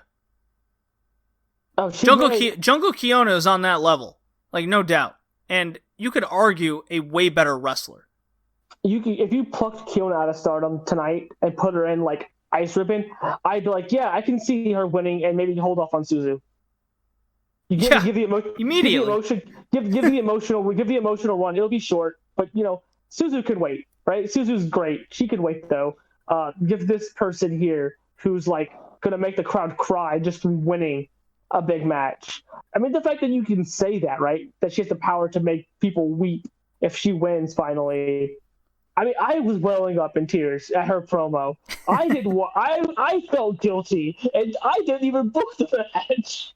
It's like, I didn't want her. I was like you said, you did it perfectly accurate. It's just, I feel bad. I'll be a better fan next time. And it's that feeling that you get because she's just so sympathetic. And it sucks. I fully expect her to lose a tag belt match too. It's gonna suck. Everyone's gonna be upset, but it's just how it's gonna be. I think Rossi doesn't care. Rossi doesn't care about your feelings. Doesn't care about my feelings. He cares about his booking plan, and sometimes that's good, but sometimes that's kind of not good, right? Right. I think you should be able to change things on the fly when you need to, especially nowadays with the current year it's been. But I don't see him breaking past his current booking methods. And Utami and Saya are like on every freaking poster right now. So that's the clear indication that they're getting pushed. Alrighty. So that does it for the Joshi section. Let's move on to the next time you will be joining me, Kay, is when we start talking about New Japan and then transition to All Japan, and that will finish out your section of the podcast. Let me play the next drop and get on with it. R-E-T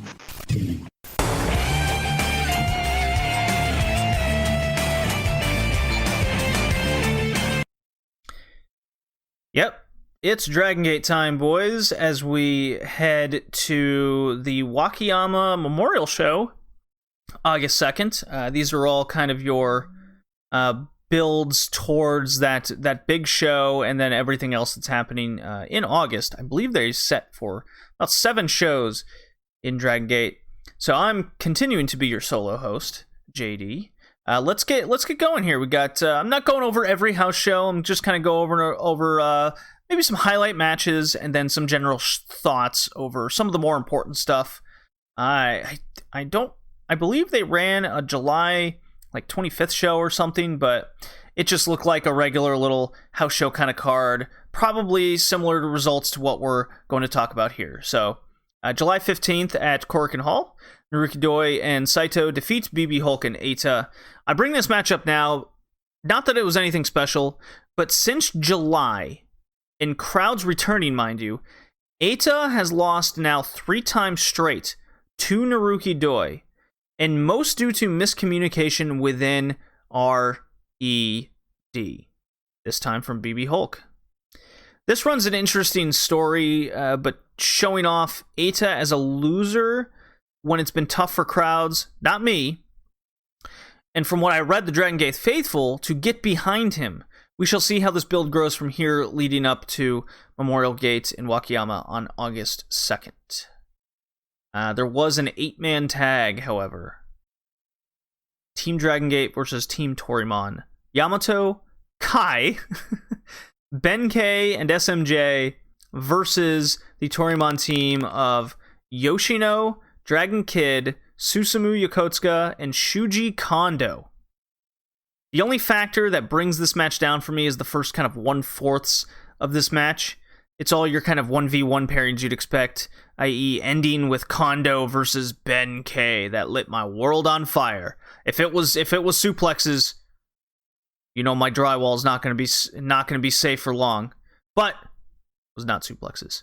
This was this was last by design, because after the 2 hunks of meat did battle and a long Yamato taking a beating segment, the match went into full overdrive mode, focused on Kondo going full King Kong Bundy on everyone's asses, and Yamato doing his best to even the odds for his team. And there was strategy to this match here. Yoshino's the broken down vet who's retiring, and they have no answer for Shuji Kondo. So it's up to the Dragon Gate faithful team to get rid of Kondo, just try to get rid of him, and then they can take down Yoshino. So, to say Kondo's presence in a Dragon Gate ring would be, it'd be an understatement to say after his 20-year absence for the company, he's not making a huge mark right now. Meanwhile, and I said this last time, Yamato has really stepped it up in recent months, and this match was no exception. Once the match had run its course and everyone was gassed, it was left up to the Speed Star Yoshino and Kai, who was oddly still kind of proving himself to Team Dragon Gate. Because he's still got that freelancer feel to him, and he just kind of, when everyone was kind of picking their little faction alliances back in December when everything kind of shifted, Kai was like, I guess I'll be Dragon Gate, whatever, I'm a freelancer, and everyone's like, what? So, shockingly, after a powerbomb, Kai hits the Meteor Impact, aka a fisherman driver, on Yoshino, there you go, to win it. Excellent match, an essential viewing if you like tag team wrestlings, and if you're a fan of this style. Dragon Gate has not been lighting the world on fire with top quality matches in 2020. However, they've all been solid. There's been nothing bad I can really point to other than kind of some RED booking decisions with their DQ finishes and whatnot. This match reached that great territory for me and would have been higher if, say, there were stakes involved, more story, that kind of thing, besides the in-ring. And that first 4th leading to something would have also been nice. This, by all purpose, was simply a great tag team wrestling match. I put this kind of in that ballpark of that New Year's Dash tag with Shingo, Ishii, Goto, and I believe Evil was in that match now that I think about it. That one was really good. All it was to kind of set up the open weight tag. This one was on that level. I am going as far as saying the second best from Dragon Gate this calendar year. In terms of... wait, did I mark it down? Let me confirm. Yeah, second best tag is, to be more specific. Second best tag match of 2020, in my opinion. So... I'm very happy RED stayed out of this match. Saved it for the post-match that they beat everyone down. 17 minutes, 34 seconds. And there you go. Because we had the makings of a great tag match a show or two ago, and RED kind of ruined all that before. July 19th, back at Kobe Sanbo Hall with fans, mind you, becoming one of my favorite venues in wrestling currently. Mochizuki and Yokosuka defeat KZ and Santa Maria.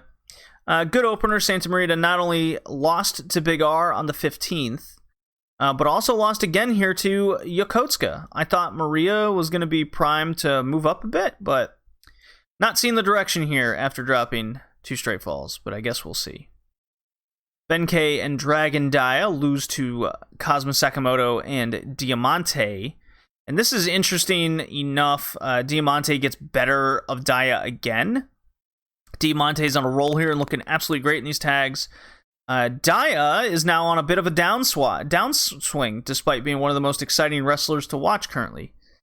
Twin Gates looking strong as they go into their title defense, and the trio champs continue to look very vulnerable. Keisuke Okada defeats Kagetora. I love solid, simple mid-card matches, and Kagetora really fits that role. He puts young guys over all the time. He gets something solid if he's fighting like a young lion or young boy or whatever you want to call him.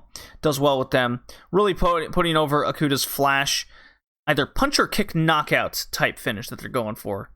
Ishida comes, talks some post-match shit on him afterwards. Not really sure what happened there, but we can assume. The Okuda Ishida thing is ongoing.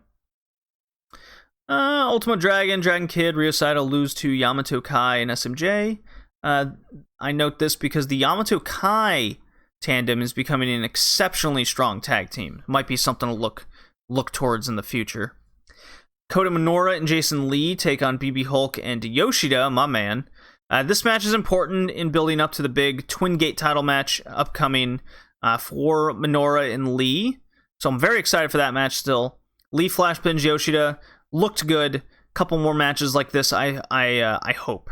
I originally questioned why it was Lee over KZ to be kind of the tag guy, but I'm way into this team now, and their current push definitely give me more, for sure. And then our main event of at least the July 19th show, it's Doi and Yoshino, Doi Yoshi. They're back, Speed Muscle. They team with Shuji Kondo, so he's back again. And then we got Master of the Backslide Genki Horiguchi, so it's another 8-man tag situation. Eita, Big R, Shimizu, Ishida, and Hyo is the RED representatives. Here again, Eita eats the pin. Kondo looked like a monster star. Doi Yoshi just absolutely on fire here, very fun. But I have to say, again, this Eita eating pin stuff and looking like a loser, I am very much questioning. This story is now at the point where they've kind of booked themselves into a make or break for Eita. If this doesn't work out, and coming off all these losses on this tour, I really have the feeling Eita is done being, or at least becoming, a main event player in Dragon Gate. I thought he was made with King of Gate. They've kind of more or less pissed that all away, but with him just eating all these pins, it's giving me those, well, now he has to win vibes. And I still think he should win the Open the Dream Gate title. Now I'm even more convinced he should win because of all these losses. So, that takes it out of Dragon Gate. Good house show numbers. Nothing pissed me off. I really enjoyed Shuji Kondo and what he's bringing to the table. It's a huge presence there. And we'll see how Wakayama turns out. Now it's time for New Japan as K returns again.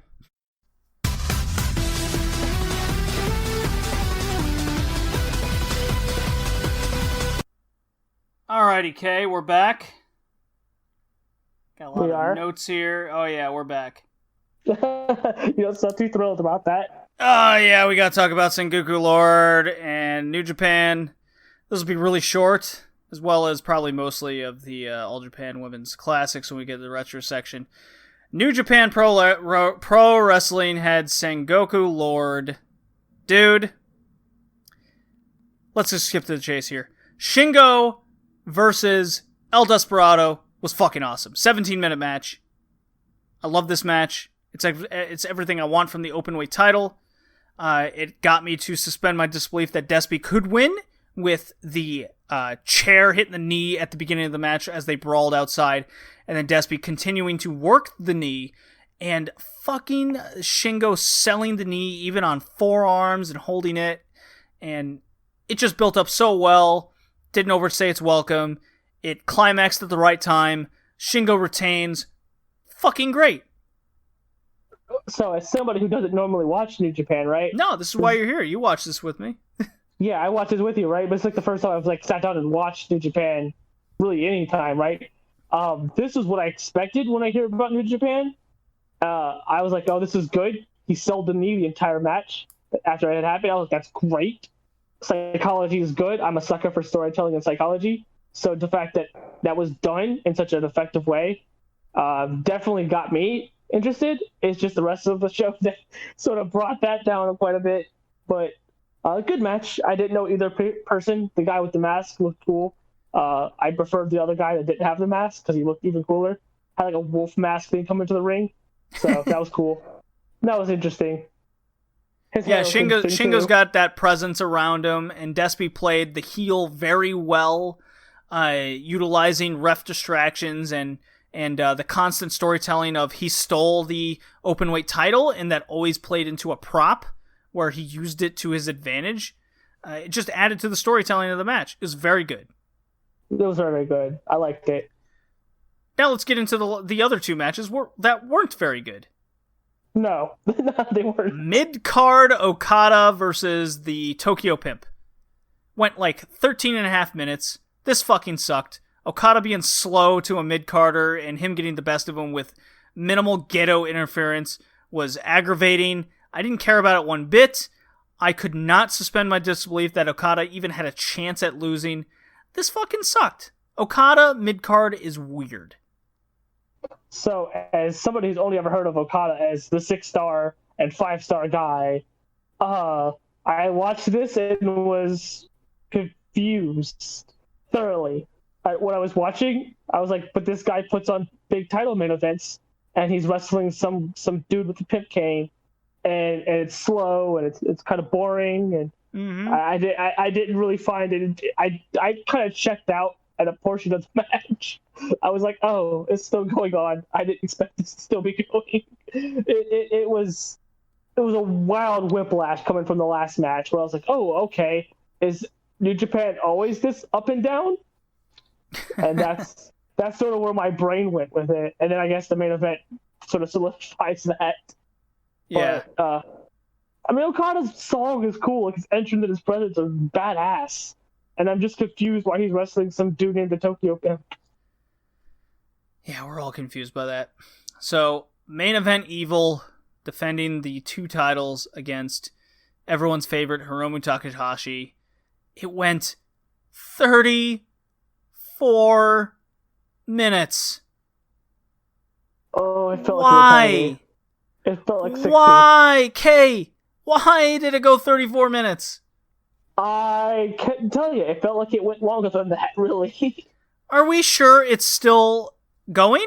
Are we sure it ended?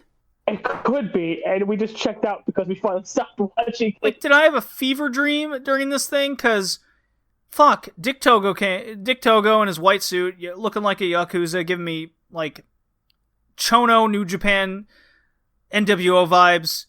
So he's got a cool look to him, but like, I could not get my head around the fact that I'm just waiting for Dick Togo to constantly get involved. Hiromu, who had no chance of winning.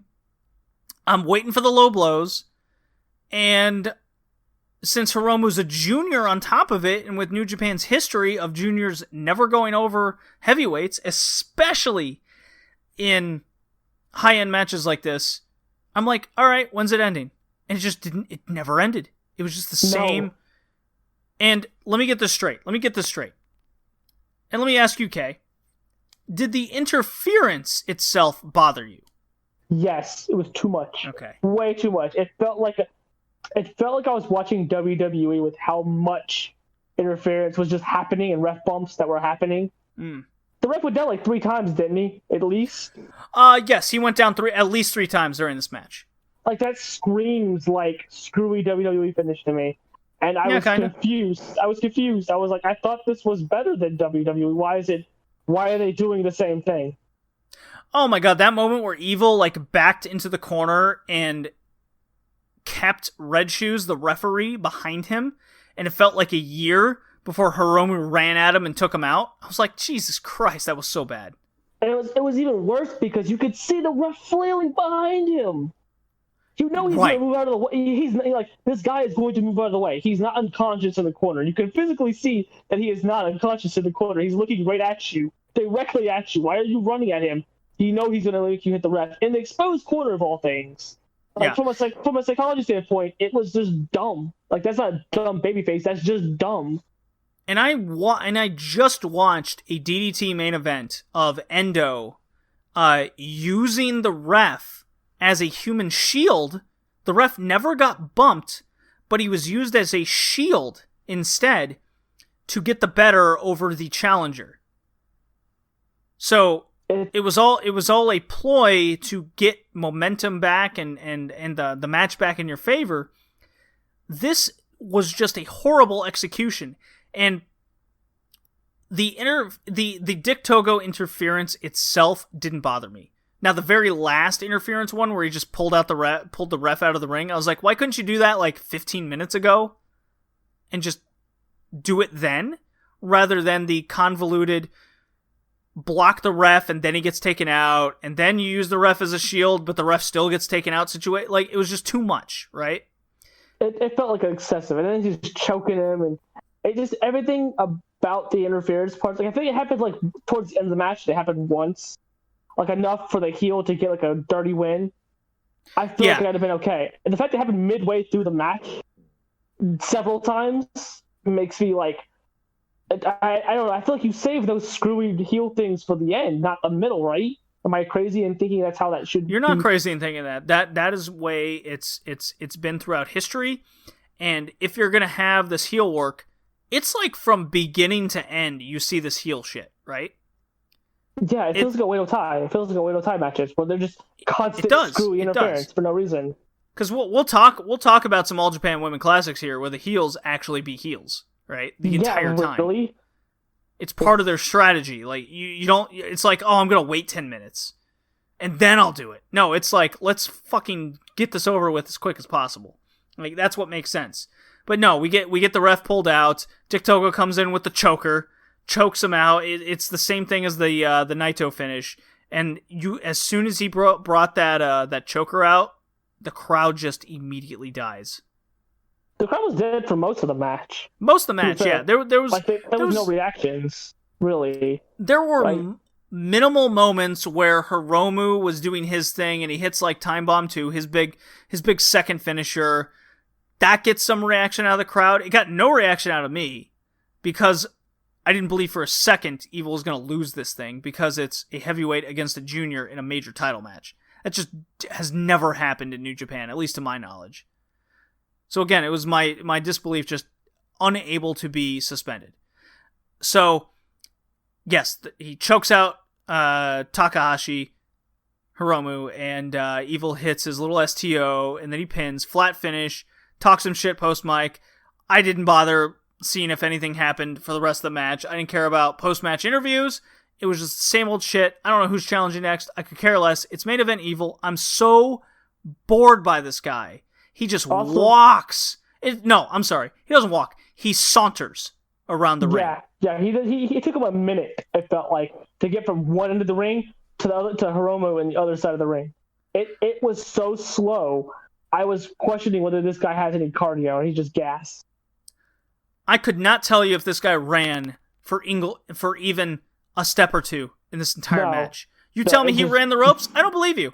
I want to see him run this ropes. Go ahead. Like, and then like you said at the end, like all this stuff happened at the end. You said his like when Naito, his partner, right, ran to the ring after it's all over.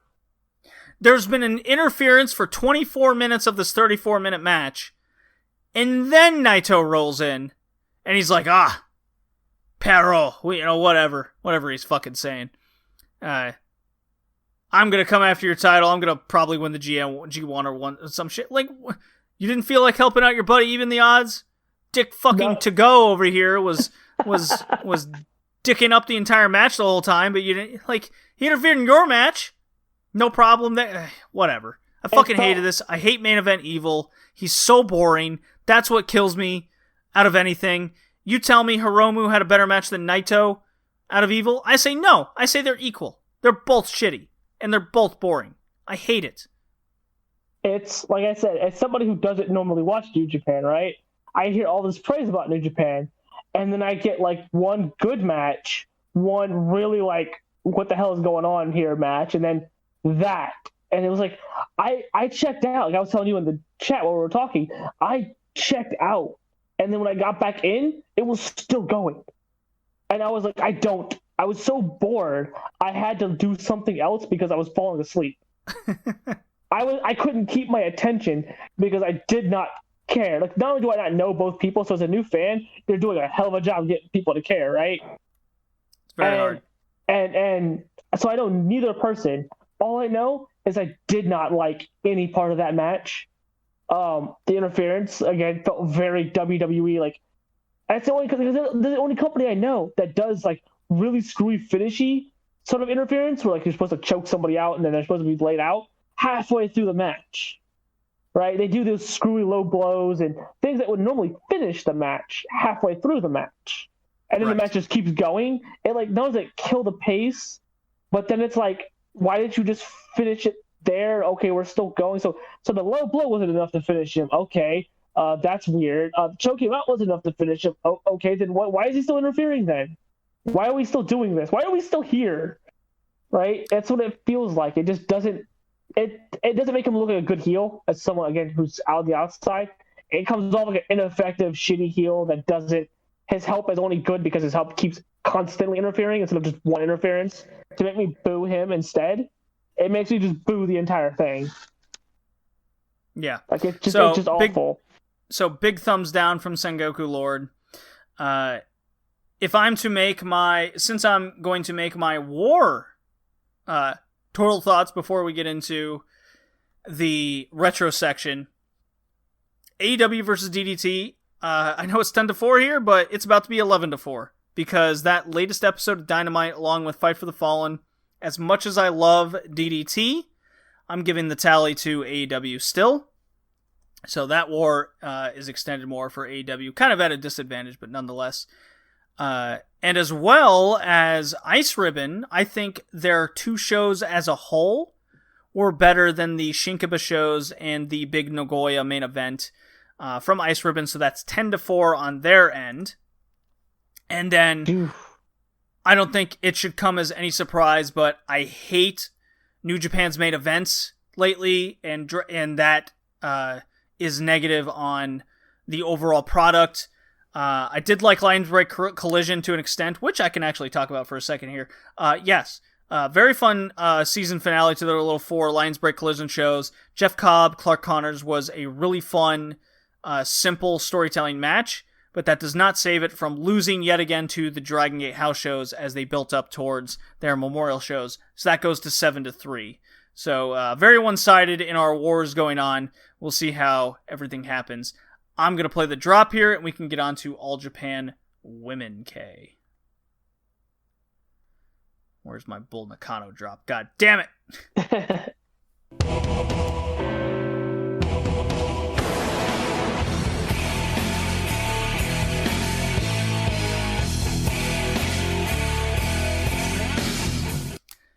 All right, retro section of the podcast. Our main section while we're here, Retro Wrestling, Red Leaf Retrocast, found on Spotify, iTunes. Go to iTunes and Podchaser. Leave us a review. I will read it on the podcast. Maybe we'll get one of these days.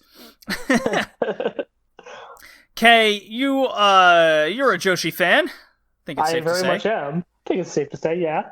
We've been watching these All Japan Women Classics. I've been watching 25 of these now for the podcast, reviewing every single one. We are on episode 25. You watched this with me. How awesome was this show? As I hit my microphone stand, I'm sorry.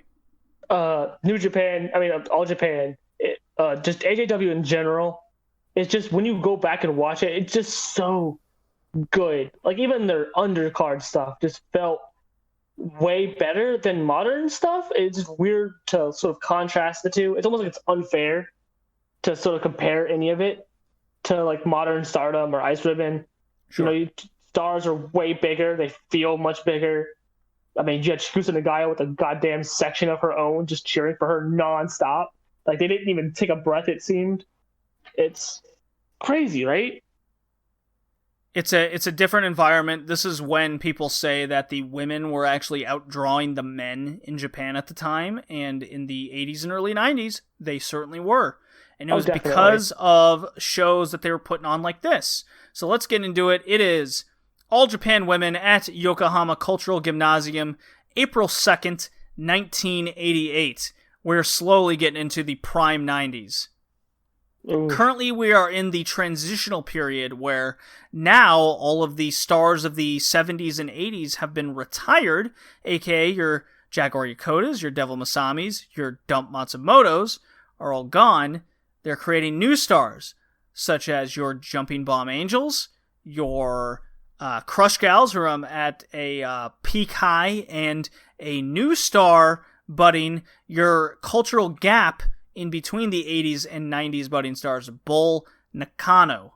So on this show, we start out with the Japanese Tag Championship. It is vacant currently, which is very common in All Japan Women due to whether it be injuries or early retirements or what have you. We have Eriko Shishido teaming up with Nobuko Kimura. You might know Erika Shishido as the prior named Aja Kong. Oh, yeah. Versus Mika Takahashi and Kaoru Maeda. Still wrestling till this day. Or just Kaoru now, as most probably see her. Whew. Yes, the comedy character in Sendai. Marvelous. Or Marvelous, where we see her. So yes, I believe Shishido and Kimura do win this match. Quite funny. It's just a highlight match of your future stars of just the Joshi women's wrestling scene. Not much else to say there. Young Aja is just crazy to watch. Yeah, she's a lot more skinny and fit now. She's still got her big, thick thighs, but you can slowly see her start to develop into the person she becomes. The monster she becomes. Yeah. This is followed up by a trios match, and boy, do we get a trios match. It is the newly formed faction. So Dump Matsumoto's retired, therefore Gokwaku Dome is gone. And now it's Bull Nakano's faction, an offset of the Gokwaku Dome faction, now known as, I guess, the Dynamite Squad, I guess we'll call them as. The 80s Dark Order. There you go, I was waiting for it. The masks and everything. The masked Dark Order. We got Dynamite King, Dynamite Queen, and Dynamite Jack, all part of Bull Nakano's faction, versus Lioness Asuka, Hisaku Uno, not yet known as Akira Hokuto, still waiting for that moment to happen, and Mika Suzuki. Yes, if I remember correctly, this goes to a DQ finish. It does. DQ finish. King, Queen, and Jack are a bunch of jobbers. True Dark Order fashion. They suck. But they're the lead heels against our lead faces here. It's a simple enough told match, and it plays into kind of our roles that we will see going forward. It was fun. Clearly, it's the job squad of AJW against... it's weird, right? Bull Nakano's tired backing is just job squad, but she's like the megastar. It's a weird contrast there, right? Obviously, the future Akira Hokuto still looks great. Even before she becomes your Akira Hokuto, you can just see the amount she's been back for a broken neck for a few months now, and she's still trying to get into the flow of things. But she's still feels and looks like somebody that you would put main event like in 2 years time about there, right? Yeah, they're waiting for her to kind of like get her look and personality. They're just waiting on that to her to and boy does she. Yeah. WWF women's tag titles. They did exist before Stephanie McMahon invented women's wrestling. So here they are, the jumping bomb angels versus the Fire Jets. So we just learned about the Fire Jets really in the previous episode 24. They're taking on the returning from America Jumping Bomb Angels, and they are bigger stars now than ever. They are fucking cool as shit. They are awesome looking. They have jean shorts and jean jackets. They got America shit all over them. They are fucking international stars now. Oh god, they felt so different, didn't they? It was just another level. They are another level. This is your moment. Like we spoke about this with the Tokyo Joshi Pro, where Yuka Sakazaki comes off as this just huge star, next level. That's what this is. The Jumping Bomb Angels could do whatever they want in the ring. You just know that they are so much better than anyone else at the time. They're international superstars. And in Japan, they come across as such. They have succeeded outside of their own country. And they're up against this new hotshot, Firejet, young woman team of Hota and whoever the person that retires in 2 years is. I forget her name right now. Firejets. We'll find out why she... Yeah, we'll find out why she retires later. But yeah, just to highlight... Angels. Yeah. The pop they got when they came out to the ring was just... The crowd just blew up as they walked out. It was crazy how big they were. It's incredible. True star power there. But let's get to our main event. It is the 3WA All-Pacific Championship match. So it's not the 3WA title, it's the white belt. Okay? Yeah. So Chigusa Nagayo has both titles at this time, red and white. And she's taking on Bull Nakano, the successor to Gokaku Dome and Dump Matsumoto. This is her coming out match. Dump just retired. And over the last month, Bull Nakano has made it her mission to try to beat the shit out of Dump Matsumoto's top rival, Nagayo-san. Okay?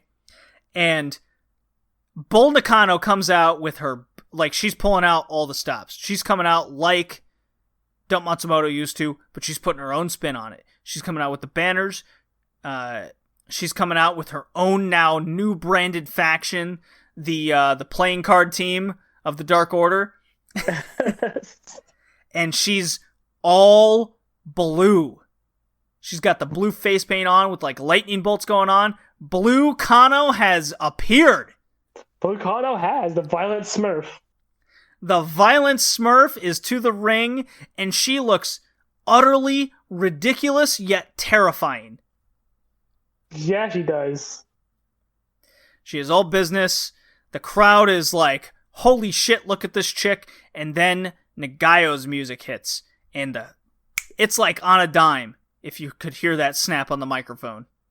It was, the crowd lit up immediately. Nagayo, Chigusa. Like, it's everyone's in tandem, right? With whatever chant that they want. It's the entire cheering squad. Nagayo's coming up dressed like fucking Rambo over here. Rambo Nagayo is here to stay. No one's like, she sees Blue Kano, she goes, alright, I'm putting on the camo, I'm putting on the headband, I might rip your arm off. And that's what happened here. It was so good. It's like, oh, you want to be blue? You want to be the Violent Smurf? I'll just be Rambo. Be fucking Rambo. That's a hot movie of the time. It is amazing, and I love this about All Japan Wrestling. And I really wish we kind of see this to an extent in Joshi Wrestling, but it's not enough in wrestling as in general. In All Japan, women, when you have heavy hitting matches like this, Nagayo Bull Nakano, right? This is their big money match that they could put on at the time. Okay? Yeah. They get big costume changes, and they're trying to emphasize their character for this big money match, right? Yeah. Bull Nakano's all violent Smurf up in here. Nagao's like, all right, I'll match you with Rambo, because that's the big cultural hit at the time. We don't get enough of this in wrestling. Like, we kind of got this with Hikaru Shida at AEW Double or Nothing when she dressed up as Tifa. You know, as the big, powerful video game female of the hot video game at the time. Hey, that's great. More of that. I love that. That hits your audience in the best way possible. And we all felt it along with the unfortunate events at the time. Because we all felt how big that match felt for Hikaru Shida. More of that, please.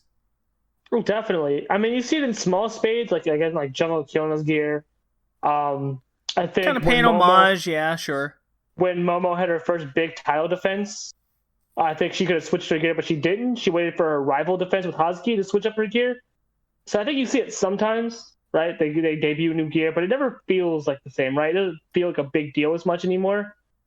Maya did. That's because when we see it here in All Japan, it's a drastic change. It is it's like an upgrade. Like Nagayo looks nothing like herself. You know, it's not just this, oh, it's new gear. This is fucking Rambo we're looking at here. We know what we're looking at. Bull Nakano, I'm gonna fucking paint my entire face blue and put white lightning bolt things in it, and I'm gonna have sparkles so when the camera gets a close-up view, looks terrifying as fuck. And I have to swear, because that's the only way I can portray what I'm seeing on the screen. That's how cool this looks. Everything looks cool. It makes me pay attention to the huge money match that I'm looking at. You're not wrong. Like you said, so like they change gear, but they don't change it's not drastic, right? So I think you're right on the money with that. It's not even just like a change of gear or like a change of like drastic change. It's an upgrade. It always feels like. It feels like Chigusa comes out looking more cool. Nakano comes out looking way more cool than they had like just a day or so prior, right? It's right. It's unreal. You don't see that anymore. You're right. I mean, you see drastic changes like Utami and Saya's gear, but those don't really feel like the same way, right? No, because they're busting out at like a house show. Yeah, it's weird, right? They should have just done it later. Do it later at a big, like if Utami dyed her hair, bust out the fringe, Saya bust out her fringe gear for the big Goddess of tag title match.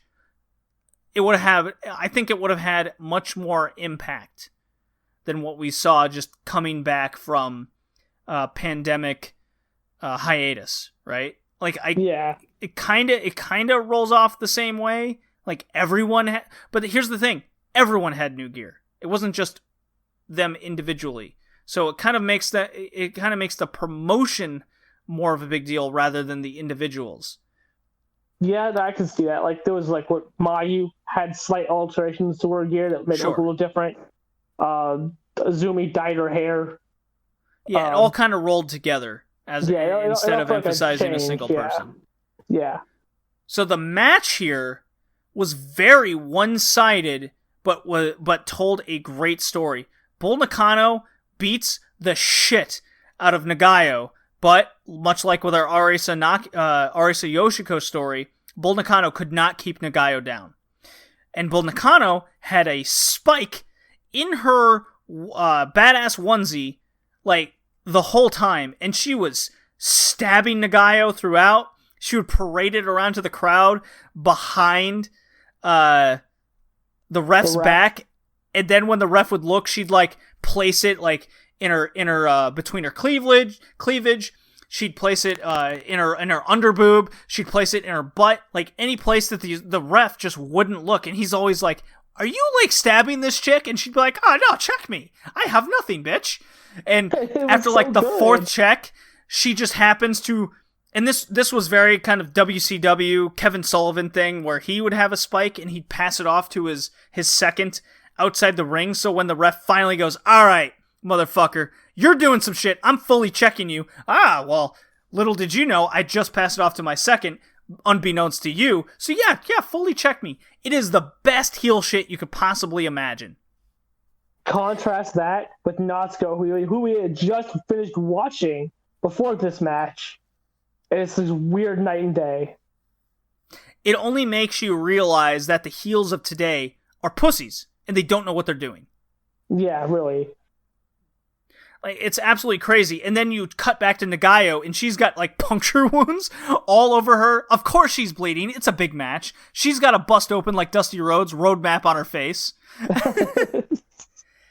And then, after this heavy beating she takes down for this entire match, all it takes is one dragon suplex, pins Nakano, and it's a flash. Just all it took was one move, caught her by surprise. Nagayo retains. It is what we discussed. All it takes is one move to make someone look incredibly strong or got away with one. Make your opponent look good coming out. Make your champion look good coming out. This was an example of it. It was great. And then the post-match stuff too, right? Again, we go back to the Natsuko Ueno Tai thing, right? The post-match they beat on Tam. They did it in such a weird, wrong way that I just wanted them to stop. But this one, Bull just snapped and just was beating on her. And like, I think she put her to a table and everything. It's just crazy, right? It makes sense. Because she was so upset that she got beaten by a move. It wasn't a roll-up. Like, roll-ups are cheap outs, right? Unless you've established that the person can beat you with this particular roll-up at all times. Zack Sabre Jr. with his European clutch. Hell, I'll say it. Saki Kashima with her revival roll-up. That's an established flash pin that can pin anybody. Yeah. What we saw with Tam Nakano, I don't recall her ever pinning anybody with a roll-up like that. No, she doesn't. So, she never does. Never does. So all it does is come across as Tora as a sore loser, and Tam got beaten the shit out of while her faction didn't save her, right? In this case, Nagayo's kind of running solo here. She came out with Rambo. Bull Nakano got beat by a move, and she fully admitted it, and she was upset that, fuck, I got beaten, right? And what did Julia do? She's like, she disregarded the pin. I never got pinned, right? That never happened when she got pinned. It played into the moment of Saki beating her, right? They played off it as a story. What did Tom do? She ignored the fact that she even won the match, and she went straight to Julia, and Tora just left. After she just beat on her, too. Like, she got beat up, didn't even acknowledge that she had gotten beat up on by a Ueno Tai, and went straight to Julia. It was like a weird, like, cut. It almost felt like you were missing a part. Right. We were all missing the context on why something was important, and it just made us realize that the match we just saw wasn't more important than the match that we're going to see. Here, Bull Nakano is so upset that, fuck, she got beaten and she knows it. So she releases her aggression, and then she leaves. Nagayo's upset, and she goes, no, you're not going to beat my ass because you're a sore loser. Get your ass back in here and basically apologize and admit that I'm the better person. And Bull Nakano goes, I'll admit you're the better person if we can meet again, because I think you got lucky. That is good booking. That is good storytelling. That is old school storytelling. Bull Nakano knew she had her dead to rights, and Nagayo got lucky. Nagayo admitted to the fact that, yeah, maybe I did get lucky, but I still beat your ass 1, 2, 3. So let's do it again. I don't think we're done here. That is great. It's immediate. It makes you want a rematch, and that's what you want. Like, I don't want Natsuko Tam again. I don't want them to wrestle ever again. No. And I want to see the next part in this Bull Nakano versus Chigusa Nagayo thing. Like, I just want to see it, right? Exactly. And I really think a big part that played into this is because they made this feel like such a big match going in with their gear, with their demeanors of their gear, and how they went about the match itself, where Nagayo was getting the shit kicked out of her, and Nagayo admitted that you beat the hell out of me, but I still won 1, 2, 3. I want a rematch to prove that I can meet you at least halfway kind of situation. Or more so. Nagayo was not happy. She was happy that she beat her, but she wasn't happy that she got away with beating her. Like, it didn't convince herself that she did. It makes her come off as a great babyface because that's how she wants, right? And then it makes Nakano still come off as a heel, right? Because she beat the crap out of her, she's a sore loser. but it makes him come off as a convincing badass heel, right? Someone who you think you should be afraid of or should expect to win. Yes. It's very... These are the aspects of old school type booking and matches that work. Like, you can fully expect a DQ finish, a count out.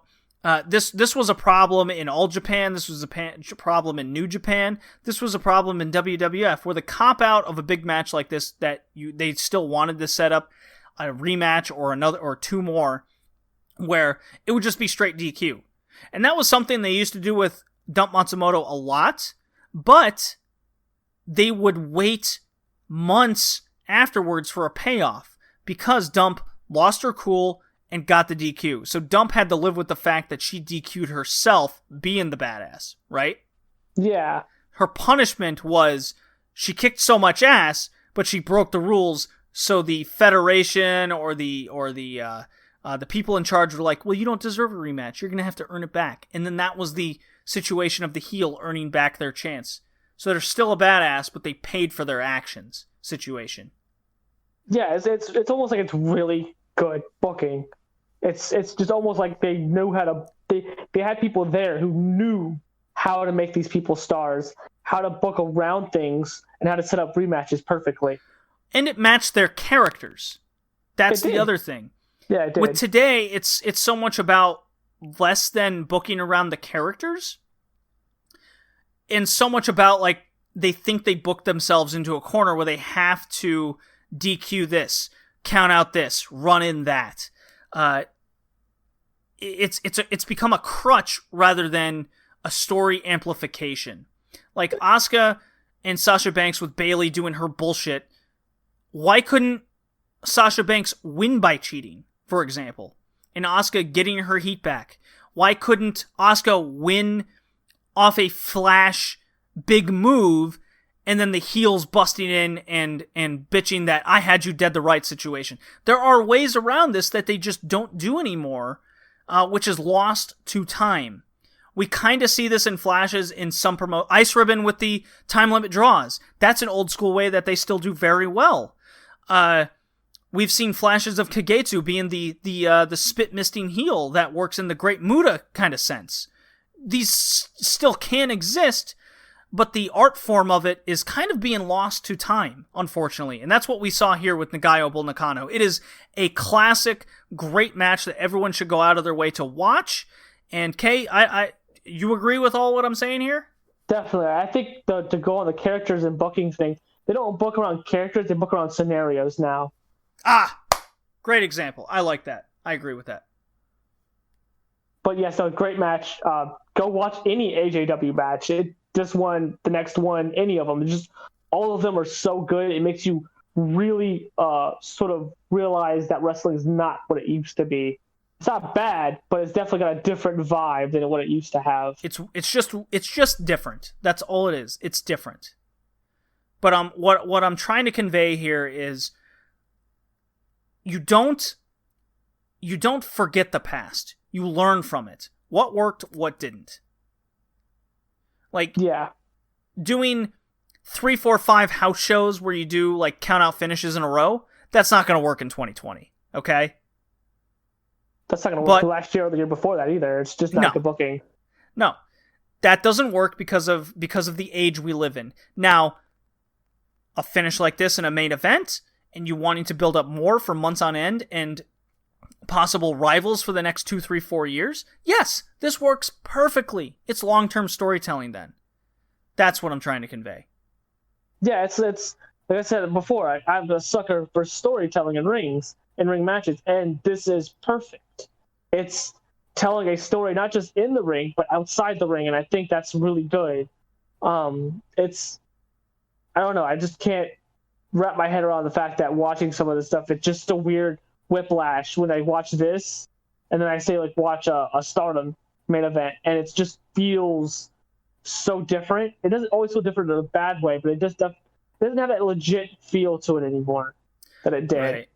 I mean, the Jungle Mayu match had its emphasis on a big match feel. There's no doubt about that. those are the things that have carried over from the All Japan Women age, and go figure, Rossi was part of that, right? Yeah, he definitely So there are still was. some things he's hung on to that definitely works. That's part of it. More of that to emphasize. And he's always made a point to showcase a big match in that sort of feel, kind of in a modern sense. So there's definitely kudos to be had here. No, definitely. And I think both sides of it. I think if you just go look at Ice Ribbon, the way they book things, like you said before, time limit stuff, and their belts all have time limits, and I like that as a concept. Like you can't go to a time limit draw to defend your belt because nobody won, right? Right. The draw, nobody won. Therefore, the belt's got no holder because nobody won it. It's really cool. I like that. I don't know if AJW ever did that. I don't think they did. But just weird. It's like booking things like that I think make matches better, because if you have like a Maya Tsukasa match that goes down to the last 5 minutes, there's a desperate struggle to win by both sides because nobody wins if they get a draw. Well, all right, Kay. We've been here.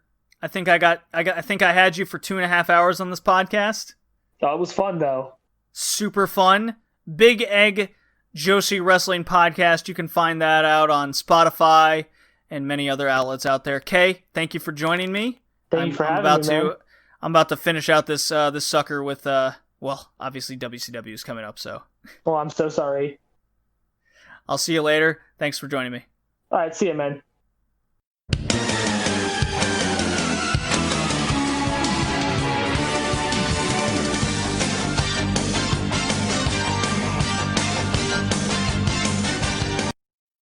Alrighty. Just myself, JD, redleafretrocast.blogspot.com. We're doing the rest of the show, New Japan through the 90s and WCW Nitro, all by myself. You can, again, just one more time, if you want to read the written review of these sections, head on over to Wrestling News World. And if you are listening on the SOS Wrestling Network, thank you for listening. Now, New Japan through the 90s. The other notable match I watched for fun was, the Chosu Muta title match, which I will talk about later. I slipped it in right in the middle of the timeline, so this will match up. So let's get this thing started. We got quite a few matches to go through. I got a lot of notes about all these shows here, or these matches. June 26th, 1992, Nippon Budokan tag titles on the line. It is the champions Vader and Bigelow taking on the Steiner brothers. What a fun match this was. Bigelow and Vader are such an enjoyable team to watch. Before each match, they seem to do something absolutely cocky and wacky. This time, they started crisscross running the ropes. They give each other like horrible high fives before staring a hole at the Steiners. Oh, dastardly cocky heels or whatever. The crowd absolutely loved both these teams, though, regardless of their antics. This match was pretty basic with a few nuanced good moments. Moment one was Bigelow and Vader messing about with Scott, in which they toss him outside because they were cocky. They just kind of go over to celebrate. Both Steiners then run up the same turnbuckle, and they do in-stereo jumping clotheslines. This rallies the crowd. They do their little Steiner pose, and this is where the match truly begins and really begins. This means, of course, Vader and Bigelow proceed to beat up Scott Steiner, which is something in hindsight you don't remember Scott Steiner being the weaker brother, but side note, it's extremely weird and funny watching a match like this with Bigelow and Scott Steiner as I am watching them in the timeline 6 years later, hamming it up on Nitro in their more Americanized personas. This match leads to a huge Rick Steiner hot tag, but his suplex romp is stopped soon enough, so no sock this time around. Vader pummels one, Bigelow wallops the other, and then the moment comes to finish off with a little ref bump, if you will, off a Bigelow scoop slam gone awry. Without a ref, Bigelow's splash cannot be counted.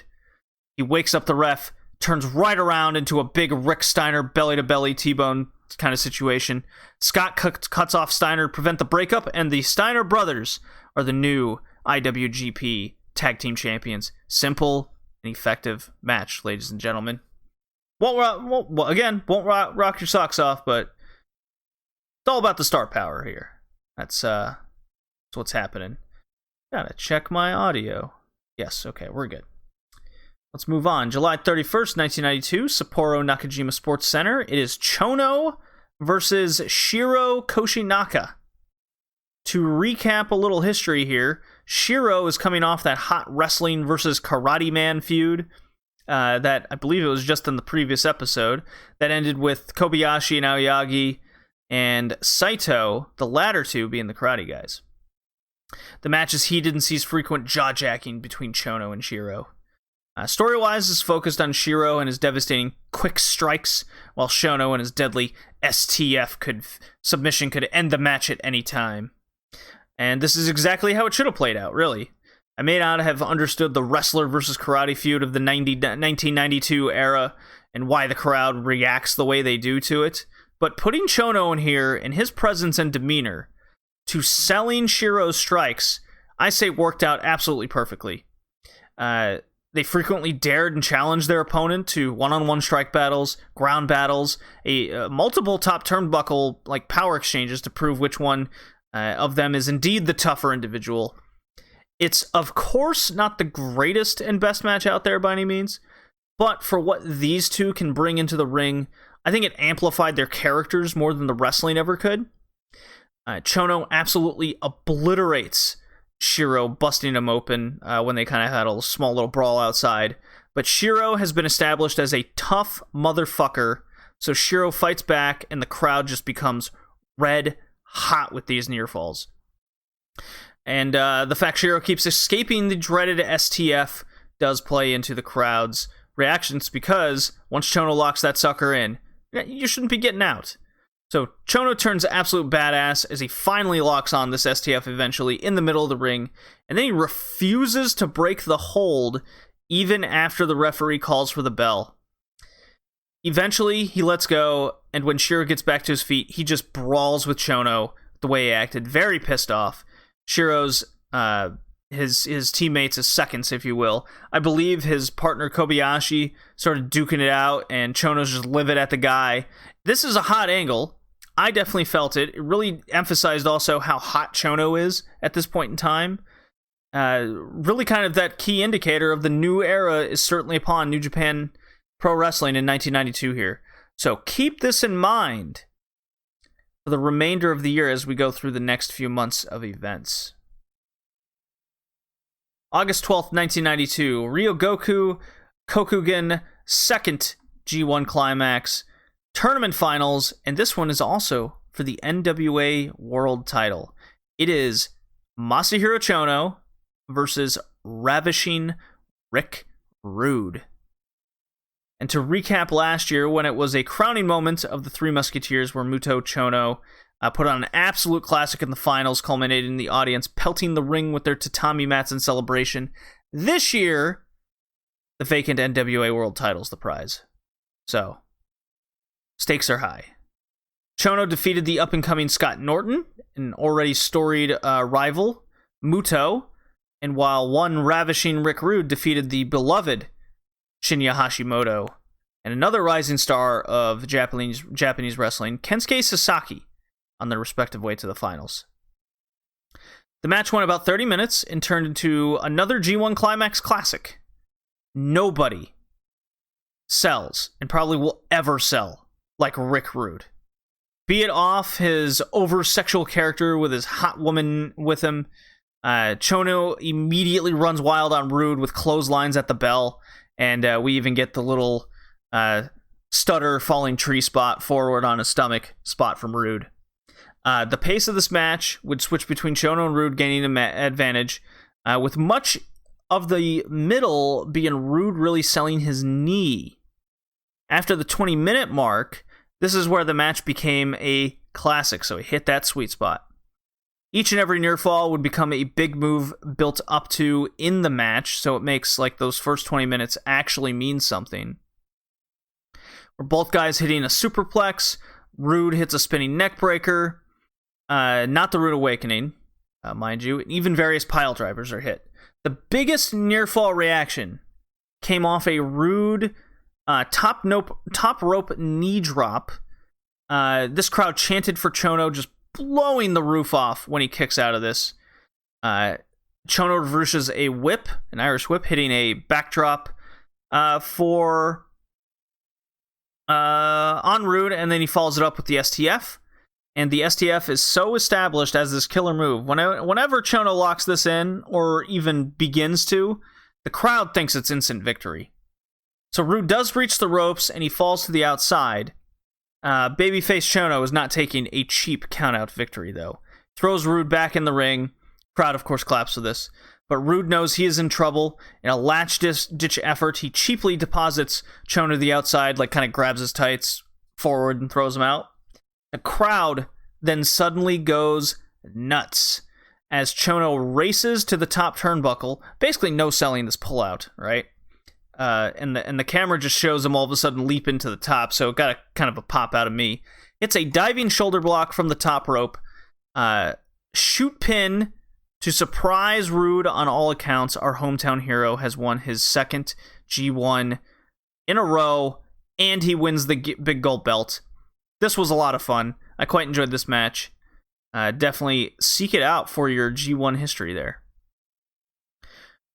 August 15th, Kobe World Memorial Hall, 1992. It is Fujinami, Chosu, and Kido teaming together versus Kengo Kimura, Shiro, he's back, and Aoyagi.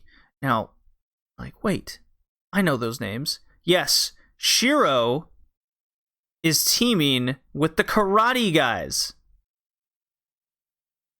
So this venue strikes me as a bit funny, since today the later Dragon Gate promotion is more associated with Kobe World. So just a little side note there. The violent best style feud of wrestling versus the Karate had passed, and a new promotion called War came into existence for our little history of 1992 here. Now bitter rivals have formed the stable called Heisei Ishingun. Okay? It is now that Heisei Ishingun are feuding within the promotion War. Remember this for later, in later episodes. And now, more or less soft, trying to take over New Japan Pro Wrestling. So this cues up Fujinami, Chosu, and New Japan's ace in the hole in Kido, being a founder of New Japan, essentially, and a submission-focused wrestler. Also important to remember for the later episodes as we go forward. Shiro, before the bell, swipes at Fujinami, and the heat begins. It's by and large a standard trios match until the finish. And by the way, Fujinami with a perm and a black mustache is a strange sight, to say the least. So basically, Fujinami locks in a full Nelson, and then Ishingun here jumps in for the advantage. They all brawl to the outside. There's a cheap kick on Fujinami behind his back. This is where Kimura jump kicks Fujinami, giving Aoyagi the pin. So naturally, Fujinami immediately jumps to his feet and no-sells this pin, and brawls between the groups as it goes after the bell. It's a heated feud, and it's all stemming from the heated wrestling versus karate feud early in the year. So a little continuity here, despite my wavering opinion over the whole karate versus wrestling gimmick thing that they had going on. And then the last match on this little journey here is the one we've been waiting for. It's August 16th, 1992, G1 Climax, IWGP Heavyweight title match. Riki Chosu, the champion, defending against not Keiji Muto this time, as we saw in, I believe it was February, the Great Muta. And this was the match in the early 90s of New Japan I was really, really looking forward to. The changing of the guard match. It's officially.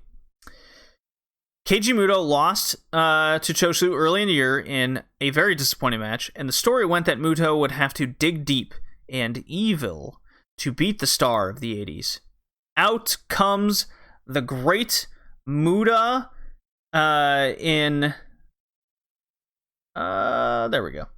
Out comes the Great Muta in his full ominous East Asian music, more commonly known as Oriental music at the time. I play it. Here we go.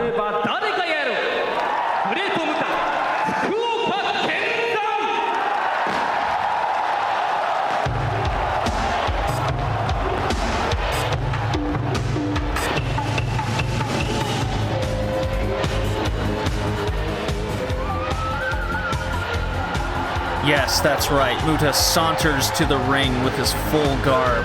Chosu comes out following in his more 80s, more rock-focused music. But yeah, champion's in, the bell rings. Muta reveals his face, fully painted black and red, and he spits the green mist in Chosu's direction, getting some across his chest. Then, Muta stalls for time on the outside, even possibly seeking a weapon.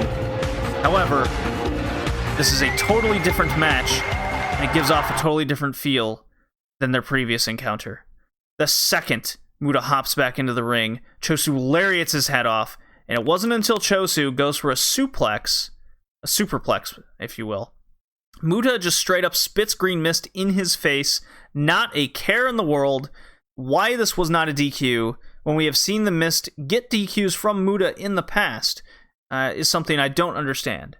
Regardless, from this point forward, Muta has the advantage from here, and he follows up with a bulldog jumping off the apron. Cool little spot.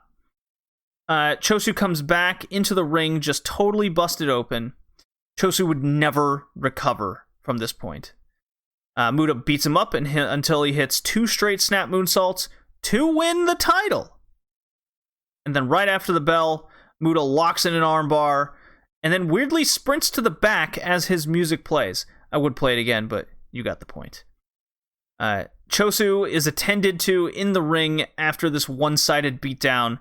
Muta returns to the ring, his music's still playing, mind you, with a fire extinguisher.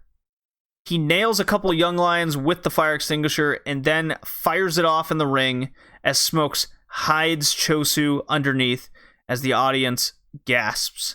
Muta is definitely an enigma, and he's now the IWGP champion. This was a defining match. I wouldn't say this was good. I wouldn't say it was exciting. But what it accomplished is what's important, which is the big takeaway. So I'm glad I watched it. It was definitely better than their first encounter. And it's just kind of a night and day difference between the Great Muta character and Keiji Muto, and how important these two kind of personas will play going forward. I'm definitely learning a lot here on this little journey. And next up are the matches in the archives, is the remainder of 1992, so we're almost done already.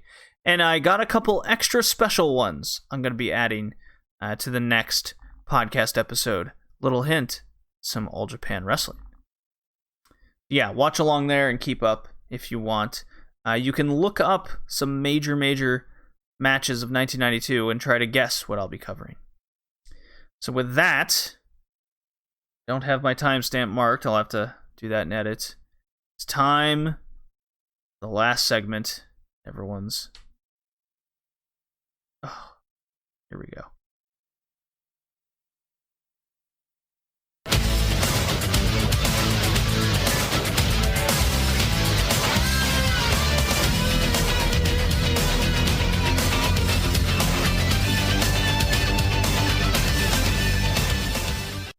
So yes, before I do that, if you're a fan of me submitting myself to horrid and indescribable pain watching WCW Nitro at this point in time, and it's only going to get worse, but a more fascinating kind of worse, I hope, is the feeling I will get once I get past a certain point in January that we're approaching in 1999.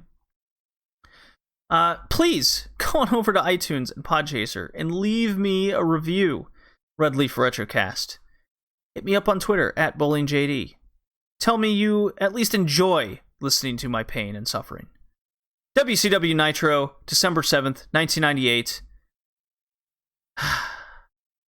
From Houston, Texas, at the Astrodome. And yes, I remember being at this show as a kid. And this hyped me up to watch Starrcade later this month as a kid. Little 10-year-old me, just at Nitro. And yes, I watched Starrcade on pay-per-view at a big friend's kind of birthday party at that time. However, I remember nothing from the show itself. I only remember going to the show, much like I did with a Thunder earlier in 98. Little did I know, I was about to watch why I don't remember anything. So meanwhile, on WWF Raw, a main event no DQ, no holds barred match breaks into a regular tag. The Outlaws hit the ring for a DQ. This is followed by The Undertaker famously crucifying Stone Cold Steve Austin. That's probably the moment you remember from that show. Mike Tenay informs us of WCW's closed-door meeting about Goldberg demanding to get to Bam Bam Bigelow in a wrestling match. And after much discussion, it will be the main event tonight! Man, how come I don't remember Goldberg Bigelow? Such a big match. Weird. Then this big announcement is preceded by Tony Schiavone recapping for us, on video, Scott Steiner beating the hell out of Wildcat Willie, a mascot. Before Nitro went on the air. Okay, I will admit, I love this. Scott Steiner beating up a mascot can start every episode of Nitro from now on. Schiavone again informs us on Thanksgiving, on the Jay Leno show, Hogan has announced his fake retirement because nobody believes it. With every up, there is certainly a big down when it comes to WCW. Hopefully, Hogan will never return. Oh, he does. Oh, he does. We get Scott Steiner recap from last week's Nitro and even Thunder. But weirdly, they show Kevin Nash running wild instead. Very strange that they would highlight Scott Steiner, but he's getting beaten up by Kevin Nash. It's not like Kevin Nash is all of a sudden in charge of running kind of the show. So new NWO Scott Steiner leader Scott Steiner is shown twice, him getting beaten up by the Outsiders, again, only on Nitro. Scott Steiner does indeed follow all this talk by coming to the ring looking absolutely massive, and his usual attire these days in sunglasses. I fix a little thing here. Could I? Yeah, sunglasses, no shirt, personal heel referee, tight black jeans, and it's promo time for Scotty. Oh, man. So, yeah, it's about as weird and nonsensical as one could imagine. Lots of puns, sexual innuendos in Scott Steiner fashion. Holla if you hear me. I've always heard two things come out of Texas: steers and queers. I don't see any of you guys wearing dresses like Roddy Piper or L.C. Horns. And I know all you women are tired of hanging out with all you tobacco chewing, cattle rustling, rodeo riding rednecks. Oh my god. Like, it's like he had 4 things in his head, but he couldn't, like, put them all together in a coherent fashion. Alright. So yeah, he continues on with this promo, talking about Hogan's retirement, about him being the new NWO leader. He challenges Scott Hall again, and actually gets some real heat from the crowd here. I am slowly coming along on this little Scott Steiner, Scott Hall feud. Still very wary of it because it's Nitro, but finally the Nitro intro plays its music. You know, all that stuff. On with the show, but first a Nitro Party recap with a bunch of late 90s nerds with bad VHS audio. It's real funny. WCW is still doing this. But anyways, timestamp mark on the show is 14 minutes in, and we finally get our first match. It's one Kendall Windham, in which I go, fuck, we can't even get the good Windham wrestling to start. Ah, boo. At the very least, we get DDP here, the People's Champion, etc., etc. Clearly, still people love this guy, and he's doesn't seem to have a care in the world. He just lost his U.S. title last week in the most garbage of fashion. No doubt he will turn up the heat in this wrestling match. Right? Incorrect. Instead, this match goes more or less 50-50, including terrible Windham low-blowing DDP right in front of the ref's eyes. Not a DQ, of course, because it's incompetence. Thankfully, it ends quickly enough via the Diamond Cutter. DDP wins. Moving on. Up here is, according to Shivani, the first of more videos focusing on the character work of each of the Nitro girls. First is Tigress. Oh, we'll remember this name. Oh, we'll remember. Recap of Bigelow and Goldberg from last week, blah de blah. Norman Smiley versus Prince Iakea. We haven't seen Iakea on Nitro in many months, along with the injured Randy Savage, along with, who else have we? We haven't seen Mang, my main man Mang. We haven't seen him in forever. That's disappointing. But anyways, surprisingly, we get another rendition of Charisma from Norman Smiley, like we saw in the Benoit match recently. Not too bad to watch fundamentally, I will admit. However, Smiley gets the win fairly easily with a weird-looking chicken wing, almost like it wasn't even on. Mean Gene out and recaps Eddie Guerrero from Thunder before his interview with him. I don't remember ever seeing multiple Thunder clips recaps on Nitro ever. Maybe, like, the first 3 weeks Thunder existed, but ever since then, I can't recall this. But basically, Eddie wants Hoovy to get the Cruiserweight title shot at Starrcade over Mysterio Jr. Shivani informs him on the next Thunder, it will be Hoovy versus Mysterio, in which the winner gets the shot at Starrcade, not chosen by Eddie Guerrero. A good recap segment. Oh my god, it's almost like it's worthwhile. Now, back to Gene for the Eddie interview, and Eddie calls out Silver King to teach Rey Mysterio Jr. a lesson tonight and prove he deserves to wear the LWO colors. He says this to Silver King. We have seen much worse LWO segments before, and this actually functions to the story in some way, so I guess it's not bad. However, we can't ignore the larger issue from the very dead crowd, and the point of the and the point of the LWO in the first place was for the fucking luchadors to stop fighting each other and wanting to move up the card. They have done neither of these things. What we've gotten is the exact same thing, but now they have matching t-shirts, which I've said before. Terrible interference in their matches as well. So Silver King versus Rey Mysterio Jr. This was actually a really fun lucha match. I describe this as Super Lucha because it's heavyweight powerful Silver King added the great element of throwing Rey around. Rey flew in great fashion as the crowd cheered him on. This was awesome, and there was an awesome move of Rey jumping over the corner turnbuckle onto Silver King on the outside, flipping senton style. Rey wins via the top rope bulldog, kind of like Rick Steiner. This is something I can actually recommend checking out. It brought a smile to my face. Goldberg arrives at the building wearing a jean shirt and jeans. So he's all denim. And he's in a jean jacket away from being as cool as Orange. He's still a jean jacket away from being as cool as Orange Cassidy. He's also surrounded by at least 10 plus police and staff. Okay. Up comes Mean Gene, followed by one Kevin Nash wearing what I can only describe as an ugly brown rug around him. So Rugman here is upset Goldberg has a match and vows it won't happen. Why this guy gives a shit, I don't know. I guess he's afraid Bigelow's gonna fuck Goldberg up so much that the title match at Starrcade isn't gonna happen.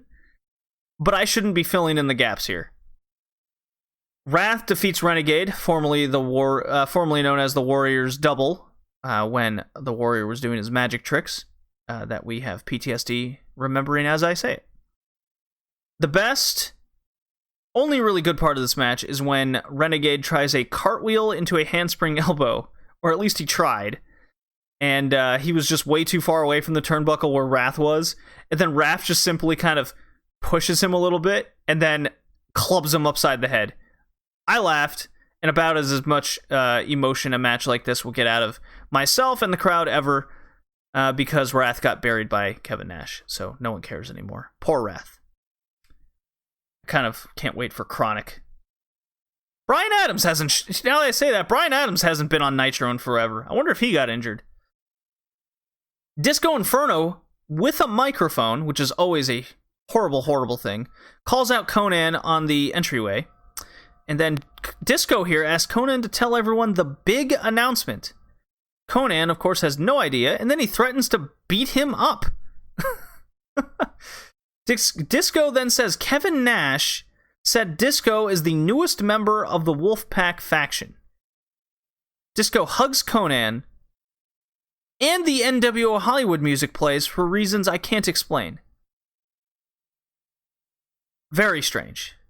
Well, as it turns out, this was the cue for Horace and Stevie Ray to come out for a tag match against Disco and the magically appearing in the ring Chavo Guerrero.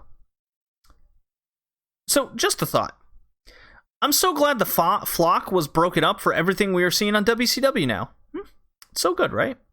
Let's cut to the end of this short, crappy wrestling match as commentary keeps plugging Hogan's retirement so he can run for president. I hate them even talking about Hulk Hogan at this point because it's so ridiculous. Chavo gets a hot tag as Horace is the legal man. Keep this in mind. He hits a big tornado DDT on Horace after he dropkicks Stevie Ray into the NWO's corner. So Stevie is in the ring. Stevie simply pulls Chavo off, so there's no 3 count. The ref does not care that Stevie Ray is still in the ring. Yet, the moment Chavo tags Disco in, this ref is hell bent on Chavo getting out of the ring, and he will not have Chavo even putting a leg back in. I would like to say this led to an NWO paid-off referee, but this is Nitro. I will not get anything that makes sense. Horace and Stevie Ray hit an elevated pile driver on Disco, and then, of course, the non-legal man, Stevie Ray, gets the pin just to infuriate me. To say the logistics of this match was a total mess would be putting this mildly. To the ring comes Kevin Nash in his terrible brown-looking baggy shirt for a promo. And basically, Nash inserts himself into the hot Bigelow-Goldberg match because of course he does. This makes 0 sense, again, why he cares, because the title isn't on the fucking line, and that's the contract that they signed last week. Glacier gets his full entrance, so at least 4 out of the last 5 shows have given us this awesomeness. At least this will never not be awesome. Shockingly, he is facing Saturn, continuing their feud based on last week's interference. Continuity! Before the match, much like the previous couple weeks, the Cat and Sonny Ono, looking fly, cut a promo on the ramp, and I must describe the clothes these two goofs are wearing. Sonny Ono is wearing a neck brace with an oversized 3-piece teal green suit, while the Cat is wearing a full brown corduroy suit himself with an elf-looking hat. This is amazing attire. Oh yeah, Cat's ankle hurts, so he can't compete, hence Glacier's here. Off-camera, Glacier cryonic kicks Saturn, beats him up, and then the Cat starts talking trash outside the ring. It's something we hear throughout, and it's pretty funny. Glacier holds Saturn, so Cat then can come in and karate kick him, as Sonny Ono takes the ref. Saturn, of course, not being booked like a shithead, ducks, so Glacier takes the kick, and that's when the ref sees Glacier getting kicked. Saturn gets DQ'd. This totally makes sense. And then Saturn runs off the heels. I would say this would have been fine if commentary was A, not being totally confused why Saturn got DQ'd for this, and what Saturn did post-match. Saturn, pissed off at the ref's correct call, mind you, gives him a Death Valley driver for his trouble, and the crowd pops for a ref getting beaten up, so maybe they were also happy Scott Steiner beat up Wildcat Willie. When you put it all together, it just became just okay.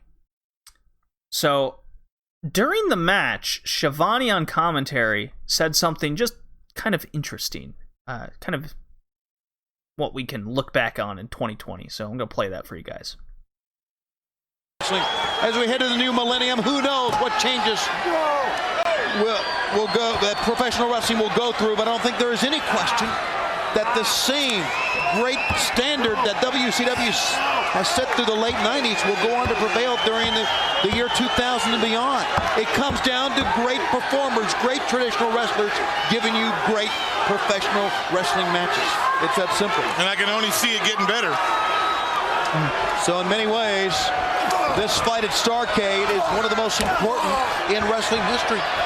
And I really believe that. And I know it's important for Ric Flair. Conan, K-Dog. Just up and down the card at Starrcade, I think you can make that statement about so many of the matchups, how important they are to the future. Come everybody, come. Oh, my bad. That was actually played during the Conan match later. So, anyways. Still, interesting that they would say WCW and beyond, and then etc. etc. So, anyways, in between everything going on, we get the treat to a commercial plug of the new property of the NWO T-shirt from Conan and Kevin Nash. It's a T-shirt combining both NWO factions, done just for us fans. So call the number pound. All extremely corny and very uncool from Kevin Nash's voice. Lex Luger to the ring with Pyro, so they're still trying to keep him at least sort of a star. And I'm convinced Luger these days will simply just have terrible wrestling matches for him to have, in which he'll win with zero direction going forward. And then, look in the ring, and he's facing a very tall jobber named Emery Hale. And in fact, it was indeed a terrible wrestling match with no direction, and it wasn't a squash either. The match goes 50-50 until finally the rack. Horrible. Probably safe to say Luger is just a bit more over than Wrath at this point. Disheveled Chris Jericho to the ring. He cuts a promo about how he hates cowboys, so, Texas. And in turn, all us Jerichoholics also hate cowboys. Well, I mean, can't argue with that. He's Chris Jericho.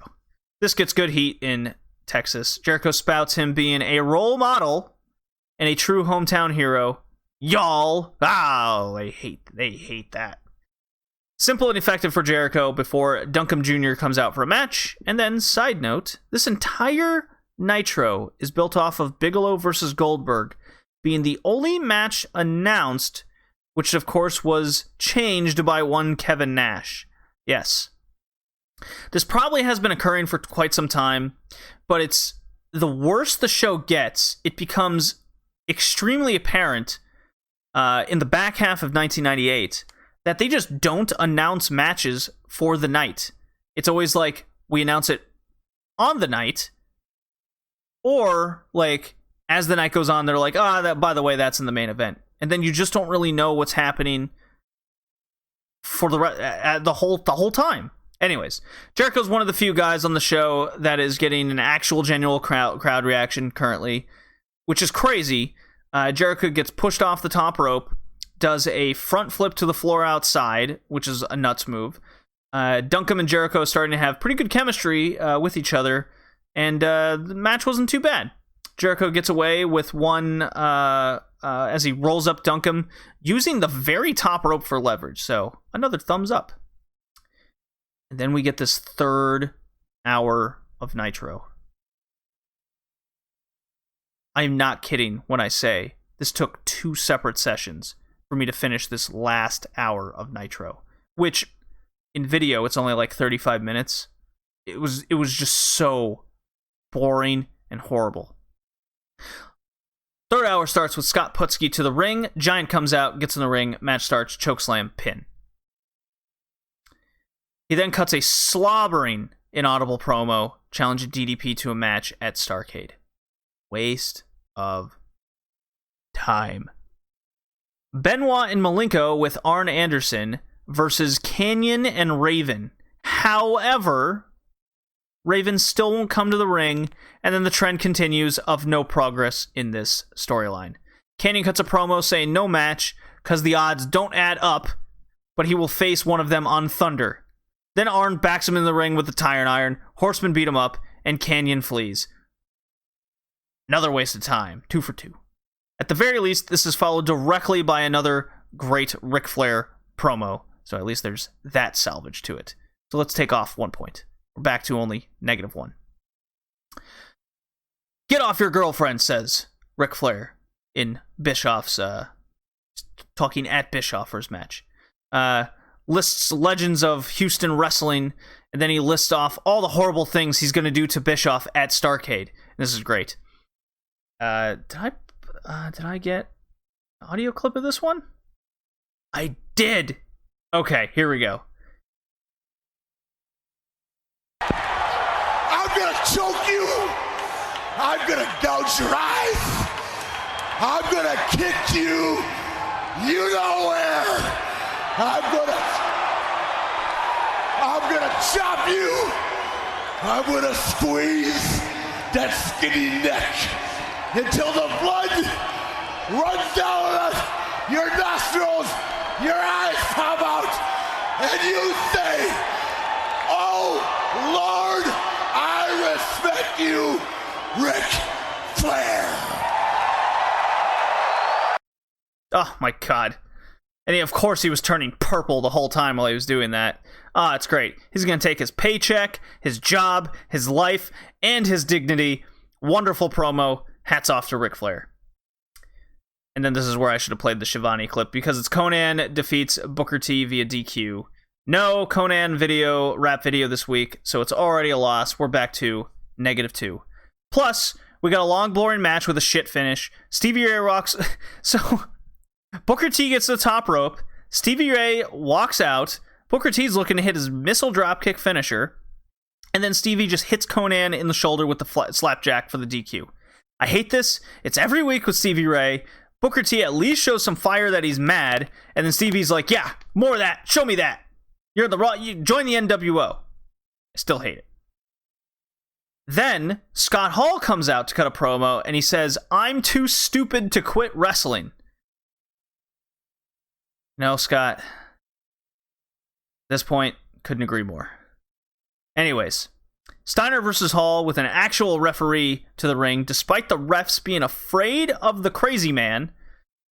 And in the end, this was not a match with because there was an NWO run-in, and the Wolfpack ran in. The crowd, for what it's worth, actually came to life because it felt like pure anarchy. It was the only thing that really happened all night, and they just absolutely explode when DDP runs in the ring with a chair to make the save, even though, like, he should be after... Anyways. Anarchy at least won this day for the crowd. I'm still giving it another minus point, so we're up to -3. Down to -3. There are less than 11 minutes left in the show. And there is still the 3-hour advertised main event to go. Okay? Keep that in mind. Bret Hart to the ring for a promo with Mean Gene. Fans are throwing trash into the ring, and thus begins Bret Hart's great promo. He says to Gene, they're throwing things at you, not me. As he puts his arm around Gene, and this is when Gene responds disgustingly, hey, don't you get comfortable with me. Bret continues to DDP. You can fight me for the title, or you can fight the Giant.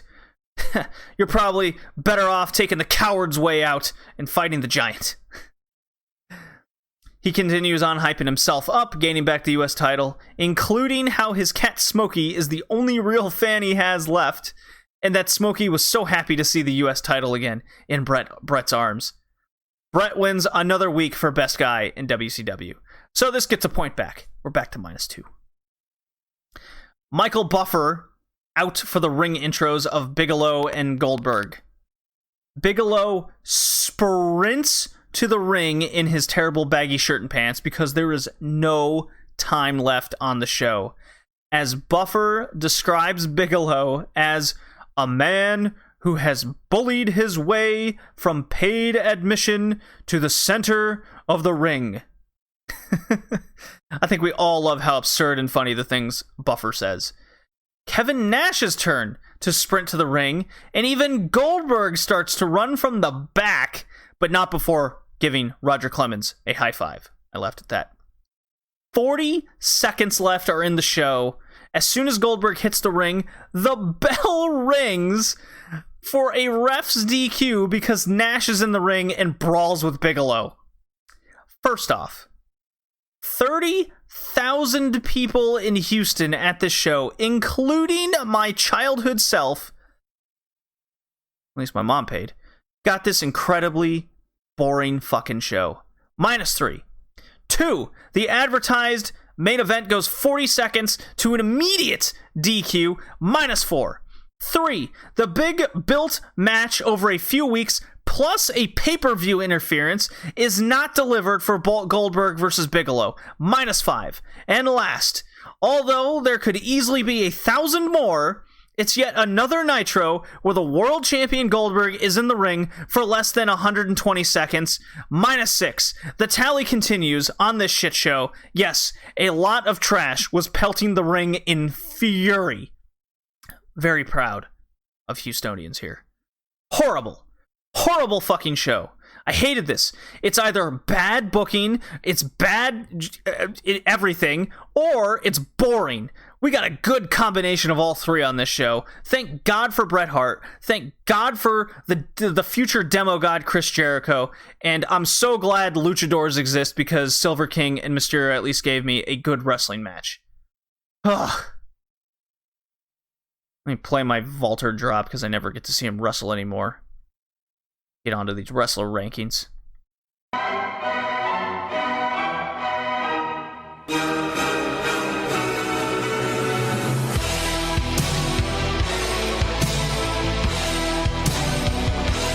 All right, if I top the mic out, I'm sorry. That was in a fury. All right, so as I'm recording this, there's still an AEW Dynamite to go, and then getting a quick recording session in with my mom, and hopefully Kay can return for that last little bit.